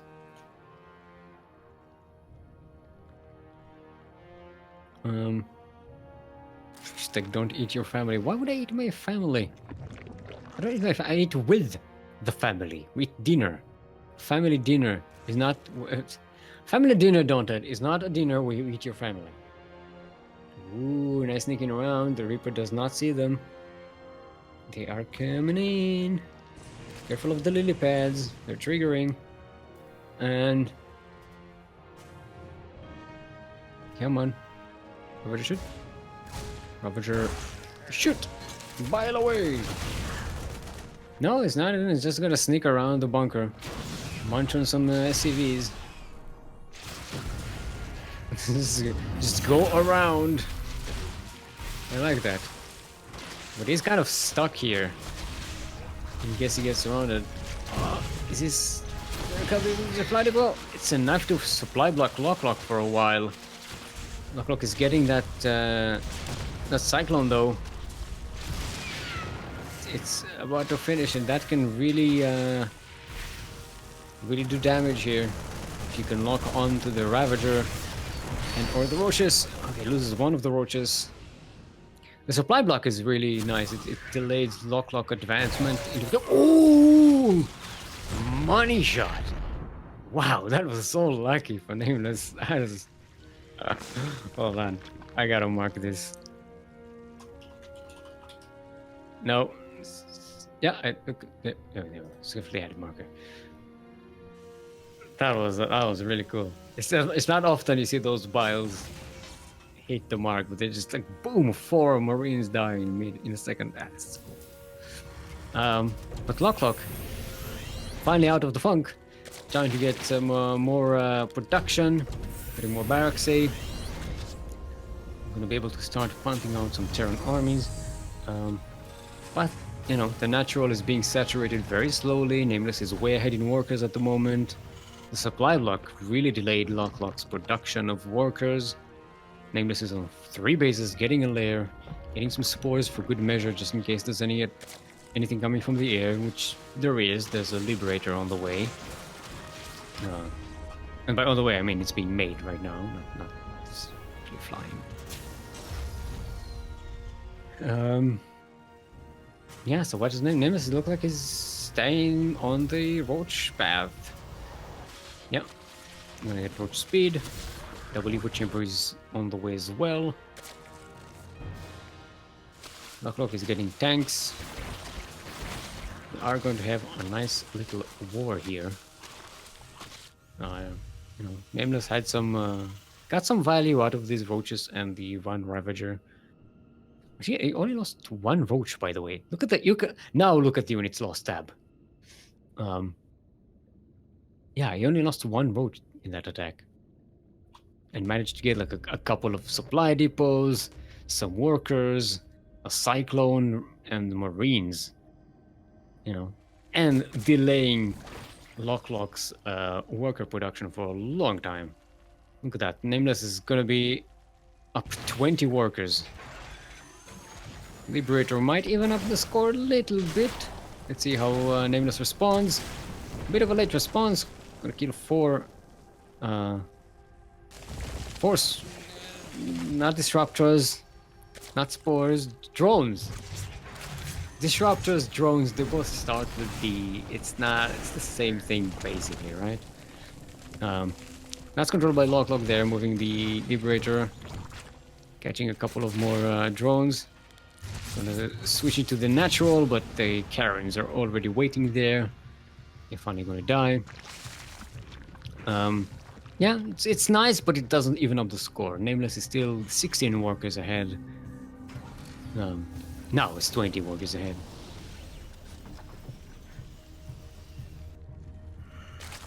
Zerg dinners may involve a bit of cannibalism. I think Zerg only eat like creep, right? That's the thing, like they get the nutrients from creep. That's the lore of it.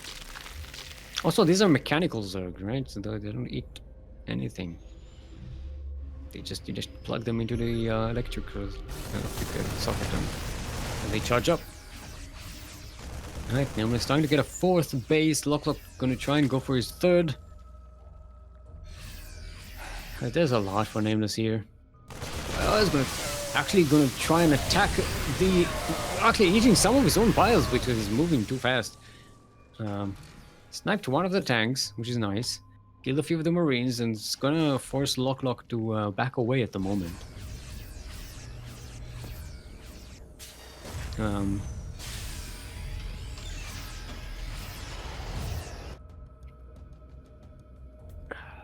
Okay, how many upgrades do we have here? Okay, Loklok is way behind on upgrades. Nameless is working on level 2 carapace. Loklok is just finished +1 weapons. Nameless moving in there. Not using any of the buys yet. Okay, now he's starting to use them. Got the tank. There's a lot of marines and marauders on the ground. He just can't punch through this. Maybe a little over ambitious with his with this assault. But Nameless still doubled the army supply. Still took very little damage at home throughout the game. Now only 10 workers ahead instead of 20. Still, the economy was in Nameless's favor for quite a while. Creep spread is moving forward as well. Loklok gonna load up a couple of medivacs. Is he going for a doom drop or is it just harassment? Looks like it's just harassment. He's gonna send 2 medivacs full of marines and marauders. Oh, roaches are gonna see it coming. Yeah, they can't land here.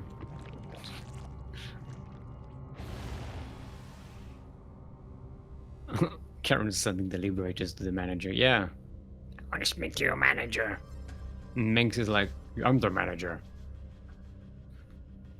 Well, your liberators are being naughty. Well, they're supposed to be naughty. I'm Mengs. Everything I do is naughty. I don't know why he became British at the last second there, but you know. I'm not judging. I'm going to try and drop here at the back, trying to sneak into the third base, but it looks like Nemesis is going to be in position in time to deflect this. This big is garbage. It's actually going to get cleaned up here.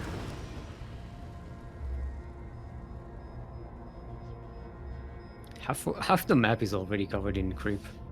But I like the sneak path that Loklok was creating there to get into the third. Nameless needs to re-creep that area. Hive is on the way for Nameless. Gonna have all the juicy late game Zerg tech. He's making some Bailings as well, which I like. Will be a lot easier to deal with the bio when Bailings are around. Look, it's time to sneak in again. We're gonna get surrounded. We didn't even see that. Now he sees it. Oh, he's in a great position here. He's gonna sneak up on the tanks from behind. And he's on high ground and he's gonna march right into creep and chase those Marines with the Banes. Baning speed isn't finished yet though, so Loklok was just about able to escape those Banes. He's gonna try to go into that third base of Nameless again in the northeast. Yeah, this Medivac is just chilling there, doing nothing.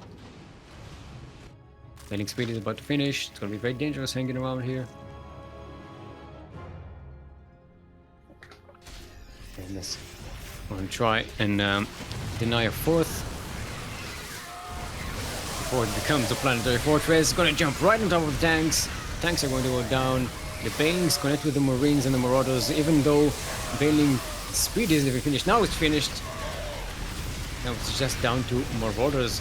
Tanks are being sniped effectively by Nameless's Ravagers. And I think it looks like another win for Nameless and another championship here. There's not much Loklok can do. 33 SCVs go down. More of his army is getting destroyed. Most of Loklok's army supply is actually Medivacs. We have 9 Medivacs and not a lot of everything else. Nameless is going to regroup, make some more Bailings, and going to punch through again. In the meantime, the third base going to get attacked. Nameless going into the fourth. Oh, is this actually preventing it from being dropped by this one roach? Bailings rolling in straight into the Marauders, and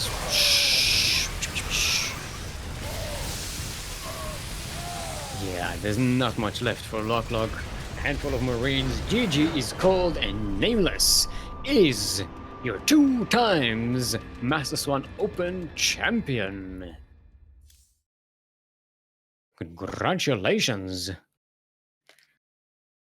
Now, Loklok also gets a prize, because in the MSO, both the winner and the runner-up get a prize. But Nameless gets another gold medal right there, joining the ranks of Ares, Blisk, Juniba, the Kyojin, Voltacus, and XPA. So yeah, congratulations to that. Actually, the only Zerg other than Blisk to get 2 MSO championships. This is, MSO is very thin on Zerg championships, as opposed to SDO. In SDO, the Zergs are really the dominant champions. In MSO, it's Terrans and Protosay. Well, yeah, it's pretty cool. How about that? Alright, stick around for the outro because we are going to raid some other StarCraft 2 related channel. I have been Steelmold, steel like the metal, mold like the thing you put the metal in so that it retains its shape when it cools down. You can follow me on Twitter at steel_mold, that is steel_mold, and on Twitch, twitch.tv/steelmold, that is twitch.tv/steelmold. Thank you, Krupp, otherwise known as Kuro, otherwise known as the 16th Squad Sanseki. She was your observer/streamer here today, and also casted 1 game, because, you know, Krupp, please. Thank you all for joining us. It's been lovely having you around. Chat has been nice and lovely today. It helped me a lot when you solo cast. It helps to have an active chat around. Yeah, so we're at 5 hours. Yeah, it's a nice little tournament here we had today. Tonight we're going to have. What do we have? Do we have? Oh, we have Jeremiah Winter, right?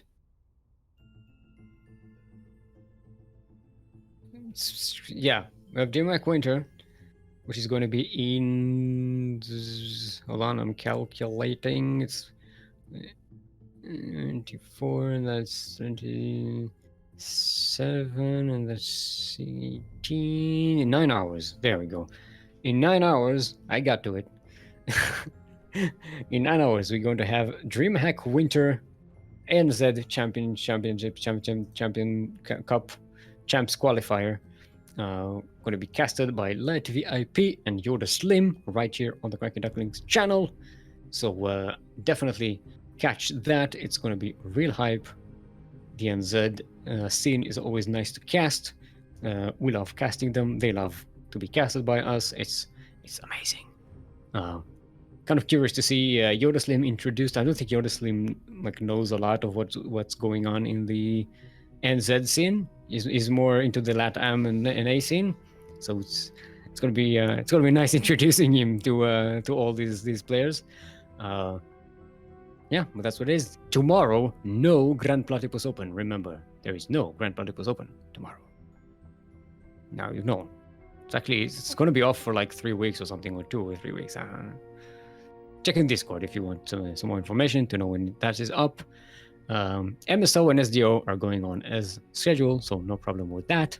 I'm going to be here next week on Friday with the Sea Duckling Open, which is open for anyone between the leagues of Bronze and Diamond. If you want to join that, go ahead and do that.